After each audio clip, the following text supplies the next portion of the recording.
It's that time again.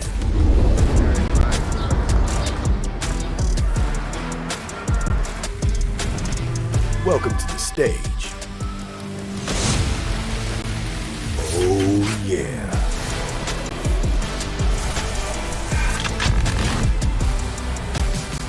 Where energy and creativity collide.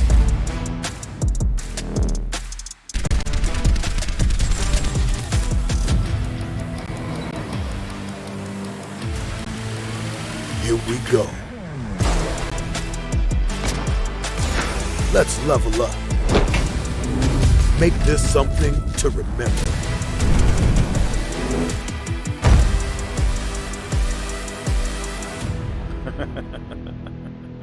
All right.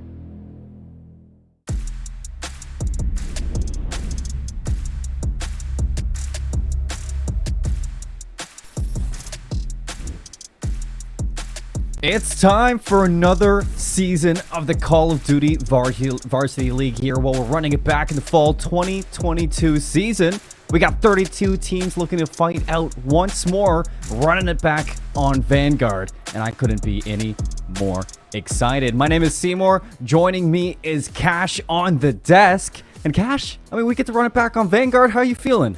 I'm feeling great. I'm super excited to be back on the desk, especially working alongside you for this upcoming season. And hey, Vanguard still got something left in the tank. We're going to have a great season here tonight for sure. Yes, we are. I think going back to Vanguard, we get to see a lot of these teams really prove they still have what it takes. And, that's what I'm going to be looking for, especially tonight, when we see a couple of these teams tuning in. But let's take a look at today's schedule and see about these teams that are going head-to-head, because it's going to be a long night of action. We got 4 matches. We're going to be starting off with the Cleary Cougars up against Shenandoah Hornets.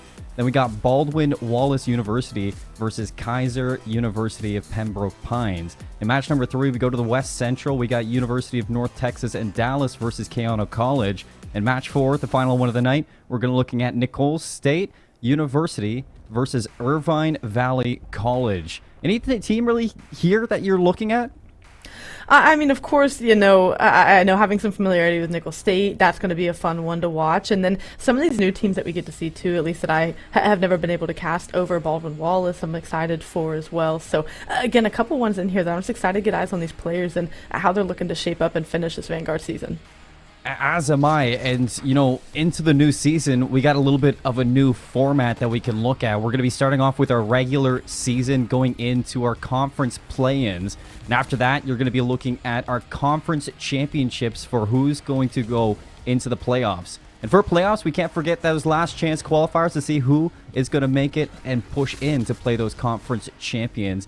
And then at the end of the season, we're looking at a grand finals to top it all off. And here we get to look at it in schedule format. Starting in September, the regular season ends October, late October 21st.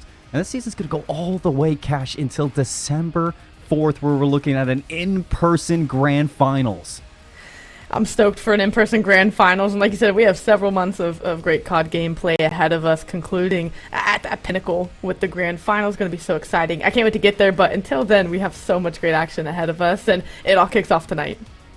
Yeah, it all kicks off with Call of Duty. For now, I know we've seen a couple games, you know, throughout the season so far. So I think when, you know, looking at these teams and what they're battling out, for example, you know, I should start by they're battling out for a cash prize or a scholarship prizing of $2,000 in first place, second place $1,000, and third place $500. But, you know, these teams are going to be battling it out again on Vanguard. We got Modern Warfare 2 coming right around the corner, so it's a big question mark on my mind. Are these teams still going to be, you know, as practiced on Vanguard now that we're looking to kind of switch it up to a whole new game very soon? I mean, with that scholarship money on the line, you would hope that everyone still, you know, got their focus locked and know what they need to do to conclude this Vanguard season, right? You would love to be the last Vanguard champion. I mean, I think that has a pretty nice ring to it, you know, yes. No matter how the year went, I think that's really exciting. And yeah, with the new game around the corner, of course, there is that temptation to get excited and get reared up for that. But again, I think these schools and everyone playing here, they know what they have on the line and they know what they're willing to play for. Yes, they do. And we can't go, you know, throughout this broadcast without thanking our sponsor, Extra Life. You know, Nace Star League wants to thank all of our sponsors, including Extra Life.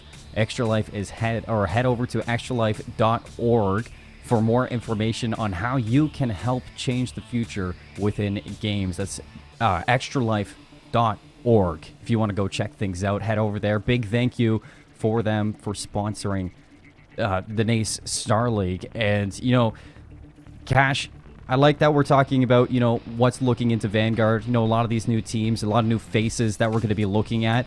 But first, we got to talk about, you know, what the rule set is going to be for tonight, which is going to be a COD League rule set, best of 5 games with each series. Map pool, we're looking at Berlin, Bocage, Desert Siege, Gavitu, and Tuscan. Pretty standard when I'm looking at it. Yeah, it is a pretty standard run show. Of course, if it's your first time tuning in here, this is our standard format for competitive Call of Duty play. And best of 5 series, it's really just gives us the opportunity to be jam-packed full of a lot of action. You know, we have hardpoint, search and destroy, control, to a 4th map of hardpoint and a final map of search and destroy if it need be, go the distance. So again, plenty of opportunity for these teams to really showcase what they have, especially you know, they're fortunate enough to play at the end of the title, so all of, you know, the kinks and different things you could be working out as a team, you should be in your most final form, and I'm really excited to see what these teams bring. I'm excited too, because week number 1, we get to introduce some very strong players. Right off the bat, 2 returning teams. We got the Cleary Cougars going up against Shenandoah Hornets. When we're looking at Cleary, you know, a team maybe not had the best showing in NACE last year, and now they're looking to turn things around, running it back with the exact same roster. And on the other hand, Shenandoah Hornets, I mean, they change a few things up, you know, ending the season 5-3, not too shabby, but, you know, with these new changes, can they still play at that level? Yeah, that's the interesting thing. You obviously trust these 4 players to be able to come back and deliver. You know, like you were saying, you had a subpar performance last season. You trust these 4 players to come back out and give you a better run than what you had in the season prior. So obviously, there's had to have been talks in team camps. They've been ready and willing to run it back as a 4-man squad for Vanguard. And yeah, I'm excited to see if they can turn it around and show us something new, show us something different, especially from a game like Cold War to Vanguard. You know, what differences that brings in the game itself. No, for sure. Do you expect, at the end of the year, these teams to still be, in tip-top shape for Vanguard, Cash? I mean, whenever you're playing at this level, you do have that expectation, right? The title's not over until it's over. And so long as you're playing in a league like this, yeah, you would expect these teams to be dialed in and locked. I know it can be challenging, especially, if the game's giving you a tough year. It can be hard to want to keep your focus, but I think it's something where, again, we're in this league. We want to play it because we want to be here and be champions. We want to get scholarship money. We want to play for, again, just to build our school's reputation and credibility. Whatever the case may be, you know that the teams that are here are ready to go. Again, no matter what the game brings them, I'm going to say they're going to be able to keep their focus for the season. We get to start things off with, a classic throughout the season from what we saw. A whole lot of Tuscan, throughout the year. Why don't we start with it here in this best of 5? We didn't get to look at the maps throughout this series, but it is going to be Tuscan to start things off. A little bit of a triple dose of Berlin throughout the middle portion, and then we end things off in Tuscan if it does go all the way to that map number 5. A little bit of a Berlin sandwich, Tuscan being the, the bread of things, holding it together. Yeah, a standard series for what we see a lot of people favoring, not only these 2 maps, maybe you'll see a Bakash sprinkled in there, but especially at this point in Vanguard, teams kind of, and again, like you said, having teams gearing towards that tip-top shape at this point of the year, you expect them to kind of have the maps that they want to have sorted out. So I expect to see a lot of Tuscan, a lot of Berlin throughout the night tonight. And, well, that's what we get to kick things off here with. So it's going to be looking good here on map number 1, Tuscan, as we get things rolling from the side of Cleary University. And P1, as we know, top side of the map, should be a near even split if you play it ideally. And then, of course, for Cleary, you're trying to push over, get those P2 spawns looking ahead on the right-hand side of the map. But for the time being, Shenandoah University in control. Yeah, it's early time for Cleary, but, Shenandoah not staying out for too long. It looks like Mossman's going to be the point man for now as he's just ripping heads. Bowie's going to go down. So now Shenandoah is starting to gain a little bit of the lead in this first portion of the starting hard point. You got to look over to the rotations, too. It looks like when you're looking at the minimap, player number 1 from Cleary looking to make the full rotation around. Shenandoah are locking things down, so that's going to be a hot 3 kills in a row for the rotation over to P2, as this is a fantastic start.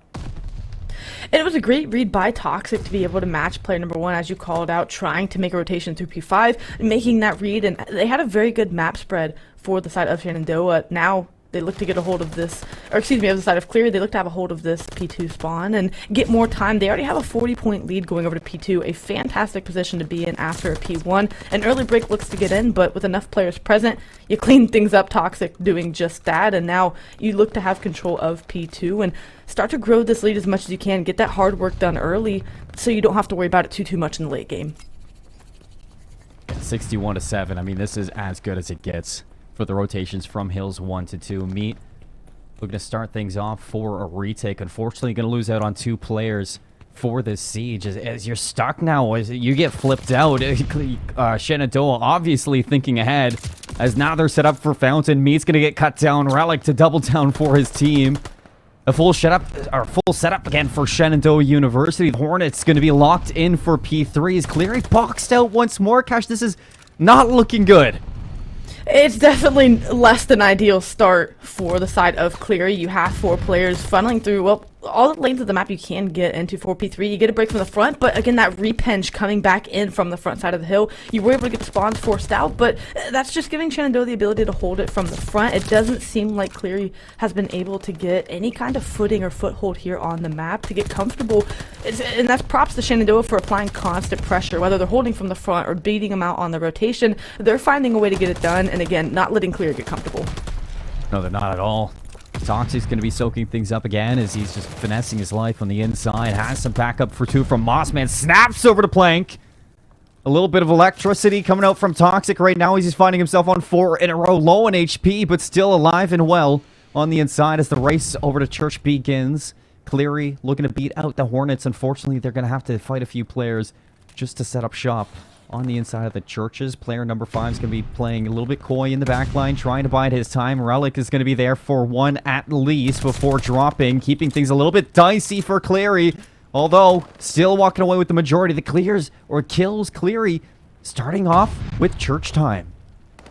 And this is good time, and it sounds weird saying on the first set of rotations, P4, that they need a full 60 here, but if there is a hill that they could turn things around and really start to lock down a substantial amount of time, it would be P4, and for the time being, heads on a swivel, trying to win these gunfights, but a pinstripe kill feed, Shenandoah trying to break in, they're going to go 3 for 1, they're going to get the clearance that they need about 30 seconds into the hill, so again, you'll take this, and at this point, sure, they may not have the win condition set yet, but, well, they're pretty close Seymour, and at this rate, they can kind of just go 30 for 30 on the rest of the hills and find themselves a win. Yeah, Cleary needs this scrap time. Nobody can really afford to get off of it. They are going to send 3 in the overextension over to P5. A few cutoffs there as it's going to be Stevo with the MP40 to break things over for Cleary. Almost break their back over to the rotation to 5. 3 is there, so Plank still a presence over towards the staircases. He's going to lock down a big 2-piece to allow his team on in. Mossman now on an island on the inside. How much damage can you do? Well, it's enough for the reinforcements to show up. Mossman lines up 3. Toxic's here to close the door. What a play there from your main AR, Mossman. A huge play, especially you get that close of gunfights and you're able to whip out the pistol for the 3rd to secure your team the remainder of the time. Stevo saying I can do it too, as they have complete control of command center here for P5. And now starting to zone out is Relic, trying to chop players down from mid-map. You have the lanes controlled. You know they're funneling through fire. That's their only option to get into the hill. And sure, they get a break, but with 20 seconds left, I mean, again, I would say that Shenandoah is playing 2 steps ahead. They're already rotated over to P1. They've got the lines of sight covered. Gibby beams trying to rip player number 5 and Relic off the heady, unable to. And again, the presence, just the unwavering pressure and map presence that Shenandoah is providing right now. It's just something that Cleary has no answer to in map number 1. Yeah, Gibby's not beaming today, at least at the moment.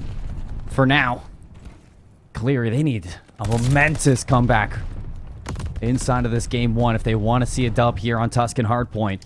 There's a few kills to hopefully allow them in. Gibby's going to line up 2, almost a 3rd. It's going to be Meat to finish things off. So the break's going to be there for Cleary as they hop in for a time. Still down by quite a margin, 67 to 190. Kills coming through now for the re-break. Shenandoah line up 3 in a row. Bowie's all alone. 10 and 15, make it 10 and 16 as Toxic's going to swing around the edge. Rips that player out of the hill.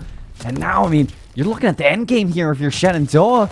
You're just finding kills left, right, and center. Another dominant P1 looks to put you in the finishing lap here in Tuscan Hardpoint.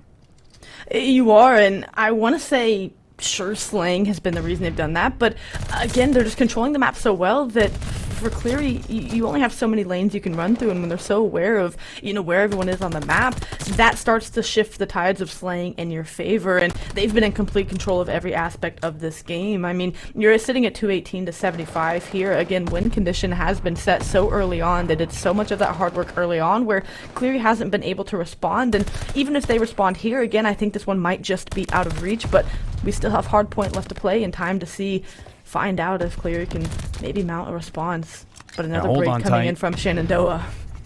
Hold on tight if you're a Cougars fan right now looking for a comeback, because this has to be one of the ages. If we're going to see a re-break for the moment, last 22 seconds going to be snagged by the Cougars.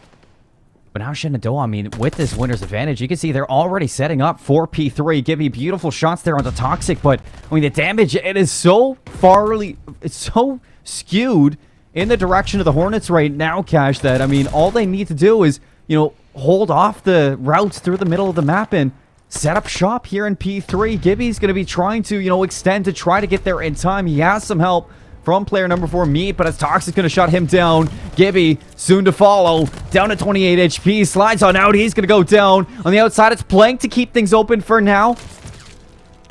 And Plank finds 2, so not done just yet, but Toxic's going to line up. Toxic's going to get back in, and this looks like it's the end of Tuscan with 5 seconds left. Shenandoah University starting off with a 100-point club here in the Call of Duty Varsity League. Yeah.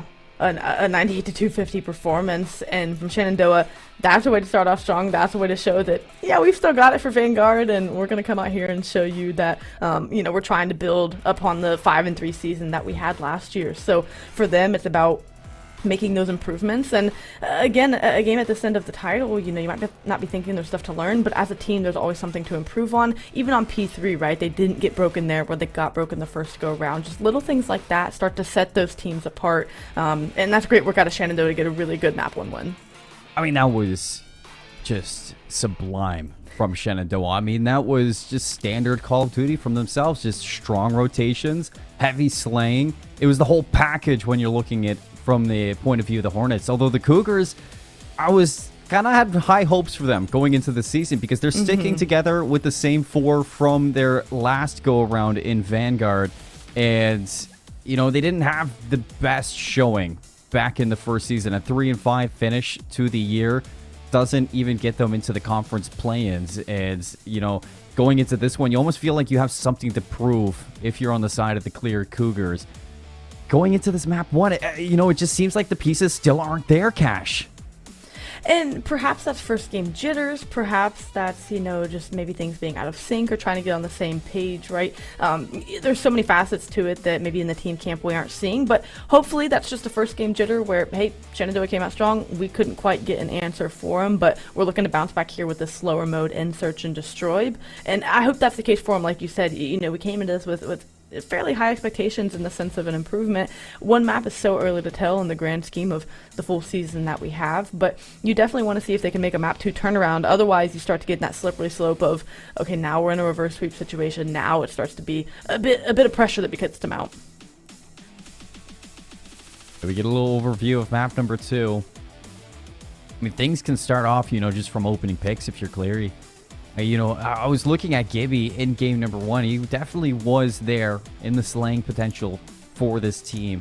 If you could show up in that SMG role again, transferring over into this search and destroy. I mean, Berlin is a map where those subs can for sure take over, Cash. So, if Gibby can show up like he did at the end of that first game, he could definitely turn things around here from the Cougars. I think if you're putting the show or the light on anybody, it's going to be on him.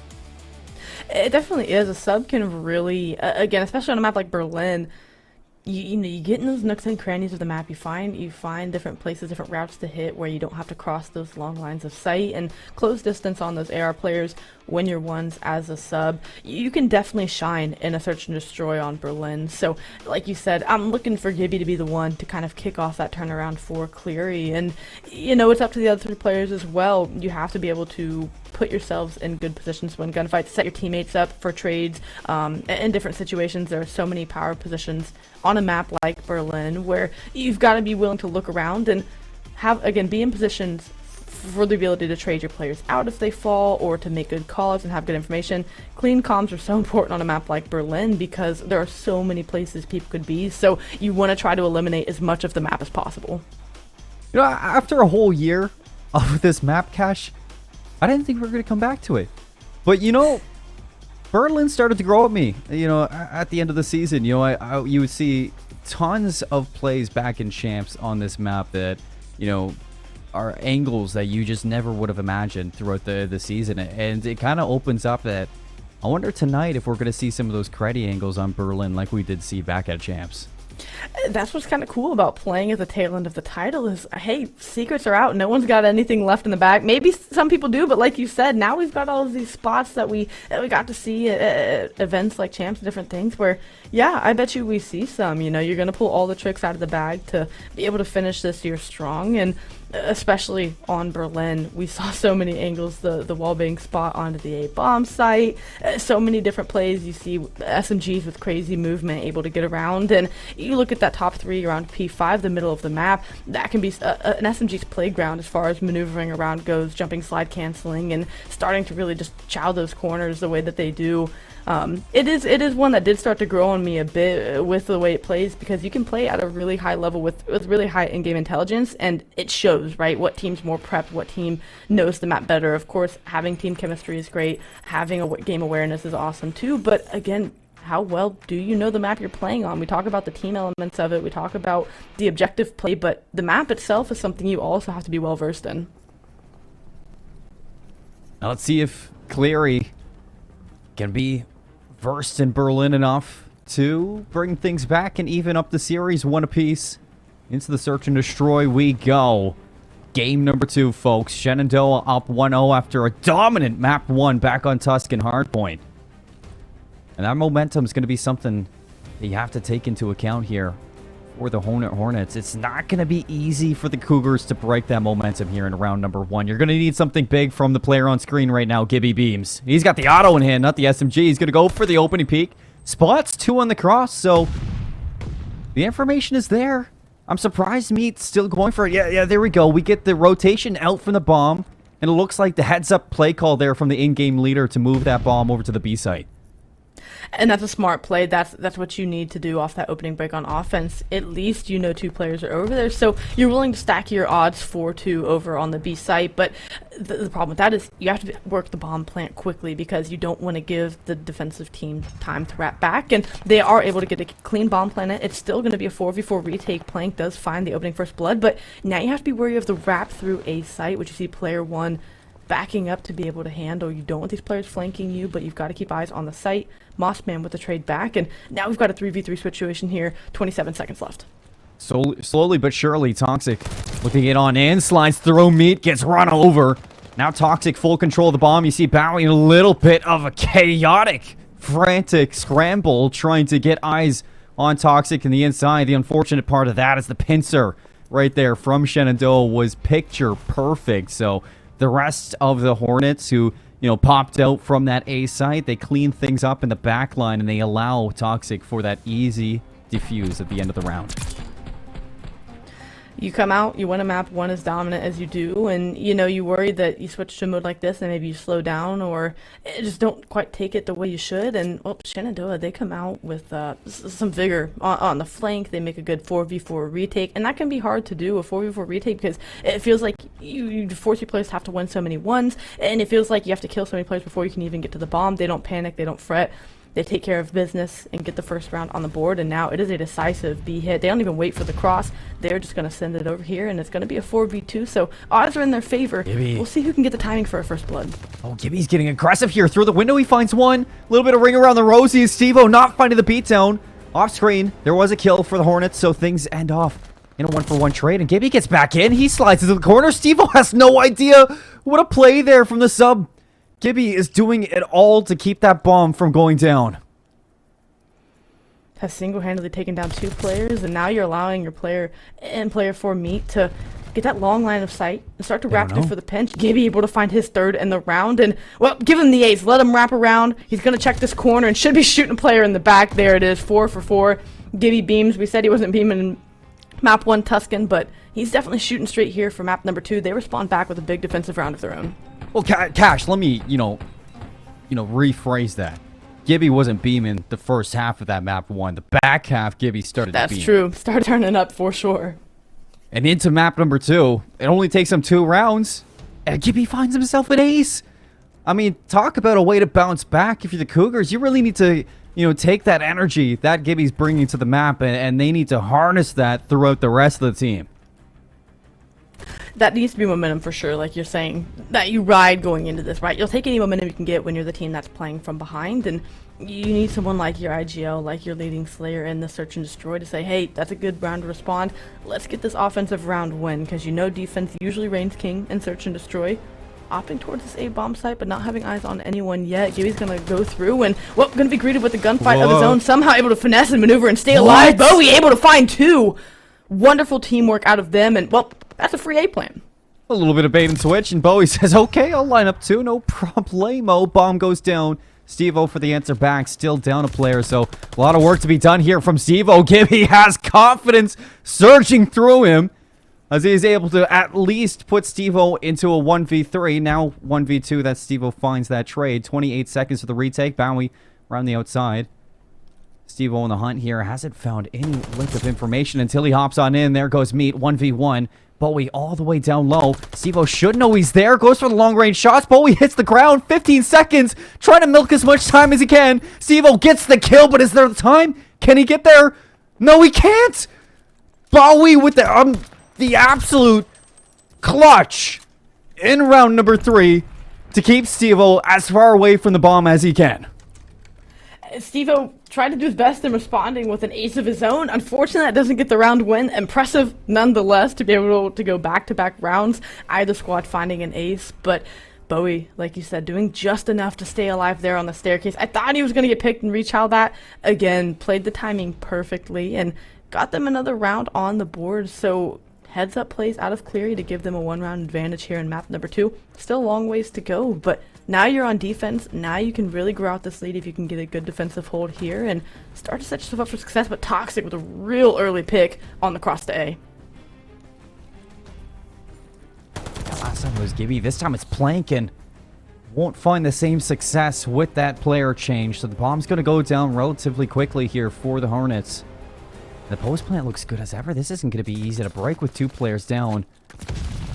Gonna need something big out of Bowie again. See if he can line them up. No, he's gonna be all alone. They know exactly where he is. Shenandoah looking to bounce back with a flawless round. Bowie's on 60 HP. You look at the mini-map. Player number 5, Toxic, already on the flank. So it's just a matter of time for the Hornets to answer back and even us up. What you said was perfect. It was just a great B post plant setup. They had every avenue covered. I mean, sure, it was already a 4v2, and that's something to take into consideration as well, but they got to their positions quickly for the post plant, and again, whether it's a 4v4 or a 4v2, that is such a hard setup to break. Shenandoah execute it wonderfully, and collectively, they are on an 8-kill streak, and that's something you want to try to stop, especially with Steve-O being on 4 kills. You want to mitigate the effect of streaks on Search and Destroy. If you're not playing for the kill, at the very least, it's information. And Cleary, they're going to opt to run this over towards the B bomb site. Presence here, not much out of Shenandoah. They're going to try to opt for the retake, but got to win a couple gunfights first. Toxic, still ripping heads. That's bomb down too. What a big kill from Toxic. He's going to line up too. Plank needs to find an angle on this, but he's just not getting anything. Finally, a few shots. Plank will trade. The damage has been done at the bomb. All the way down towards B. Nobody in an area to recover it. Planks could go down, so it's all up to Bowie. 1v3. How much damage to the Hornets can he do? Chance to maybe recover this bomb cache, so maybe not all over just yet. The only thing is you still have Shenandoah in the vicinity, so it won't be easy as soon as you pick this bomb up to get onto the B side. So here he goes. He recovers it. Players surely saw that. And they're on the hunt now. Bowie, a little bit trapped. Steve was going to get the first shots in. Bowie trying to finesse his life as long as he can. But as soon as he swings out, it's going to be the cleanup. And it's going to be the Hornets taking the lead once more. It's so impressive to me is Shenandoah's ability to get the hard work done early, whether it be in a respawn or Search and Destroy. In that round, they were able to, again, just take away so much of the map, but we had to be in warehouse. There was nowhere left for him to be. There's, I mean, a very small chance he would have slipped out, but again, you knew bomb was down on B, so had he slipped out, he would have had to have recovered the bomb or tried to take on a 1v3, so their process of elimination by just clearing out so much of the map allows them in that late round to not give up anything for free and be able to close out the round strong. A 2-round swing of their own to now take a 1-round lead here in the Search and Destroy, and back towards this A site we look to go. Shenandoah trying to extend this lead even further if they can. Toxic with another 3 rounds in a row first blood pick. Toxic's going big in the first bloods, but look at the mini-map already on a flank is Gibby, as he is on a ride right now. Finds the kill on the Mossman, giving away his position, but a trade to keep numbers not as skewed as they could be. Gibby's still trying to work this flank. He's going to get the timing onto Steve-O. 2v2. Traded out for Toxic to break that flank from Cleary. And now all eyes forward in the 1v1. It's going to be Meat versus Toxic in the post plant. Meat's going to give himself away. He knows where Toxic is. 24 seconds. There's plenty of time to go for this kill. And Meat doesn't seem like he knows exactly what he wants to do just yet. Toxic's got the full rotation around. He's going to get eyes on.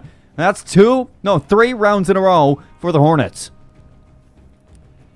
A wonderful run from them. 3 rounds in a row, and I don't think it's coincidence that Toxic has 3 of those first bloods. It's so important to get first bloods. That just opens up not only so many avenues of attack, but again, it just softens the defenses, whether you're on offense or defense. It makes it that much easier with one person off the map. I know that sounds really self-explanatory and surface level, but the importance of a first blood cannot be overstated. Toxic sitting at 9 and 3.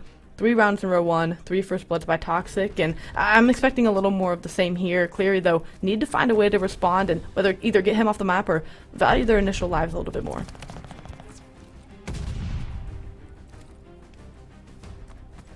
Stevo's looking to, take a page out of the Gibby book right now. He's already slid himself into mailroom.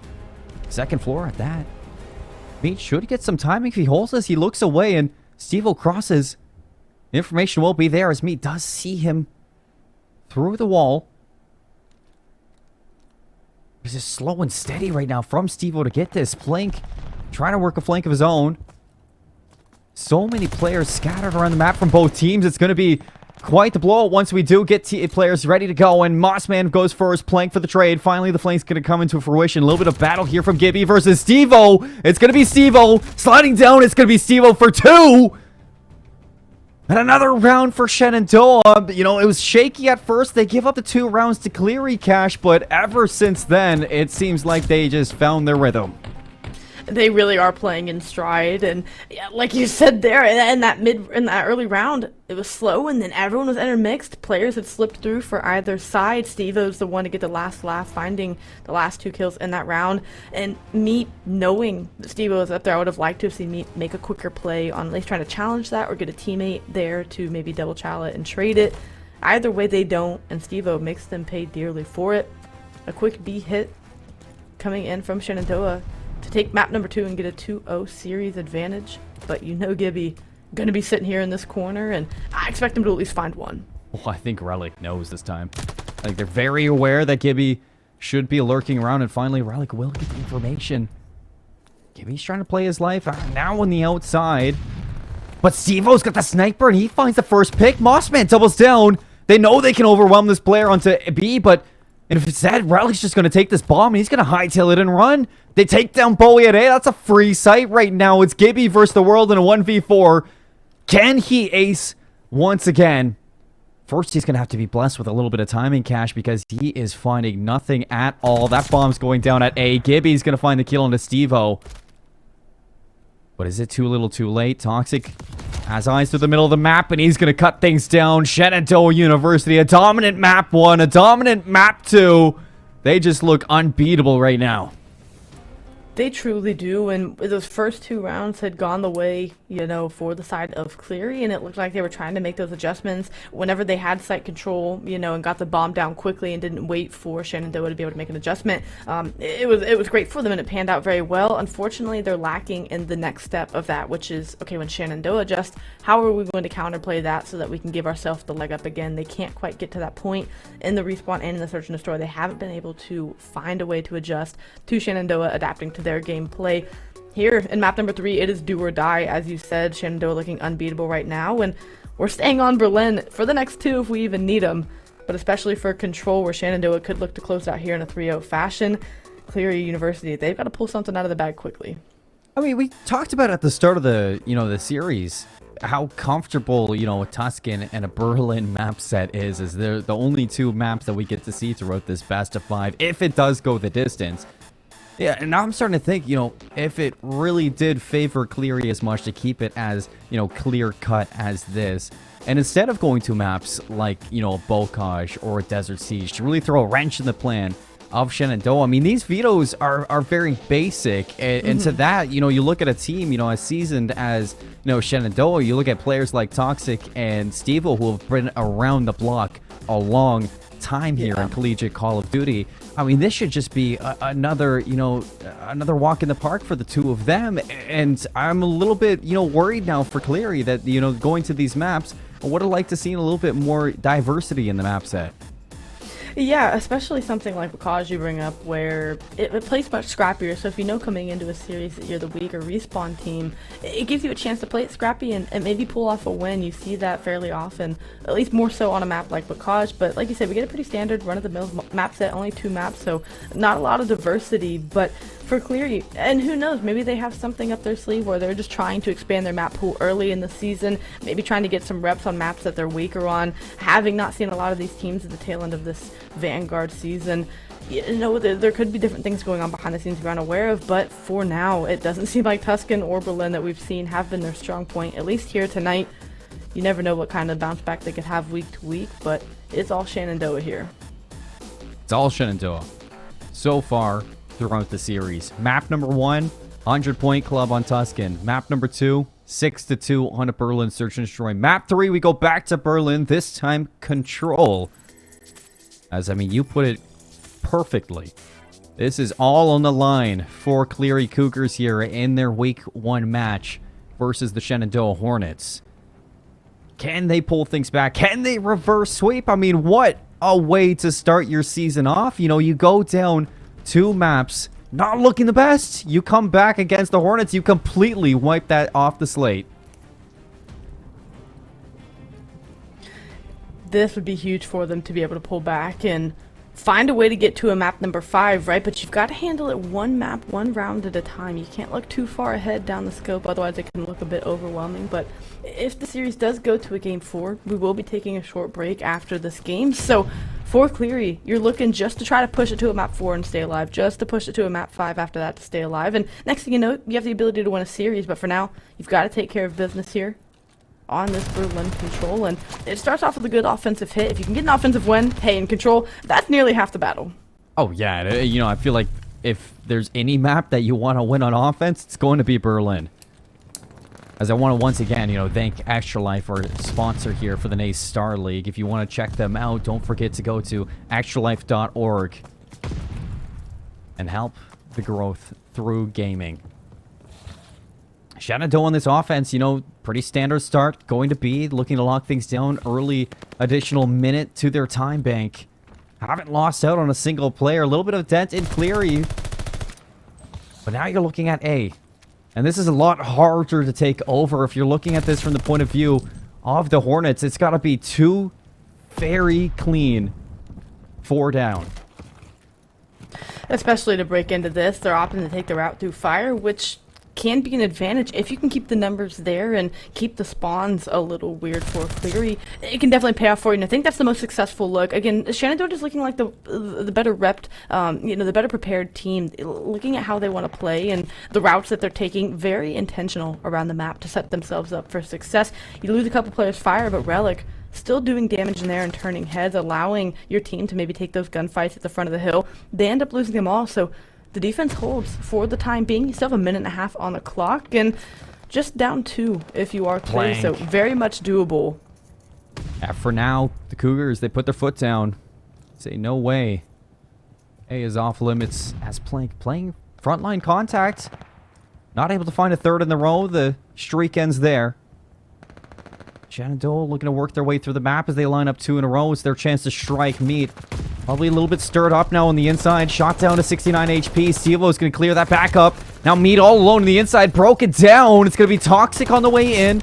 They stop the clock at 59 seconds. Gibby's trying to hold on as best as he can as he's able to clean things up on the inside. He keeps Shenandoah out for now. You look at the slaying column already in round number 1, and again, who is it? It's Gibby, right? You need the presence of other players to have that supporting cast. Gibby can't be the one to do it on his own. And then you look at the other side of the board for Shenandoah, a much more even slaying spread, and that's what's affording them this offensive break as Mossman finds 2 to get on 3. Toxic doing his work around pillar stairs, and now you've got nearly 2 ticks of progress.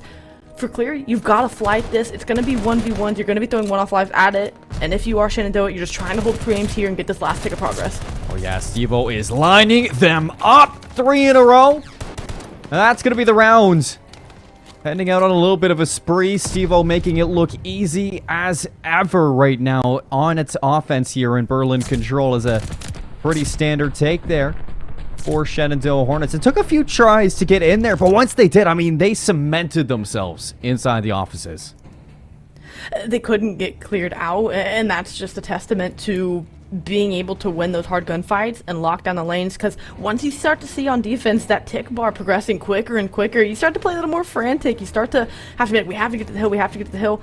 From there, you're just running down one lane. It's easy for the offense, like you said, once they get settled in there. It's hard to break them out unless you hit a pinch play, but that means you need time, and, well, Cleary didn't have it there. Now on their offensive go, they get the clearance on the B site, at least for now. First tick of progress already in, but the collapse quickly coming in out of Shenandoah. Yeah, and Steve-O spearheading this attack. You got a little bit of a flank coming through Relic.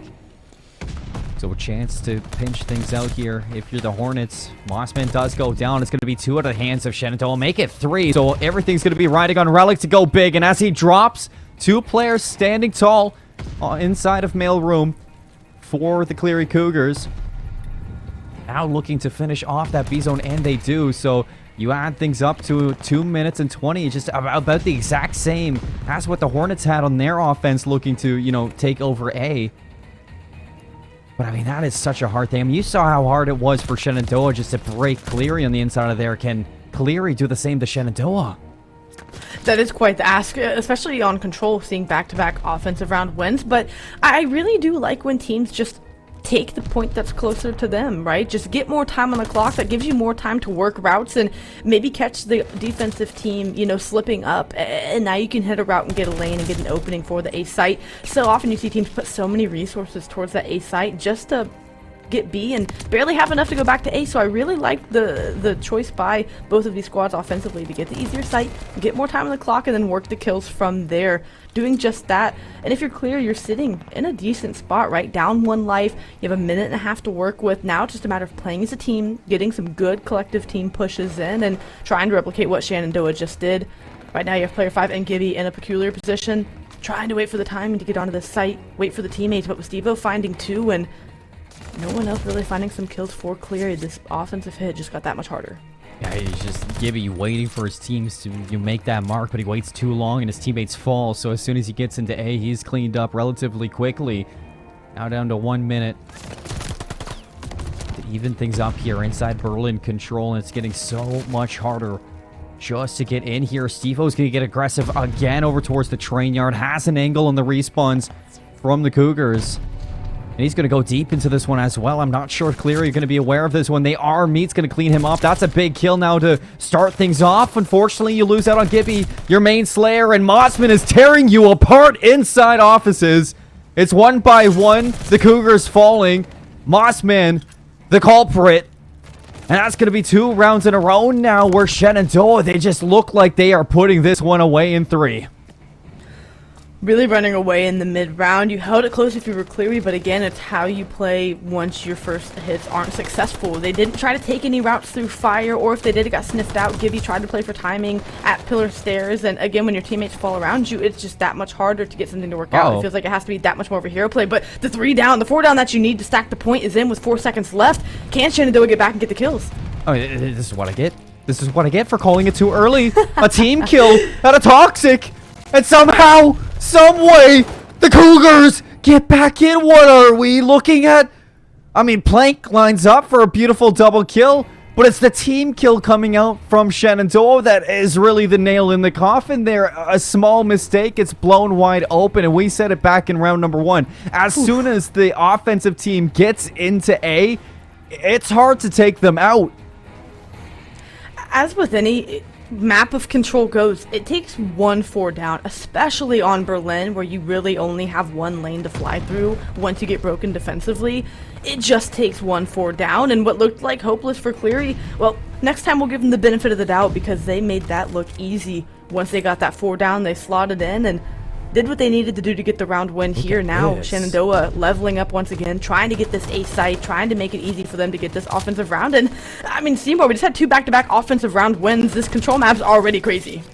Well, I mean, this is Berlin control for you right now. Is looking to level up indeed. They're going for the A site first, looking to take this offensive round in record time. Shenandoah definitely a little bit upset after what they let happen back in the previous round, and 17, make it 16 lives already for Cleary.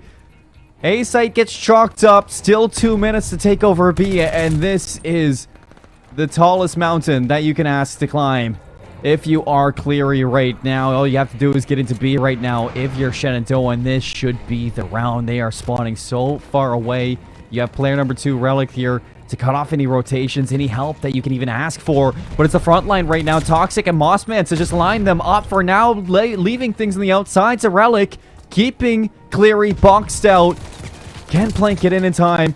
Stevo's going to cut that one down. It's 5 in a row for Mossman. The B site looking to get cleaned up. Just one remaining player. It's Gibby. And then we're looking at Shenandoah up 2-1.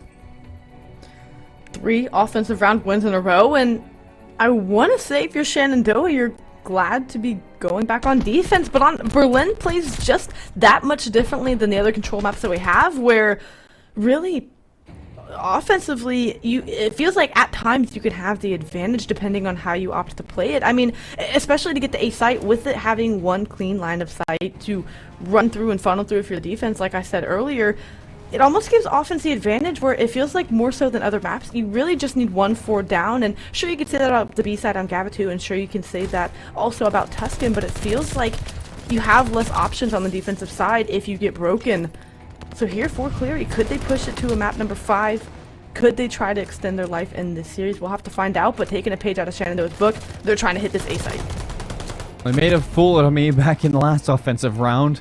This time, Shenandoah definitely looks a lot cleaner in their hold. Mossman still on a tear. Now 7 in a row. Full streaks for himself. The A site wasn't the option, so they try to dip their toes over into B, already working on that second tick of progression. But Toxic walks in there like he owns the place. He evicts Cleary from the mailroom. And he keeps the time burning here inside of this offense for Cleary. Now down to 56 seconds. They're going to get back in, but here's Relic on the top ropes this time. Plank goes down.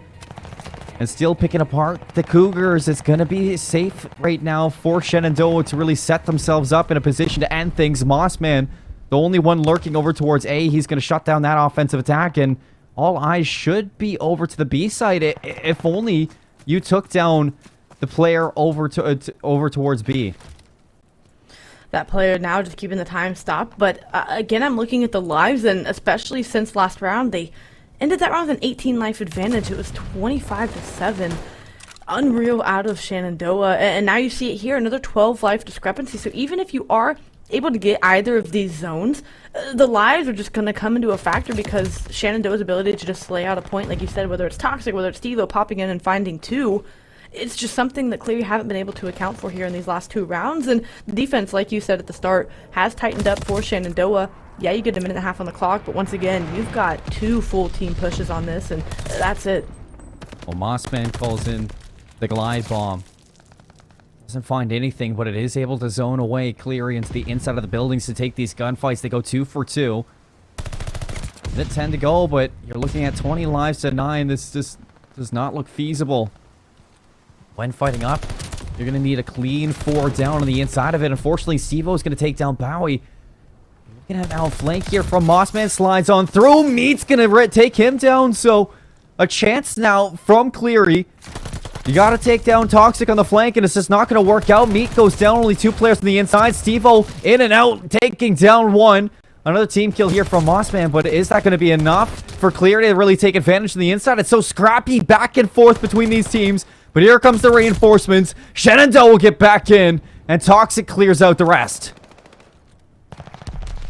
This is your last push, especially because you have 2 lives left up. Not only that, but you have to clear out at least 12 people. We'll even just give them the benefit of the doubt again and just say you need at least 2 4 down. So you got to find 8 kills here without dropping, well, 2 lives. Streaks still raining in from above. 30 seconds left to make a play. They know about the route you're taking. You see player 3 and Stevo making the adjustment to start to look down B Street. Bowie is able to find a kill, but that pinch play from Gibby has to come in quickly. That way you can give Bowie the time to stay alive. And Gibby's going to go down, and so does his teammate. So that's going to be Shenandoah University. A clean 3-0 sweep to start week 1 here in the Call of Duty Varsity League fall season of 2022. And they made it look so good. And this was a team I was excited to see today. You know, a team that makes a change going into the end of the year here into 2022. And I was looking to see if that change was something to really, push them into the next level. And it looks like it has, Cash. It really has. Again, whether it was from the opening break on Tuscan all the way to map number 3, it just seemed like they were multiple steps ahead of Cleary, and that's not to knock on Cleary. It's just more so like you said, Shenandoah, they make a change, they come in a more evolved team, and it showed in their gameplay tonight. So just a huge testament to them. And for Cleary, you end up sticking with the same roster, right? And we wanted to see them turn things around from their 3-5 season previously. Still plenty of time to do that, but they definitely can look back at the VOD tonight and realize some of the mistakes they were making to kind of dial things in. So for Shenandoah, a great win for them. For Cleary, back to the drawing board, but you're excited to start off 1-0 here if you are Shenandoah University. You are, and Cleary, they come into the year holding the same roster from the spring season, and it doesn't pan out their way, but there is still a lot of time to improve with this team. And I like when teams stick together. It shows that they want to learn, they want to work together, and they don't really want to change things up. So if they can find that next step, they have plenty of time to do it. They really do, and again, it could have just been an off night for them. That's what's, the blessing and the curse of it being the first week of the season, is we could see a completely different Cleary next time we get them here on our screens. And so you hope they get some more things ironed out by the next time they play. And like you said, they obviously see something in this roster by sticking together that's more beneficial than not. So I am excited to see their next steps, of course. And again, for Shenandoah, we will be having the interview here coming up with, I believe, Steve-O. It is so excited to get to chat with him, kind of pick his brain about what went in tonight and what went out for their wins. So excited for that to come up here. But again, props to them for coming out and really putting a stomping in here for our first showing for the COD season.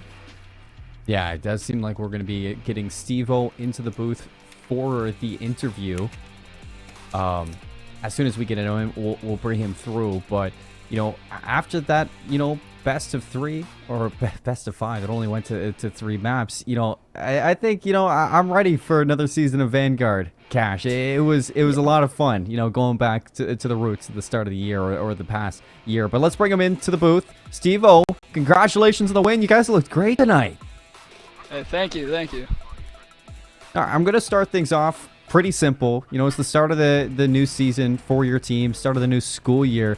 How are you guys feeling going into this new season? So I don't know if you guys noticed, Sid and Helpless are no longer here for personal reasons, Chris, Marines reasons. But I feel like it's going to be a patient season. I mean, more so looking to build chem for MW2. Like, I don't know if we're going to grind this game too much. This game's exhausting to play, but I mean, we're just looking to have fun, just play the game. Absolutely. And so looking kind of at how you guys opted to play, I mean, you saw each of you guys at multiple times popping multi-kills. How much is trust a factor in playing with these guys, where, again, do you have a lot of trust, and I trust that any of these players can go off and find a 2-piece? Do you trust that they're going to win their ones and then some? So that's something I've been talking about with the guys, like just having trust. I mean, I'm always going to have trust in them. That's part of it. If I don't have trust, I'm going to get bad timings and things like that. So I always emphasize trust, and I got trust in my boys to get to fry, Now, I'm going to ask, pretty, simple about your conference that you're going into, the division that you're going in. You guys got, a couple tough teams. I saw St. Clair in your division. Is there anybody that you're really looking forward to playing, in Vanguard again? Maybe get revenge on this time around? I mean, there's nobody that we have to get revenge for, per se, in our conference, but I'm looking forward to seeing St. Clair. I mean, I know they're really talented right now. They got 2 U18 kids that are coming up with full rides, so I know they're going to be pretty nasty, but I'm just looking to see where we stand, Not looking for revenge, just trying our best, to win.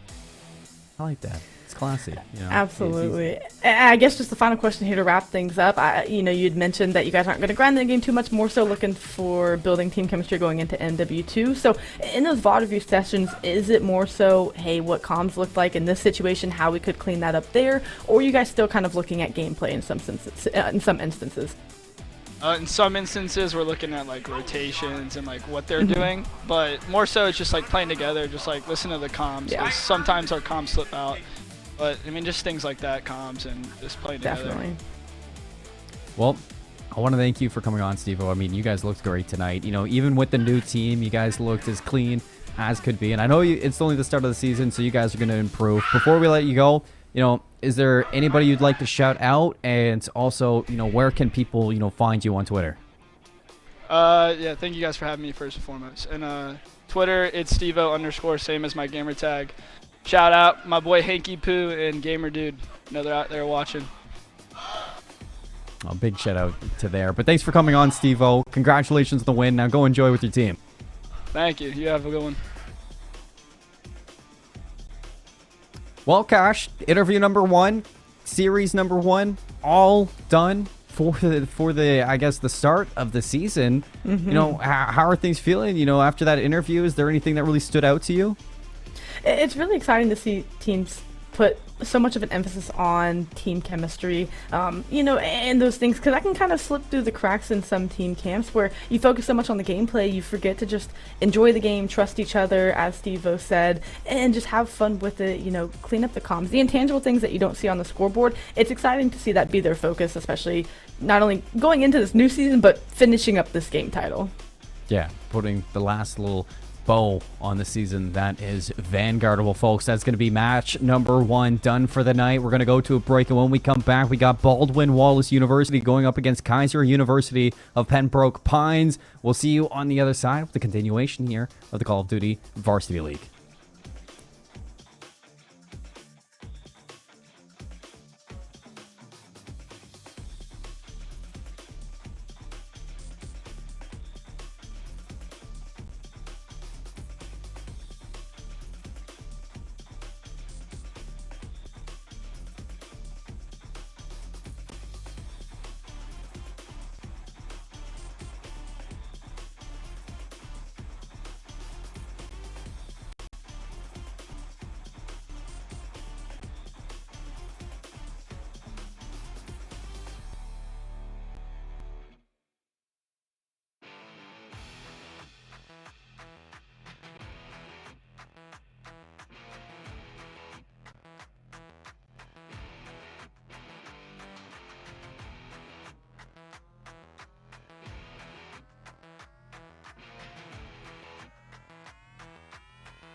Welcome back, everybody, to the Call of Duty Varsity League 2022 fall season. Once again, my name is Seymour, and with me is Cash. We just saw our first match of the day between Cleary Cougars and the Shenandoah Hornets go all three maps Shenandoah's way. It was a clean sweep as that team dominated the first match of the season. Now we're heading into our second match of the day, where we're looking at Baldwin-Wallace University versus Kaiser University of Pembroke Pines. Two teams that, Cash, I've never seen, or I think these are two new teams to collegiate Call of Duty.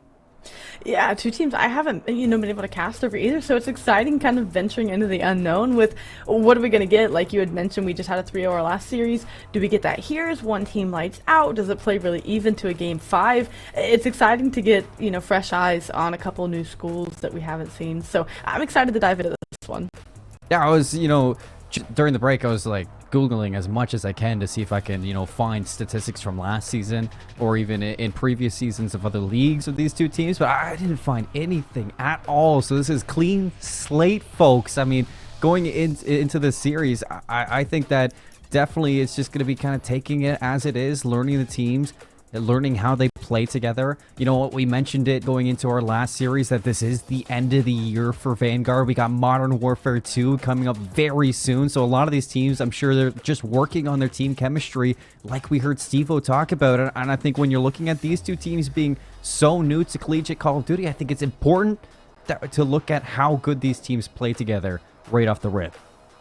It's definitely going to be a lot of foundational stuff that we're looking at for them, because for one team, you want to, come out on top, of course, but you also want to make sure that you're doing things right. You're playing correct Call of Duty, and you might be thinking, well, what's correct Call of Duty look like? Well, it looks like playing fundamentally sound, hitting clean rotations, having lines of sight covered, and as we have a look at these rosters, for Baldwin-Wallace, you've got Conwa, Maddie Melts, Maddie Ice, and Polyester, and for Cup University, you've got Icy, Tag, Hits, and M Gala. And again, you hope that these squads come together, can have that team chemistry to play the game well, to play it right. Though it's the end of the season, like you said, some foundational and some good reps to get going into what is the next year.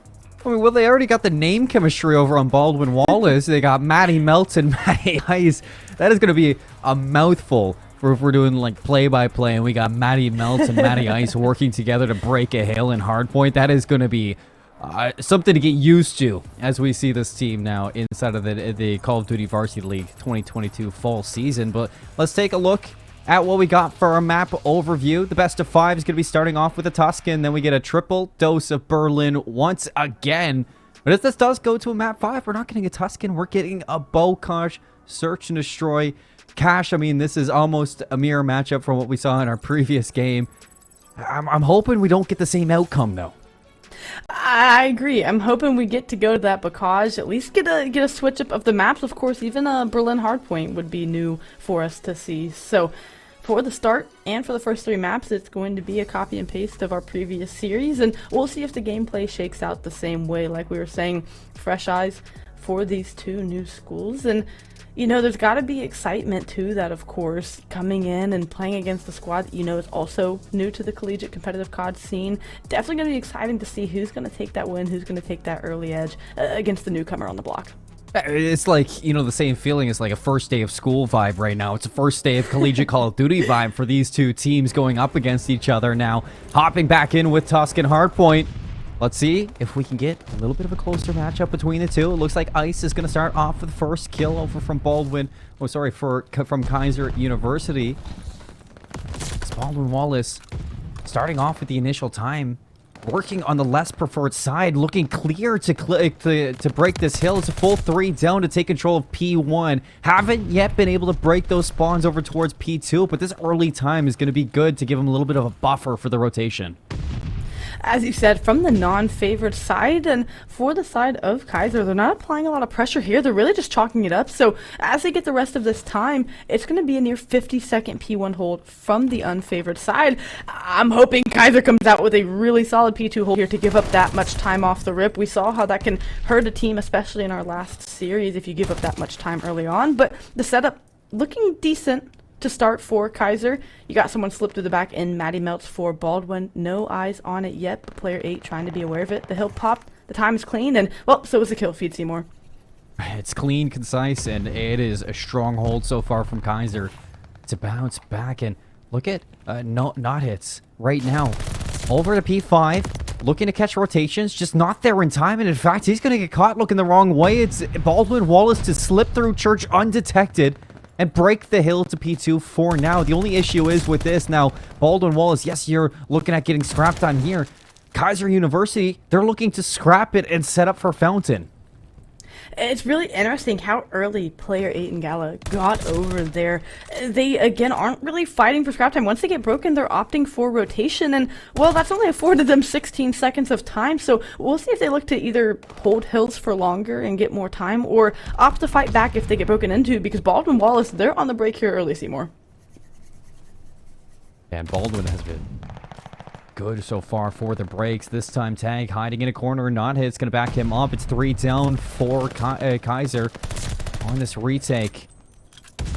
They're holding down strong. The nade spam coming from P1. It's going to be Conwa and Maddie to completely light things up. And Conwa finds the break into the hill. Now suddenly Kaiser's going to find themselves pinned back in the rooftop spawn. So it's going to be hard to retake this hill with Baldwin Wallace already set up with these ARs in these power positions. You're going to have to cut through Broken if you do want a chance for this break. And Tag's going to start this off just a little bit off time. He's going to get there a little too early, and it's going to allow for Baldwin Wallace again to stagger them out.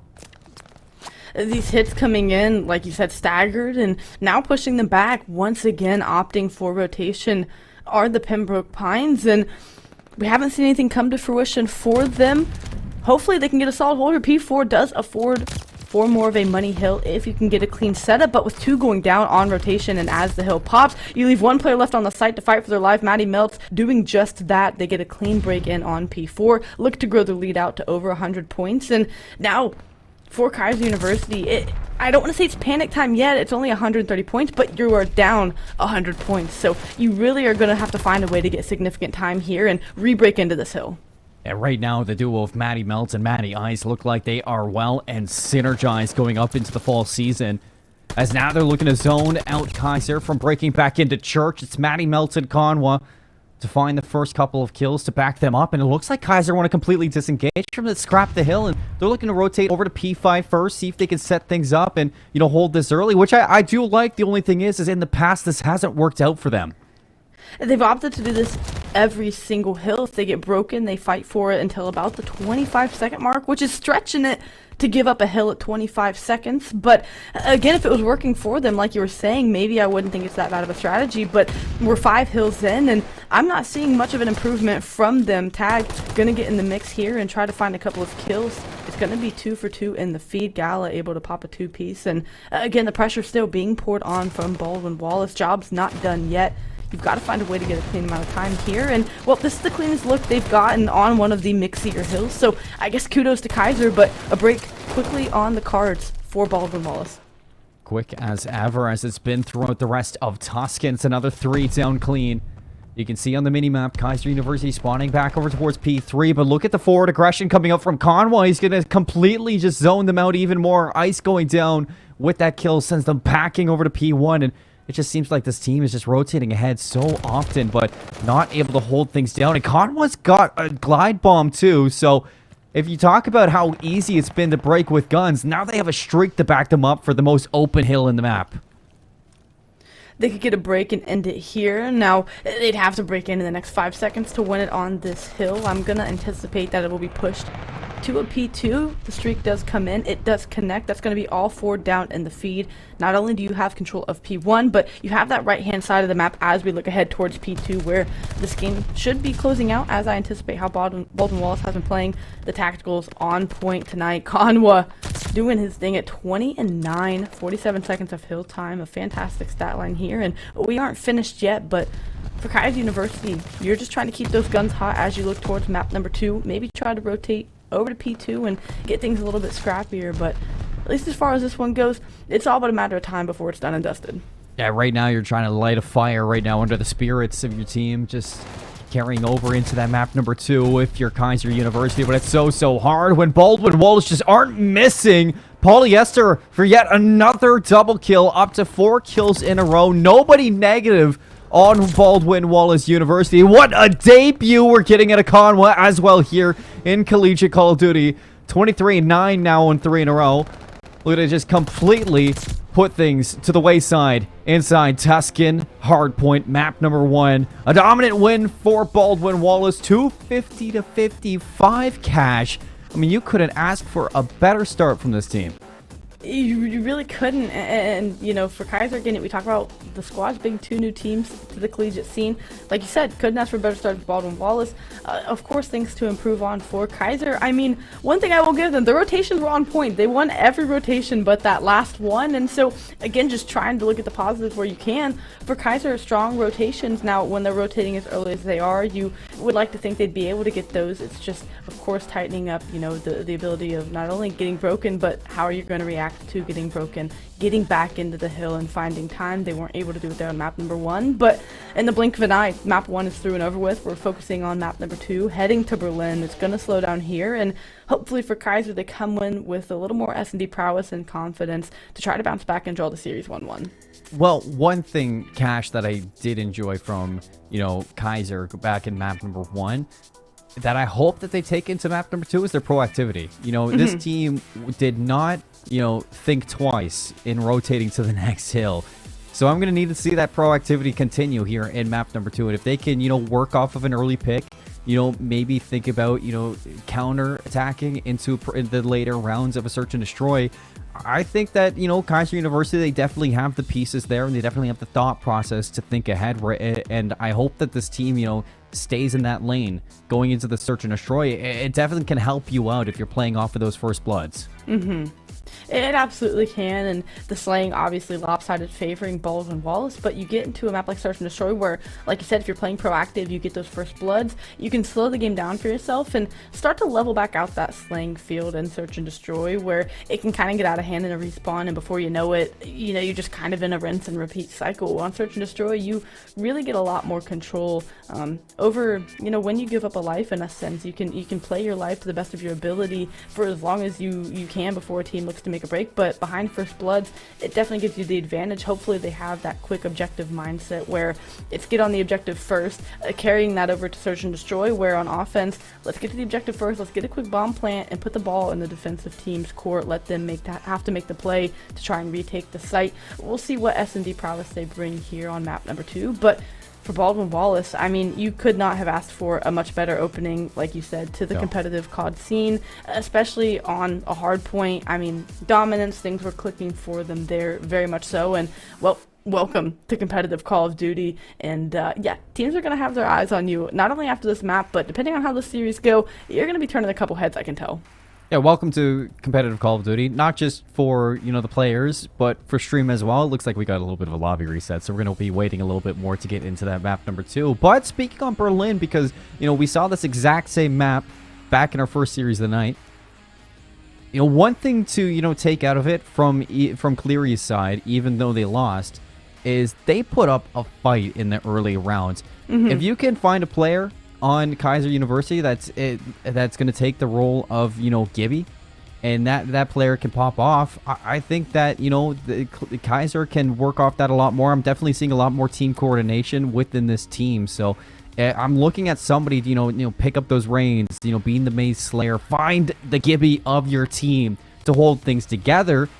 And, you know, the potential is there on a map like Berlin. That's something that could definitely just kind of turn into your favor in the blink of an eye. It really can. It takes a couple solid rounds of momentum, but we even saw that from Cleary previously. And sure, a couple solid rounds to build momentum is great, but again, for you know, what we saw of Kaiser early on, for what we saw of Cleary in our last series, it's not the getting early momentum or getting an early rotation. It's being able to respond whenever you take a hit, whenever you have adversity pop up in the map, whenever a team gets a break, or, you know, whenever a team responds with 2 or 3 rounds of their own. How do you stop their momentum and turn? And that's the puzzle piece I'm looking to see Kaiser pick up here in map number 2. You know, Baldwin Wallace is going to find a way to get or rounds on the board. How do you respond to that in turn to, again, get yourself or keep yourself in a game? We'll see that here as we load up into Berlin for map number 2. And for Baldwin Wallace, expectations are the same as they were in that respawn. You want to come out, swing heavy, hit hard, and find a way to get a good lead early. Exactly that. Fun fact going into this, we're going to get a roster change. A little bit of a substitute coming in from Baldwin Wallace. We got Hoodie subbing in for Matty Ice.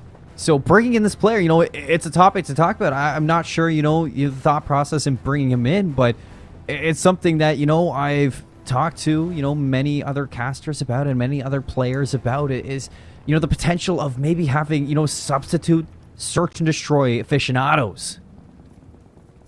It's really interesting because whenever teams make those decisions and it pays off well for them, it's something really interesting that, again, you really kind of get in not only esports, but just Call of Duty specifically, right? Like, it's so crazy to see, does that jar the momentum of the team? Does it make them hit new levels? You know, it'll tell here with Baldwin Wallace, but a strat you don't see too often, but one that can work out really well for the teams that take advantage. Looks like Conwell wants to pick up where they left off, just barreling on in for first blood. Picks off the auto, too, from the corpse. Bomb goes down, so a little bit of a turnaround here from Kaiser, as in fact Conwell goes down, and so does his teammates. It's clear after that first blood to skew back into the favor of Kaiser.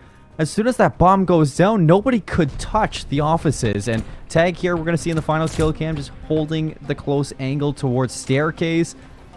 I mean, that was picture perfect hold after Conwell gets into your back line. A great way, again, to respond. After you get hit, you lose the first blood battle, but Icy able to find two, and the rest of the team able to play around that. It was a quick objective hit. You responded after a first blood. A really good opening round for Kaiser. Again, I keep bringing up, you know, what the next step is, right? Because it's not just one thing and you play one-dimensional, it's over. Now, how do you add on to this? How do you respond yourself on a defensive round? Conway gets the first blood. How do you look to respond here knowing this hit's favoring that A side? It's 2 quick kills for Baldwin Wallace. As instead of the early trade coming through, it's the double down from Conwa. Only player on Baldwin Wallace to find a kill in the search and destroy until Polyester is going to tag in. And now it's going to be not hits. All alone. 1v4 situation with the bomb planted too. I mean, this is such a hard retake over towards the offices, and you can see why. Just so many angles to check, so many places for those ARs to set up, and a very simple, flawless round coming out from Baldwin Wallace to bounce back. A can be such a weird site to have a post plant set up on, and even though it was a 4v2, they still were in very strong positions, and again, an offensive bounce back. We go 1-1 here. Back on the offensive try for Kaiser University. Like you had said, Conwell was the only one up until that round with kills on the board for the Baldwin Wallace side, where everyone but one for the side of Kaiser finding their way onto the stat sheet. It's going to be a blind hit towards B, defensively favoring, and well, for Kaiser, you might have slipped through the cracks and might have a free plant here on A. Little do you know, Conwell has slipped through your back lines. A pinch play could very much be coming in here. How many times are we going to say that? There is a player lurking, but he's not going to get there in time. Conwell's going to find the first kill into Gala. Bomb goes down, but again, we find Kaiser in a post plant for A. And Conwell this time is going to double down in the inside of offices. So suddenly things are not going your way as expected from Kaiser. And now Conwell looking for the ace, hunting down Ice. The pistol's in hand. Can the rat get it done? It looks like it can. So the defuse is going to come through from Polyester. An ace from Conwa in round number 3. And Baldwin Wallace to find 2 rounds in a row. It's been electric out of Conwa between map number 1 and map 2. Sometimes for players, you have your S&D Slayers and you have your hard point, you know, just leaders who fry. Conwa doing it all at 7-1 through 3 rounds. An ace in that round to get him there, and wonderful stat line. You couldn't be more pleased with your player in Conwa to give you a 2-1 lead, to be 1 kill off of streaks, to be the new university on the block. I know that's, you know, a dead horse that will probably be throughout this series, but it's just impressive when a school comes in and they're able to show off this impressive of a showing through just, again, 1.5 maps. It's something that, again, is going to turn heads very quickly here in Naystar League. I mean, Hoodie and Matty Melts haven't had to do anything yet, Cash, in the game. Both having 0 kills, but, I mean, you don't really have to get kills when you have Conwa playing the way he is. It's a free plant over towards B, and now Kaiser have to hit this retake. Starting off with not hits, looking to work his way on the flank. Matty Mel's not sure if he saw that player slip on through, so not hits can actually deal a big set of damage. He is going to find one, instantly traded out from Hoodie. MGal is going to keep numbers skewed in the favor of Kaiser as this retake is looking good so far. Ice are going to suspect the player on the inside. It looks like it's going to be a little bit of a ring around the rosy now. It's Ice all alone in a 1v1. 10 seconds left. And look at Polyester. He is in the best position you can ask for. Not enough time to defuse. You still find the kill. It wasn't a clean post-plant setup out of Baldwin Wallace, and that's props to Kaiser for quickly collapsing on the site after the bomb was planted. But you had 3 players, 2 in back warehouse, where, like you said, a player slips through the cracks, hits, able to find 1 kill, and again turn the heads of the defensive players. Not as clean as you would have liked defensively, or excuse me, offensively in the post plant, but you got the job done. You got the round win, and you find yourselves up 3-1. And hey, Hoodie gets a kill on the board, but Matty Melt's still just totally content sitting here saying, hey, if Conwa and Polyester are going to slay out like this, I'm cool to just give clean comms and do what I can to get around the map. Defensively now, it's going to be a 4v4 hit towards this B site, but who is it? None other than Conwa slipping through the backside of P2, and, well, going to be shooting a player here in the back in a second. Every single round, how many times until you learn? Conwa is behind you at all moments of the map. There was a trade in this one, so now a chance to maybe find this kill into Conwa, and they do so. Able to single him out, isolate the kill, and take down the heavy hitter from Baldwin Wallace. How do we see the rest of them react to this one? It seems like you're going to look at Hoodie to just sit still and be. But Polyester makes the full wrap around, and it looks like Ice is getting all the information to A that they can get a free plant. And for Baldwin, I expect them to sit tight here. Maybe if another 10 or so seconds tick off with no noise, they might make this rotation over to A. But the bomb should be going down here. Now you see player 5 and Polyester are going to say, hey, let me just go have a look over here. And, well, that Q will come in faster than he can get over there. A bomb having gone down. Icy able to get eyes on him. Hopefully these Baldwin Wallace players play it together. It's a 2v3 retake. You've got 30 seconds not only to get to the bomb, but to get it defused before time runs out. And, well, you got 3 picks to find until then. And Kaiser, fairly solid in what they've got locked down. Yeah, 26 seconds. Hoodie looking to set up a pinch here with Polyester. Not sure if Baldwin Wallace are going to be ready for this. It doesn't seem like anybody's going to be watching, but here comes Hoodie for the second kill of the game. Snaps over to tag, turning things around in a 1v2 now. Icy, can he clutch up? Looks like Hoodie's going to hop on the bomb. 9 seconds, you just need to play the time, and in fact, they're both just going to line up, so why not finish it with a bang? A great angle to take, just looked right in between the stair railings and didn't expose too much of himself. Again, you get the lineup, and that's what you afford yourself when you plan it on that side. Generally, you have a player trying to look over your teammate on the bomb, but, well, when you stack up like that, you can be afforded those easy kills. Icy able to find 2 there at the tail end to clutch up the 1v2 and keep themselves within striking distance of the lead. I think is more important here for Kaiser. You don't let it go to a 4-1. It instead goes to a 3-2, and that feels a bit more manageable, especially when you get into the later rounds of the search and destroy. And now Baldwin opting to go towards this B site. Hits, gonna have his hands full here. Able to get the kill. Bomb is down B site. The wrap back coming in quickly out of Kaiser University, and a huge first blood. 4 hits here. That's one I'm going to mark here if Kaiser end up taking this. 4v3. The numbers here. Can you get the answer back here? Baldwin Wallace, you can. It's going to be Hoodie, and Polyester does one better. It's going to be bomb now down on that B site. Chance for Baldwin Wallace to plant. Ice is getting in a position to completely shut this one down. You just have to worry about Polyester set up on top. Is Icy going to read this one? It seems like he doesn't need to. Polyester's going to peek out, gives away the position of Icy, and immediately every single player on Baldwin Wallace, they go and hide in a corner. They're not going to give him anything to work with. That's just a smart way to play it. So often you see players chow or, you know, give a player who can clutch up, as we've seen Icy do, isolated 1v1s. And next thing you know, you're in a 1v1 situation, having just been in a 3v1, and you end up throwing away lives that you don't need to. For Baldwin Wallace, very fundamentally sound. I had said it coming into the series. Which of these teams is going to play fundamentally sound Call of Duty? Right now, Baldwin Wallace has Kaiser University's number and then some. Now when you're looking at this, you know, from the side of Kaiser University, you know, going into the latter end of this search and destroy, you're starting to get a little bit of a feel of Baldwin Wallace, at least on their defenses. You know Conwa is going to go for those flanks. So, I mean, this is totally doable for I guess the shutdown here from Kaiser University, they just need to start reading the aggression from Conwa a little bit better. If they can find the first blood onto this player, it should net them a round win. Just will Conwa give it to him? He's playing a lot more patient this time. Not Hits wants to get aggro, and Conwa's got the backup from Matty Melt. And Polyester's watching the overextension, so far so good. Yet another flawless round from Baldwin Wallace. They change up their pacing, and Kaiser fall for it. A wonderful switch up. You said that perfectly. They switch up the pacing. They don't send Con up the middle. Now they do to get this final kill, but off the break they don't. It sets a trap. Kaiser University fall right into it, and well, Icy pinned here in P4, and now we're gonna see this one at a 5-2 Baldwin Wallace. And you know, going back to your point of saying, you know, Conwa likes to run that route through mid-map defensively, knowing and doing are two different things, right? How often do we see teams, we sit here as casters, of course, from the third eye, or you know, from that bird's eye view, saying, well, you know, he's going to take this route.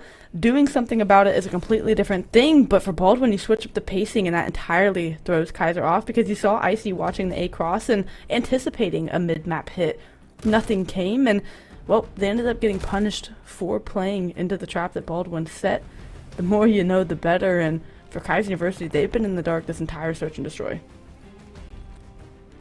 Yes, they have, though. This round, Conwa goes down immediately by way of Gala, and this has completely opened up the train yard for a flank from Icy, and he's wasting no amount of time at getting into the back line.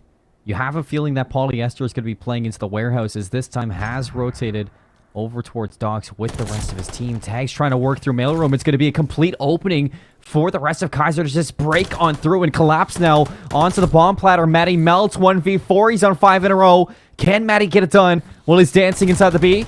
Just side by side on every player of Kaiser. And finally, Icy's going to get things done. The kill's going to come through, and the defuse as well. Kaiser University, they hold on strong here from the search and destroy. Find a way to get a win. Chip away at it bit by bit. 5-3? You need 3 straight. Well, after that round, 4 straight to get it done.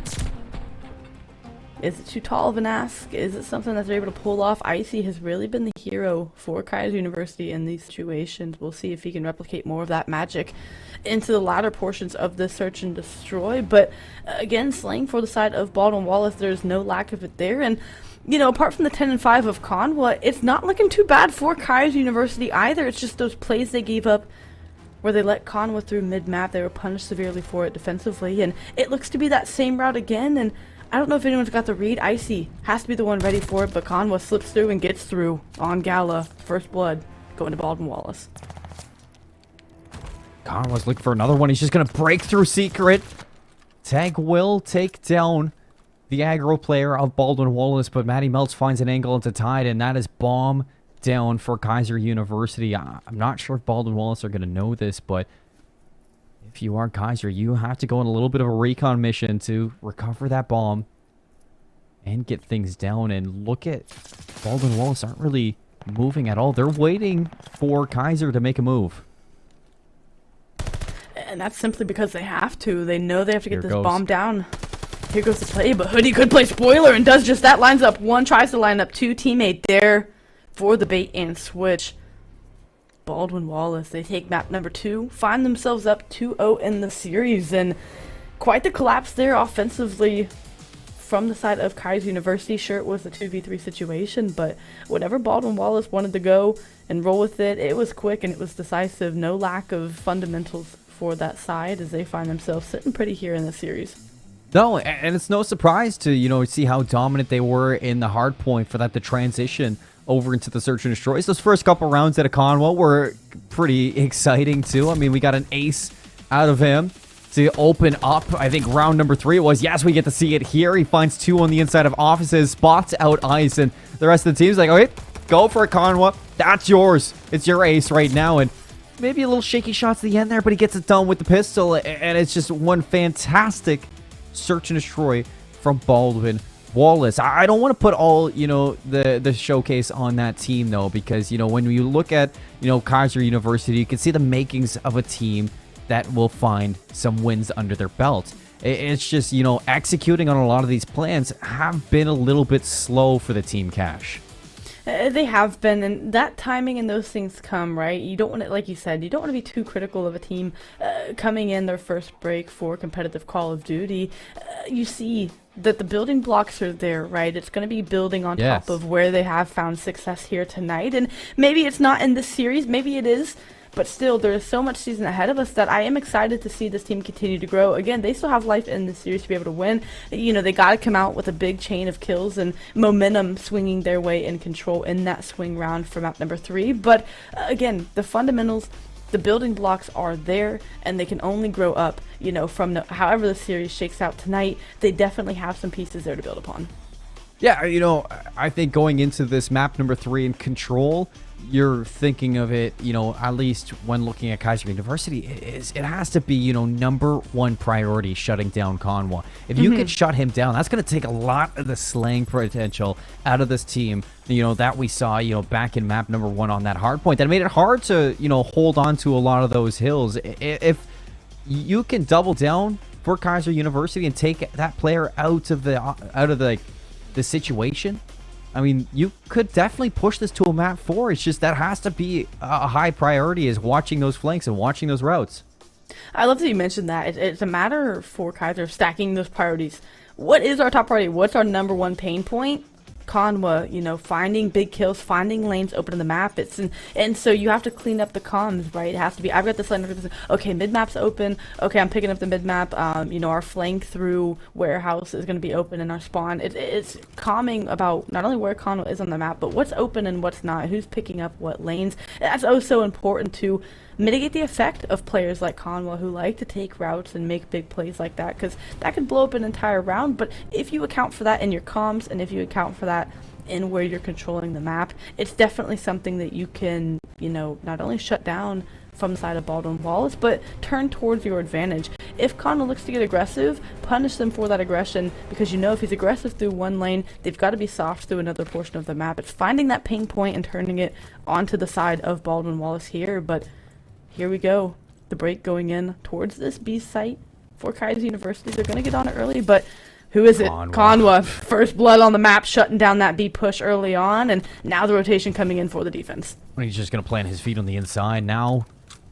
Going to bounce out towards the staircase. As you can see, Kaiser now going to put a lot of pressure over towards A. Well, Conwa is lingering at that B zone. Polyester is going to be here to see if he can hold off the oncoming onslaught of players, and he will be able to have at least one shaky shot. Almost snaps onto the second. Still a presence here for Baldwin Wallace, as they do have the close spawns, but now you have yourself planted into the hill, and you're starting to gain progression here for Kaiser considerably quick. On the retake here, Polyester leading the charge. Conwa's going to get the double down to break back in, so that third tick's not going to come into fruition. They get 2 at A, and now they got to move back over to B. That is great work, though, out of Kaiser to get 2 ticks of progress on that more difficult site. Now the clock stopped just under a minute on the clock, so they'll be close to 2 minutes if they can cleanly get the rest of this progress. They've stacked the point. The ticks are progressing rather quickly. Here comes the collapse. Conwa opens up with one. Maddie melts from the top, shooting laser beams. And you get site clearance if you can find one more kill. Of course, Conwa is able to. So you only need 2 more ticks here. Doesn't sound like a big ask, but with 45 seconds left, you don't have anything to show for the 4 out of 6 ticks that you have. You've got to find a break. You've got to get more time on the clock. Lives look good for you. It's just that time that's going to be a pain point. And you don't read Conwa either, so he's able to cut down some of these lives, moving into this B hill. Now dropping down from the second floor. Mgala, who is laying prone, is able to take down that heavy hitter. So B zone secured. Another minute slapped onto this clock. And now the rotation over towards A. Gala's going to go for the full rotation towards the spawn. So now Baldwin Wallace are going to realize this. I'm curious to see where they're going to be spawning. They still spawn over towards the boulevard, and it's not going to matter after all that. Gala makes the full rotation around, and nobody on his team is able to stay alive long enough for it to matter. That's what you are hoping if you're making that play out of Gala. Gala definitely would have chowed through that P1 side, but Again, when your teammates fall, you don't just want to take on a 1v4. You don't know where all the other players are positioned. So now it's just working through spawn, working through fire, as Tag is trying to do, but Player 7 and Polyester is ready for it. Sure, you get a couple kills from the front side of the hill, but Gala is still in position to make a play here and stop the clock. Tag finding a big kill as well. So now it's just trying to stop the bleeding for Baldwin Wallace. Attacks come out. You got to find a few kills here as the reinforcements come in out of Kaiser. It's 9 lives to 14 now going into this one. Kaiser looking to stumble in and hopefully secure this last take, but it's not going to be easy as trades go back and forth. They're going to spawn back up towards the train yard. Overextension again from Gala. You have to worry about Conwa in the front line, and he's looking to cut these rotations off. He finds the first, almost a second on an Icy. Polyester's going to shut down the flank. It's going to be Noah hits now through the middle of the map to see if he can stir things up and hold on for the team to reinforce. 5 lives to 11 now. Not hits goes down. Icy's going to slide in for a second. Polyester trades it out. It's going to be 3 down again for Kaiser. Gala's going to be the closest one to get to this one, but as Matty Melts gets that kill, it is going to be the first round secured for Baldwin Wallace University on their defense. A good hold for them, and for Kaiser University, you got a really good look at A. Unfortunately, the time ended up, coming in to be a factor at the end. Of course, lives did as well, but if they would have had more time on the clock, maybe they could have hit a couple more routes. You saw Gala liked to play that flank, and if I'm Baldwin Wallace, that's something I'm mentally noting the next time we get back to defense. You can already figure out players' tendencies and habits through one round of control because they tend to do the same thing to try to get the timing to go the way of their team. Gala likes to hit that flank play through fire and just sit and wait for good timing. Now, what are going to be the Baldwin Wallace tendencies here on offense? You've got player 6 and Conwa just stopping the clock while the other 3 players trusting them to work those picks over on the A site. Shaky shot, it's not going to pay off for you as Icy is able to find 2 before getting traded out. But you have presence on both sides now, so now you got to make a decision if you're Kaiser on defense. What do we want to shut down first? And it looks like the A site's going to be it. Yeah, the A site gets shut down, and that's going to, pour the efforts of Baldwin Wallace back over towards B. If they stack it up, the site's going to be going considerably quick.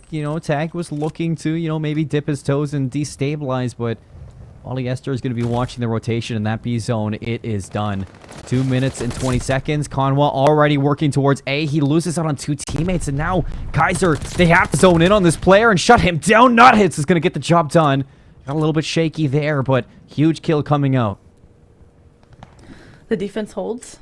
You'd like to keep the life advantage if you can, of course, but at least keep them as close as you can. Tag in a good position, playing that top third of fire where you can kind of watch players on the cross. Of course, Conwa getting blessed with wonderful timing again and able to slip through to pillar stairs.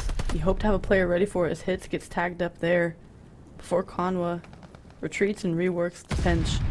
Coming in out of P1, good timing once again, able to find a kill, trying to get the kill on hits to open it up for the team, but for Baldwin Wallace, as you've done this whole series, things are just going right. I like the strategy that I'm getting out of Kaiser right now. It's you recognize where Conwa is, and instead of honing in on his presence, they overextend and they take down the rest of his team around him so that when Conwa does show himself, he's all alone in a 1v4. There's only so many times that Conwa can 1v4, so it makes it so hard for him to have a real effect inside of this game. But now looking again as Baldwin Wallace are collapsing into this A zone. Gala's going to be the only one here. Lines up too. Able to hold on for as long as he can before going down to Polyester. Matty Melts stacking this zone. Icy's going to shut him down, and it's going to be only Polyester on the way in. The nade's going to come through and, tag him up for a moment. Here comes the reinforcements. It's going to be Conwa all the way around the overextension. He's shut down, so the defense, it holds yet again. They're not panicking when they get into this A site. They know where the players are that they need to find and kill, and now they're just holding strong. You've got to try to figure out what hit you want to take if you are Baldwin Wallace. Conwa from outer stairs again, wrapping around to back window, going to try to pinch with his team from the front of hill, able to find another kill on a 2-3 combined 3 with his teammate, and now you get that clearance on the A site. Now Conwa gets to spread his wings and fly at this Kaiser defense as the team stacks the point. 5 kills there, the stack's clean, and now you've got Conwa on your base. It is clean. And Conwa right now, he's making sure that everything in the setup of Kaiser University is not 7 in a row for Conwa to end off that round. You couldn't ask for anything more from this player. Finally, he gets a chance to strike at all players while his team is alive And you can see that that is not what Kaiser wanted in their strategy book. You hold for so long, and we were giving props to Kaiser for the defensive efforts, but as we've seen earlier tonight, as we continue to see on Berlin, it takes 1-4 down to just change the tides of the game. It always comes at the late round. Suddenly do you see it work out the first time, but again, as a team has to hold wave after wave of attack, you start to see them break, or maybe the timing is staggered by just that second, where COD timing starts to play that factor. Either way, you get the break for Baldwin Wallace, and now for Kaiser University, you want this A site early on. Conwa, guess who? On the flank play, coming down A long, going to try to pension on Kaiser.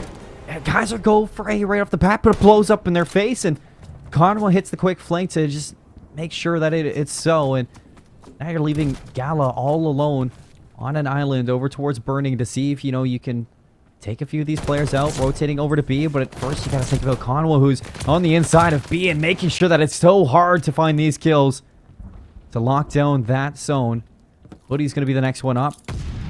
Bit of a misplay on the stun there, but the nade is gonna look to give him an avenue in. He's gonna be shot down on the staircase, and that's gonna be all life wiped out from Baldwin Wallace over towards the mail room. Maybe one last hit from Conwa, but if it's gonna be done, that is gonna be the B site captured. All up to Conwa here to make some damage, and he's not going to find it.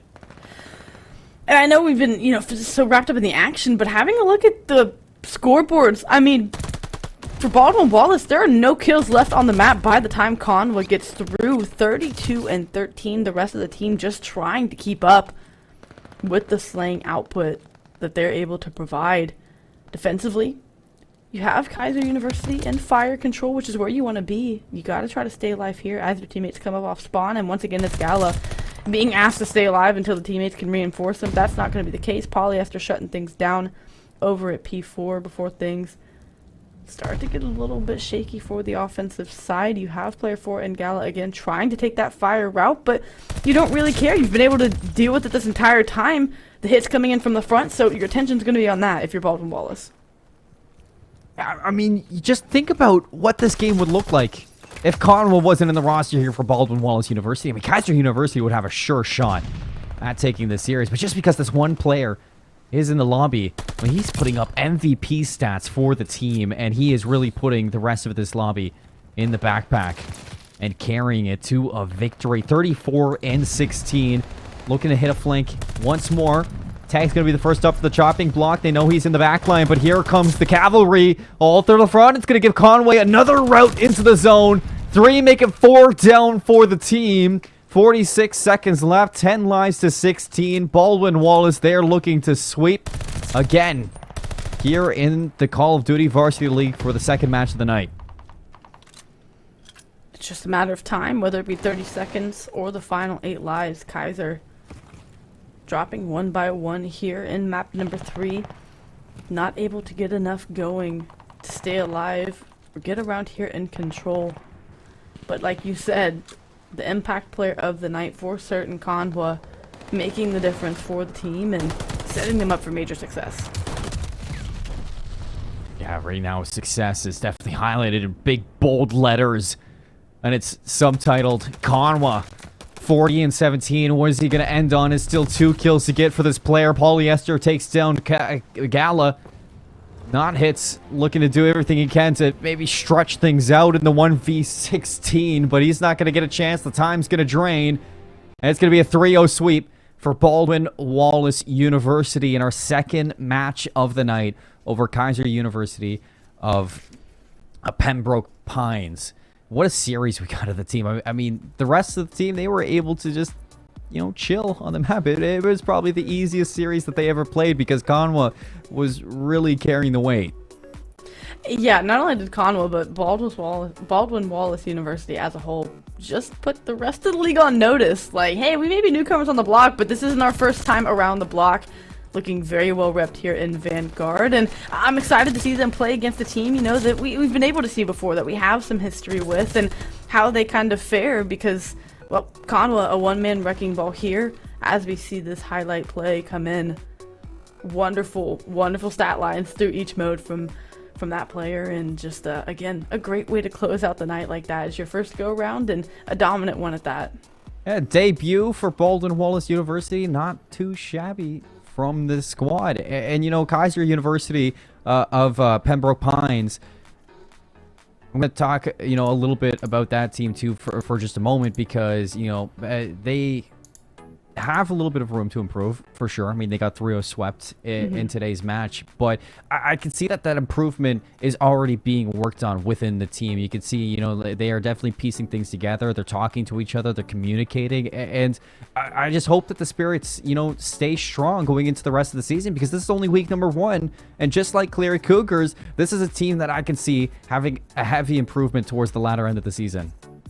It definitely is, and I'm excited to see how they look as the season goes on. But here for our post-match interview, we do have Conwa on board with us. We're going to get to chat with about kind of how that series went, but thanks for joining up with us. How's it going, guys? How you doing? Dude, I have to say, I mean, that must have been fun for you playing through that, because you were putting in the work for the team. You know, we haven't seen too much at a Baldwin Wallace University when it does come to collegiate COD. And for you specifically, I mean, do you have, you know, a background in playing in Call of Duty that people, you know, might not know watching? So I've been competing in COD since this is my first ever year actually competing. But I've always known about like competitive Call of Duty. I watched Nate Chow when I was like 13 years old, you know. So I've always known about it, but this is the first ever year I've ever started trying to compete in like challengers and like going to events, going to like local tournaments, those type of things. I went to a couple majors.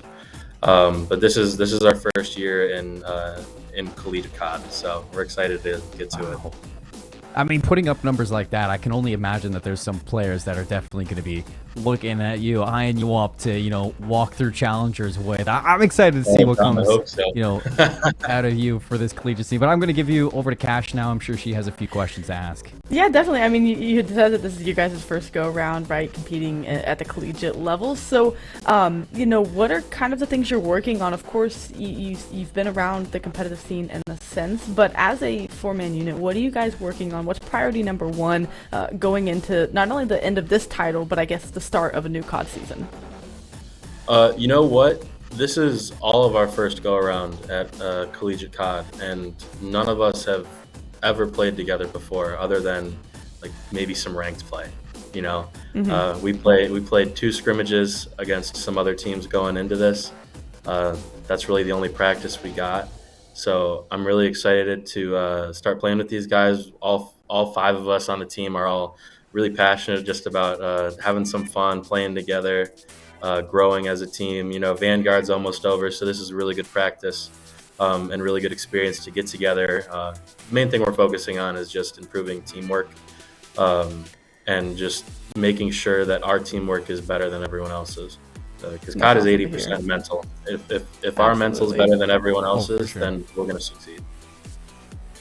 I love that you guys are saying that. You know, mental is good. You guys are going to succeed. I like that. Now, you know, for it being your first ever season together, have you guys set any goals maybe for it? Anything that you're looking to, you know, finish on for the rest of this year? You know, we did have a couple of goals, I guess. You know, I think the ones that we were looking at were more personal. You know, I think all of us, you know, are trying to grow together as teammates. I think that's the main thing. I don't really think that's quantifiable, but we really want to grow together as teammates and get this experience together. Just being a part of a team, being a part of something competitive, making playoffs would be great, and trying to just go as far as we possibly can go, especially in our first year. Just seeing what level we can push to and how high is our ceiling. So that's it. Love that. Cash, is there any, you know, finishing questions? Just one more for you. You know, it's Baldwin Wallace's first, you know, team representing. How does it feel? Is it exciting? Is there pressure? A mix of everything? Being, you know, you're the inaugural team for this university. How's it? I guess a double question. You know, how's it feel representing them? And then, you know, are you trying to make a statement and kind of put this school on the map in your first season? You know what? It's actually, it feels really cool. I was like calling my mom just about it. I was like, yo, I know this is kind of corny, but like, I'm gonna be like on like the stream, and the stream looks pretty legit. Like, you know, come on, just go check it out. I was like, I'm in a fraternity, so I was telling some of my frat bros, shout out to Gap, you know, just it's kind of cool. People are excited about it. I'm excited about it. Um, yeah, there's no pressure though. Absolutely no pressure because nobody knows who we are. The expectation is, be the worst team in the league. It's your first year, so exceeding Yeah. anything beyond that is a win in my book. And I know Yeah, we're it's a gonna really do valid that. point. So, Absolutely. No pressure for Baldwin Wallace University. absolutely I none. hope to see you back on stream, Conway. You were an absolute treat to see today. Definitely surprised that I wasn't ready for it, but I'm excited to see how you guys grow throughout the rest of the year. Before we let you go, is there any shout outs you want to make? And after seeing today, I'm sure people want to know, where can they find you? Oh God. Who do I shout out? Shout out Jake Grasso. He's our esports coordinator. Is that your title? Director. Sorry, esports director. He's a goat. He's been setting this all up. Shout out Sigma Phi Epsilon. Uh, shout out shout out Baldwin Wallace University. All Jackets, baby. Shout out Top Level Gaming, the venue that's they're letting us play here. Shout out to these guys. And All Jackets, baby. Nice. And And my @ on Twitter is @CXNWA. The Conwo All of an right. X. Now, if you guys want to know where to find Conway, you guys know exactly where to find him. I hope you have a great night. Congratulations on your debut dub. It's a 3-0 sweep. You go celebrate with your team, man. Sounds good. I will. About to get some Panda Express. Jealous. I am jealous. Thanks for coming on, Conway. I hope to see you again. Appreciate it, guys. Thank you very much. Have a good day. All smiles from Conway Cash. I mean, that was so lighthearted and wholesome. Baldwin Wallace University, we may not have known them going into this matchup, but now I feel like I'm excited to see this team grow, together throughout the rest of the year. It's really cool to see, especially the insight Conway gave us of your first team. You have that no pressure mentality because, again, knowing who you are, you expect a first team, it's their first go round, they may not be so good, they're going to build on top of what they have here, but it seems like they have a mature mentality already. And again, I love to focus on the intangibles of Call of Duty, the mentality that you have going into a match. What do the team camp sound like? Are we lighthearted and making sure we're having fun with a priority of winning still? It's just really refreshing to hear schools and these collegiate players talk about the importance of what goes on outside of the game, how everyone's feeling as a team and things like that. It's really exciting to see teams have that focus, let alone a first-year program with all new players who have seldom played together, as Conway said. So I'm really excited, and hey, consider me a fan, then I'm excited to see where these guys can go from here and how their season ends up shaking out. I can imagine we're going to see more of them on the map for sure. Oh, I expect that's not the last we're going to see of Conwa on stream either. If you're a fan, I'm a fan. I can't wait to see Baldwin Wallace University, the Yellow Jackets, in the future here for the Call of Duty Varsity League. But that's going to be all she wrote for our match number 2. Match number 3 is going to be coming up shortly. We're looking at University of North Texas and Dallas going up against Keanu College, a team finally from Canada that I get to see. That's going to be on the other side of the break, folks. We'll see you soon.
Folks, welcome back to the Call of Duty Varsity League Fall Season for 2022. My name is Seymour. Joined with me is Cash. We just got through our first 2 matches of the day, and you know, they both were 2-3-0 sweeps, but hey, you know what?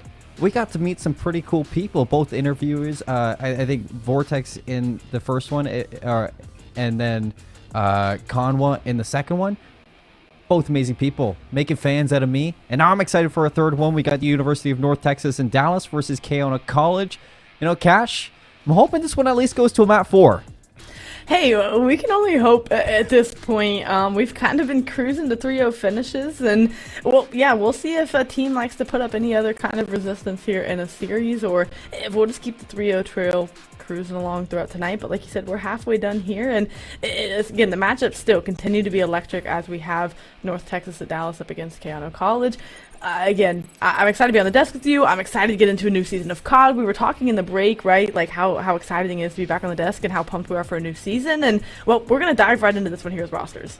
Yeah, I want to give, you know, first off, talk about Keona, the Huskies, you know, a team at Alberta, you know, over in Canada, you know, big fan of Canadian teams myself, being a Canadian. So I'm going to try to be as non-biased as I can be, as I am, you know, a fan of University of North Texas, Dallas as well. But when you're looking at these two rosters, Keona is going to be Zelios, Brody, Kurz, and Great Witness. And on the other side, University of North Texas, Dallas is going to be Royal, Official, Dez, and Johnny Fantastico. Love that name. Going head-to-head against each other. And I think this one's going to be a great show against these two teams. You know, University of North Texas and Dallas, haven't seen the most out of them, but Keona definitely trying to, you know, make a name for themselves after a couple, you know, missed marks, both in the CCL and previous NACE years. Yeah, and I like talking about teams that come into this with, you know, having the desire. Of course, every team every year has the desire to be better, but again, these storylines we're going to follow where, you know, you fall short of expectations a couple years in a row. Now you really, you know, you make a roster change. You want to try to make a statement, you know, in this season. Of course, a lot of teams, as we've talked about in interviews, eyes are, you know, focusing towards MW2, but you still get competitive reps working as a team here. And for Keona, you know, they want to try to be able to get those good reps in. And again, turn a new leaf, turn a new chapter here as they have their eyes ahead towards the new title. And I'm excited to see what they have to offer for sure. I'm excited as well. Now let's take a look into our series for the map overview. A change, you know what change? We get a triple dose of Tuscan, but we do get the Bocage for maps 1 and maps 5. So, you know, I don't know if, you know, University of North Texas and Dallas or Keona were listening to us, but, you know, at least they gave us something other than a Berlin.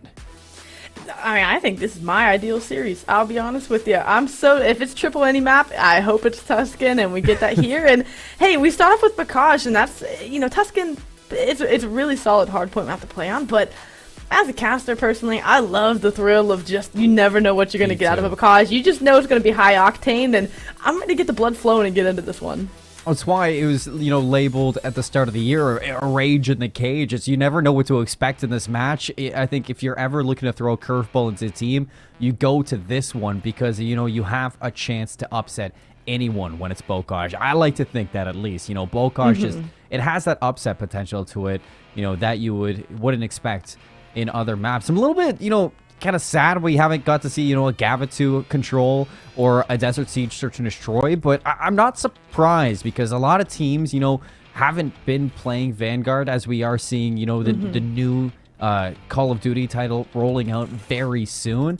Maps like Gavitu and Desert Siege, they have a depth to them, a depth of knowledge, a skill set, you know, and you need those set strategies. So I'm not surprised I'm not seeing it. I don't expect to see those two maps, but I'm glad we get the Bocage at least. I'm glad they've given us that, but yeah, I think we're at a point now where maybe teams made a pact and said, hey, we're just not going to play these ones. No matter how things go, we just don't want to play these maps. But like you said, there's a next Tuscan, level and to Berlin. them. Yeah, if those are the three we're rolling with, I'd sub in personally Gavitu for Berlin, but I know that's a semi-hot take. But we get Tuscan and Bocage here, so no worries about Gavitu or Berlin here in our series. And like you said, I at least hope we get to a map number 4. Of course, it'll be Tuscan Hardpoint, which we're familiar with tonight, but at least we get to change up in map number 1.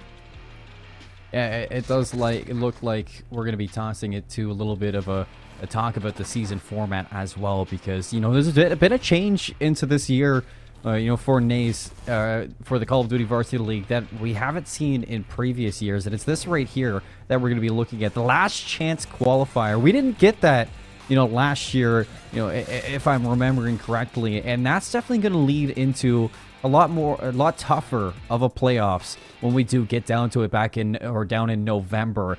I like that we've added a last chance qualifier. You know, after the regular season, you know, a couple teams going into the conference play-ins and championships are definitely going to have their, you know, set gameplay style, but a lot of teams are still improving. Like, you're looking at those, you know, Kaiser Universities and those Cleary Cougars to make those steady improvements going into, you know, the latter end of October. And that last chance qualifier is just going to give a team a little bit more room to improve. Cash, that I'm liking the change.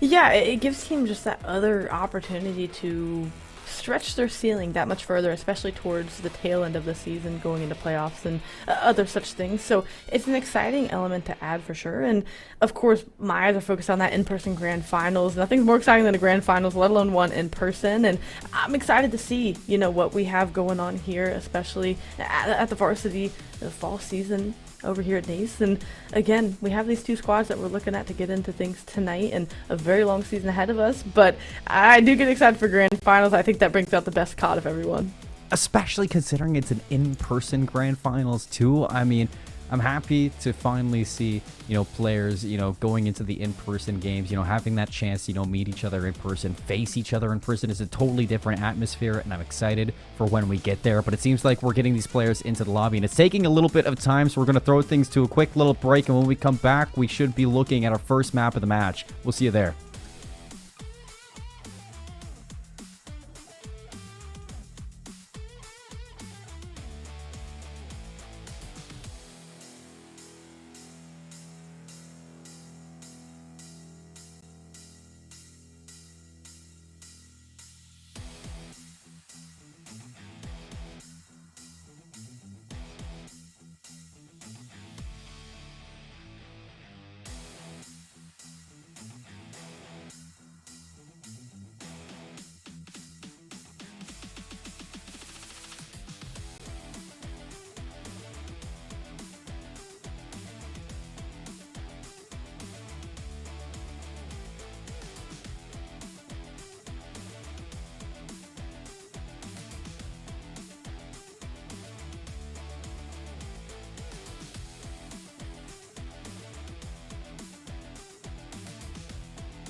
And we are back here with the Call of Duty Varsity League when we're looking into our match number 3 between K College and the University of North Texas and Dallas.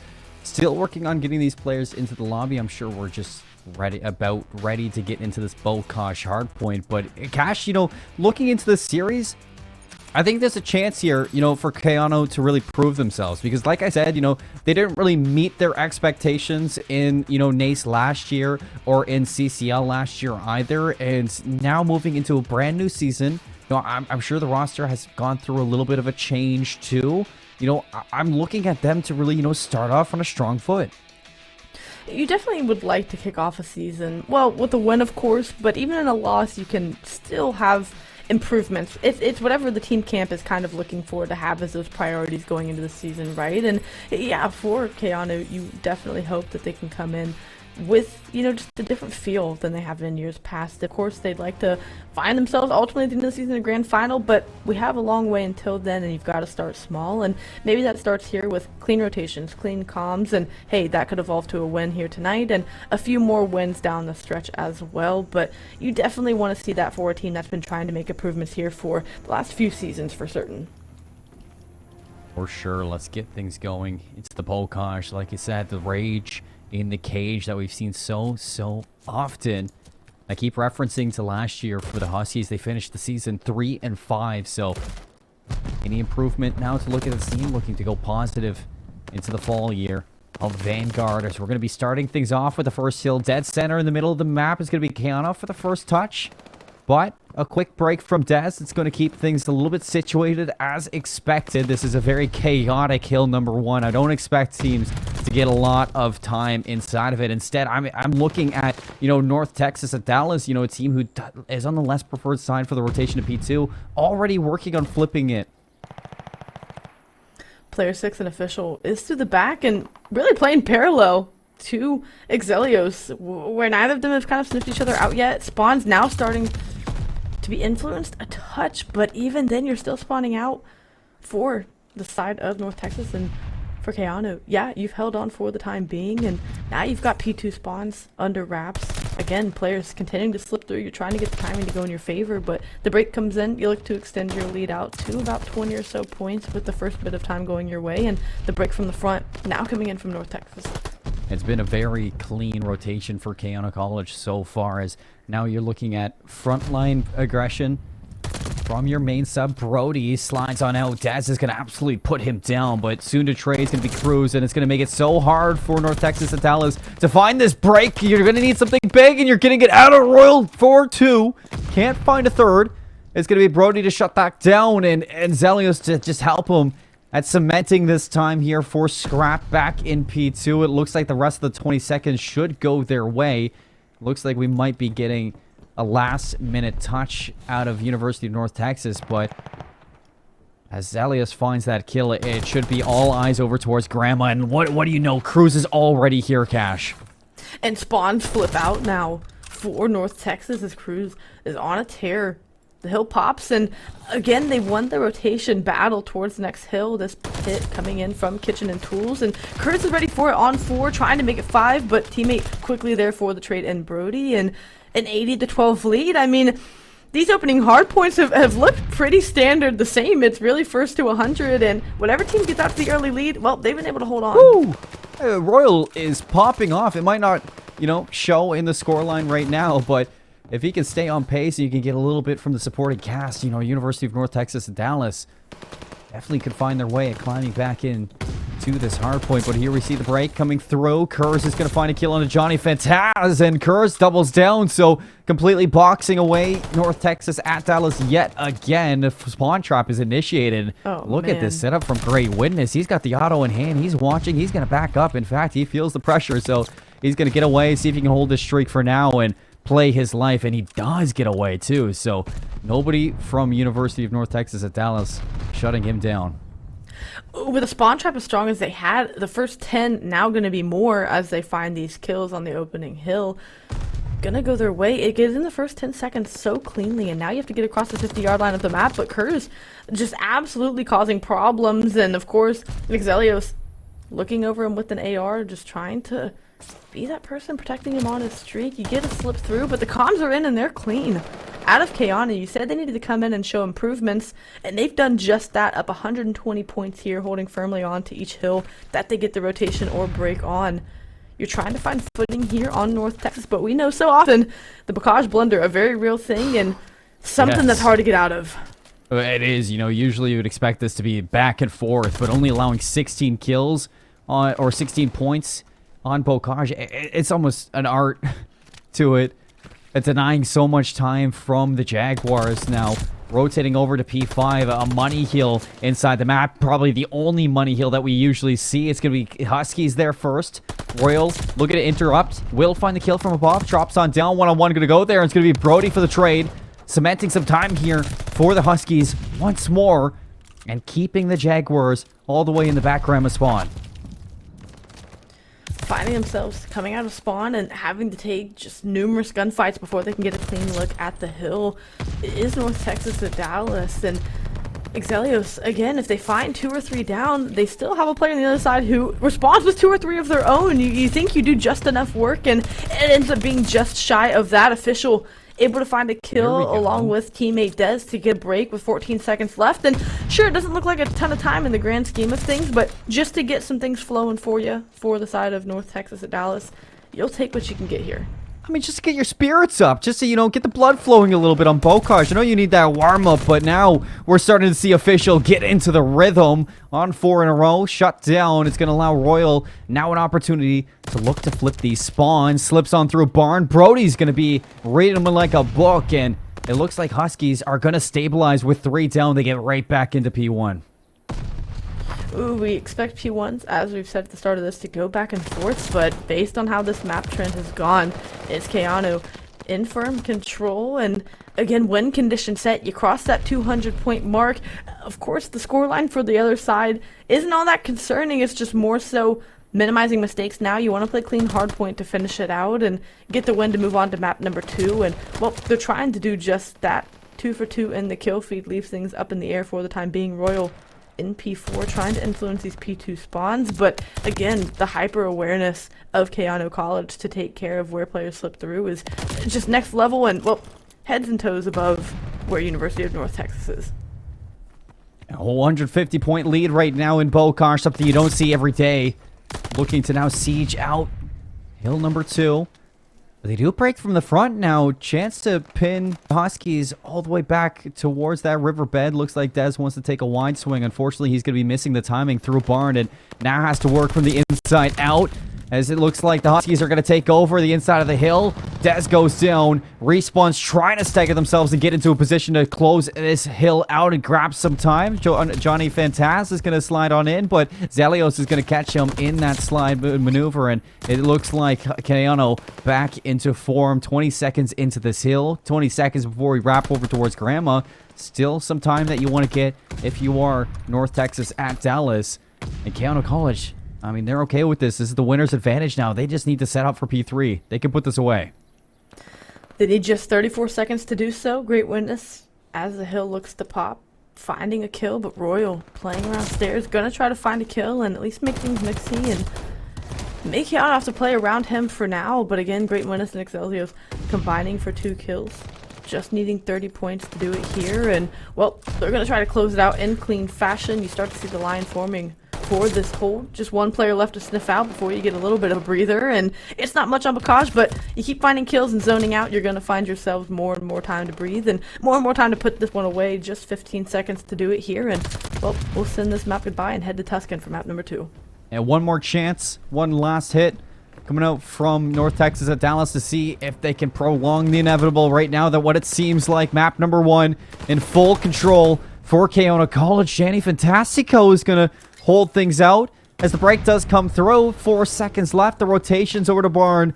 You need to get there if you're the Jaguars, as there's no time to waste. And Daz already going to be there with Royal. The full pinch is going to go through. Johnny Fantastico slips on in. So the rotation, good for now. Back and forth kills. Keanu get on in. 1 more second. Dez is going to keep him away for the hill for a few seconds. Official and Royal continuing to rack up these kills. But you have to think it's only a matter of time. 1 break for Keanu to find the lead in this series. East University of North Texas, they're making them work for it. So here comes the break all at once. All three players go in. They collapse. They take out the Jaguars. And a map 1 victory, 250 to 103 for Keanu. And hey, for North Texas, you don't get 100-point club. You cross that threshold, and maybe that's what they were playing for, but they played it hard there at the end. And like you said, they made Keanu earn it. They had to go out and get that win, but still a 150-point win. You'll take that coming out. You said they wanted to come out and improve on, where they've been falling short in previous seasons. And as far as map number 1s go and a hard point, I'd say that's an improvement for sure. No,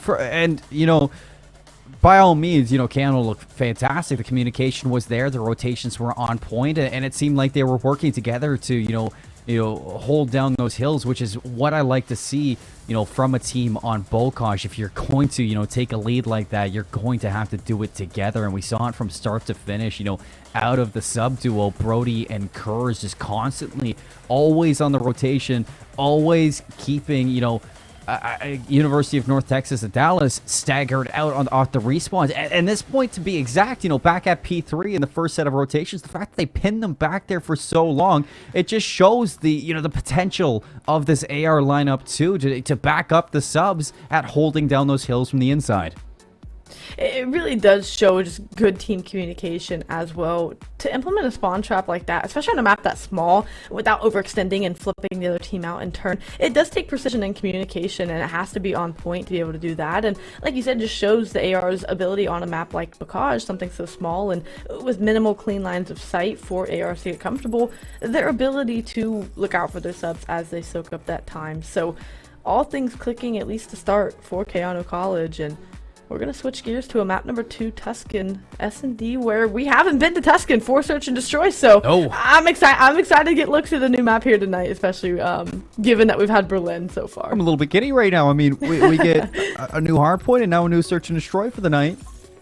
And for those folks at home wondering what we're going to be looking at in Tuscan, we'll look to the submachine guns. And Keanu, we saw their subs thriving in Brody and Kurz. Who's going to step up to the plate for the Jaguars? Because, Johnny Fantastico, I don't want to single him out, but he was 5 and 25 at one point in the Bocage. If anybody's going to need to pick things up, you need to kind of put him on a pedestal. Your island player, Indez, gets in position, but at that point, all players for Keanu College are here. You traded out the pinch coming in now from Fire. Johnny, you called his number, said he has to be the one to make the change here and couldn't make the play. Gets the timing to slip past Kurz, but does end up biting him as the repinch looks to work in now. 1v3 situation coming in for Keanu College.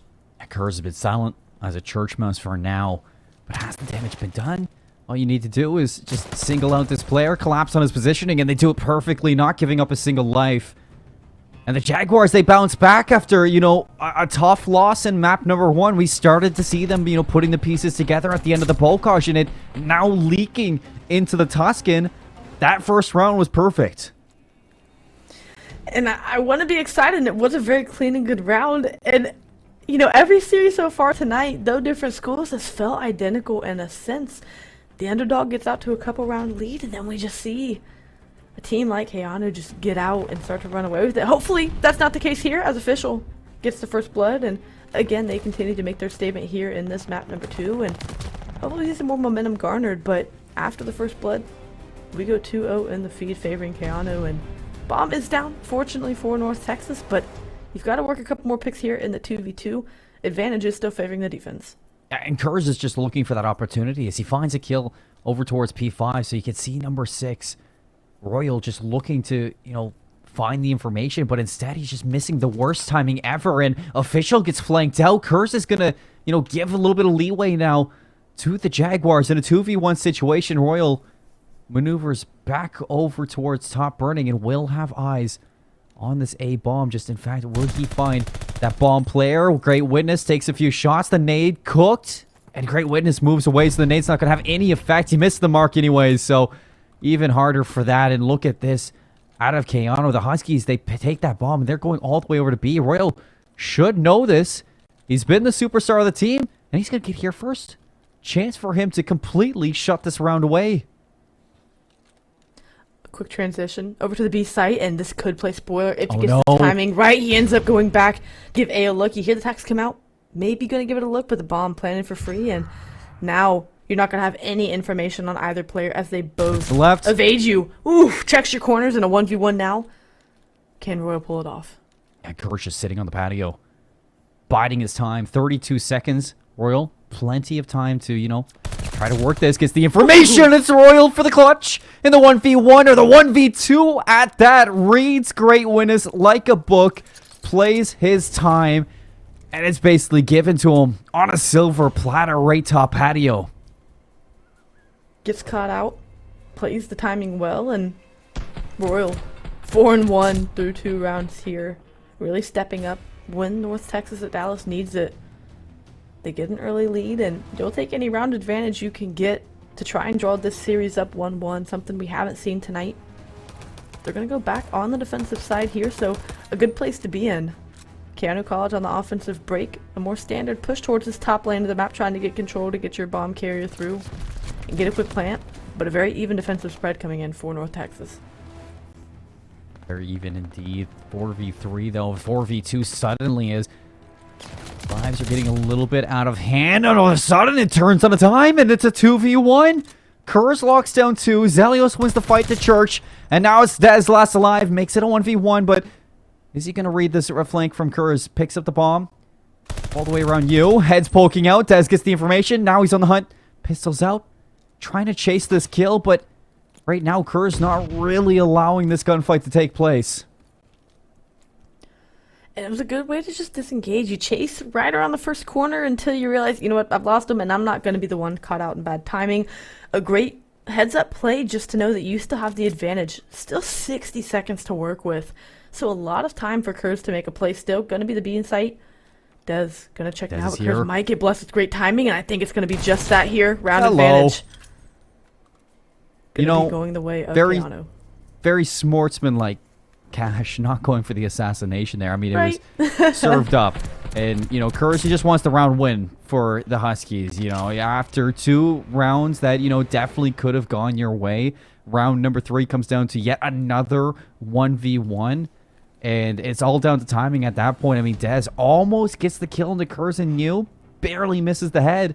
You know, the disengage was smart for sure, but, you know, Kurz makes the quick wrap all the way through P5, and I mean, Dez just doesn't expect it. And look at the aggression again from Kurz. He's feeling it right now. He has a teammate right beside him. First blood for Keanu. Brody's just going to spearhead this right through the middle of the map, and with those 2 kills, they're going to take what they got and disengage for a second until Great Witness now puts Johnny Fantastico in a 1v4. Barely out of spawn before Keanu was able to get to your spawn. And that's the signs of teams that know what improvements they want to make. Teams that have the ability to switch up pacing and recognize that you can really start to throw teams off. They've won the last 2 rounds to draw it up 2-2. I mean, again, that's due to switching up pacing. That's due to hitting different timings in the round prior, hitting that time that Dez wasn't expecting. And now see what looks to be a lobby issue here for a moment, but for the time being, the pacing switching that Keanu's brought to the table has been very much good for them to earn these 2 rounds that they've won. They've very much earned the round wins that they've gotten because of how well they've made adaptations. Greatness Witness was just kind of sitting there, Cash, like, guys, where did you go? Where'd everyone go? Where'd everyone go? Well, you know, we're just as clueless as you guys are, as sitting, you know, at home waiting. So, I mean, after those 4 rounds, all I have to say, Cash, is that, you know, I'm impressed in what we're seeing at a University of North Texas at Dallas in the Search and Destroy. Because the hard point was not looking that good. I think, you know, the slower pace and, you know, the no respawns definitely gives Royal a little bit more room to work with in his individual skill set. And it's definitely, you know, showing that you know, there is that skill in this team that can come out to play. Yeah, it definitely does, and I think a good testament, you know, for a team to really see if they, you know, really have it in the tank to beat a team like Keanu and to come back being down a map deficit regardless of who you are, is there are 2 things that I kind of look for. One is your ability to adapt, right? I've mentioned that, I think, in every single series tonight. The ability for a team to go down, be in an unfavorable situation, adapt, and then, act on it, right? Make those improvements, make those changes to give yourself another leg up and advantage. And that's one of the things I look at. And the other thing is minimizing mistakes. You see it and you hear about it in traditional sports. It's the same thing in esports. And it can sound like a simpleton statement on the surface, but you want to minimize your mistakes. Whoever is making the least mistakes on the map should more times than not be afforded to win, right? Am I getting caught out in bad timing, or am I valuing my life? Am I focusing the objective because that's what's going to win me the game, or am I trying to overextend and find kills and it ends up costing us a rotation? There are so many things you can look at on a map that can lead to small mistakes that lead to something big you can look back at on a map that ends up costing you. So those are the two main things I look for. Can you adapt as a team? And then can you minimize your mistakes? And I think that shows really mature teams, no matter how early or late you are in a season. Those are two things that you can always have control of. And it's usually the thing that has set apart, the winning team so far today.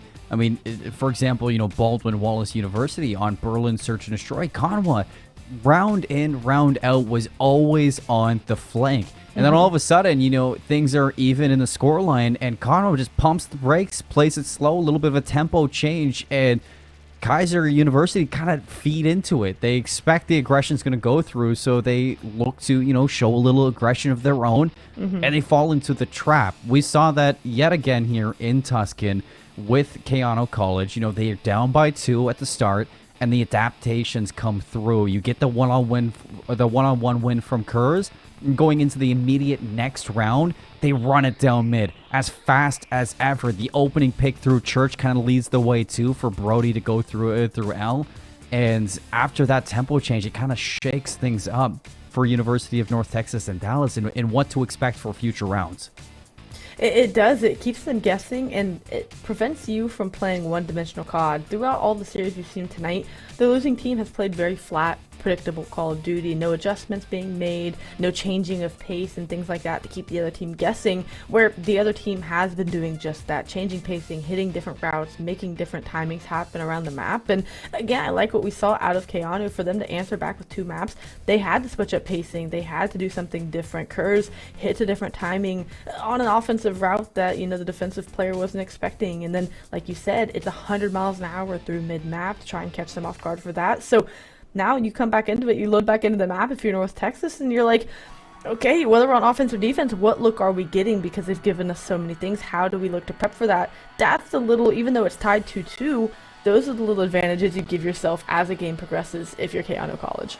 And it hurts a little bit too, because coming off on a 2-0 start for the Jaguars, that 1v1, if Des wins it, a 3-0 start would put you in such a confident spot for that team. So definitely loading into this, it is going to be a little bit of a question mark will we get out of both teams at that, because we saw a completely different situation towards the end of that. But it does sound like we are getting a full reset of the map back to 0-0, which honestly, it doesn't really change anything because it was 2-2. It was tied anyways into the early rounds. So it's just, take away those 4 rounds, we go back to 0. And it goes back to that question that we asked at the start.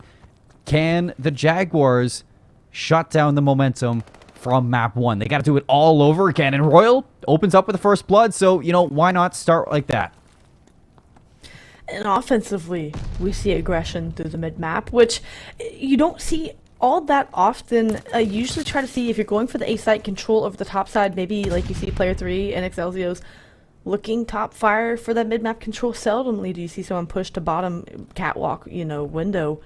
They opt to take it from the inside to get the plant, while North Texas has outer control, and player 5 and Johnny could make a play here and get good timing to kill some players on the site. Now left in a 1v2, Johnny! Now a 1v1, and it's good to go for now.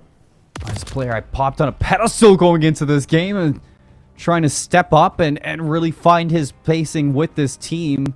Finds himself in a 1v1 against Kurz of all people. I mean, a demon in the sub role for the Huskies, and a big closeout there for Keanu to start on a completely different foot into this map number 2 than they did in the first go around. So they win round number 1.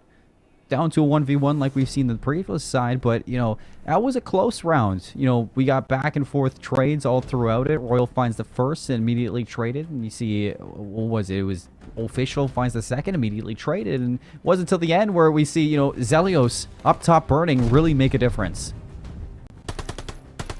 Here. And even spread across the map. Johnny gonna map someone with the MP40.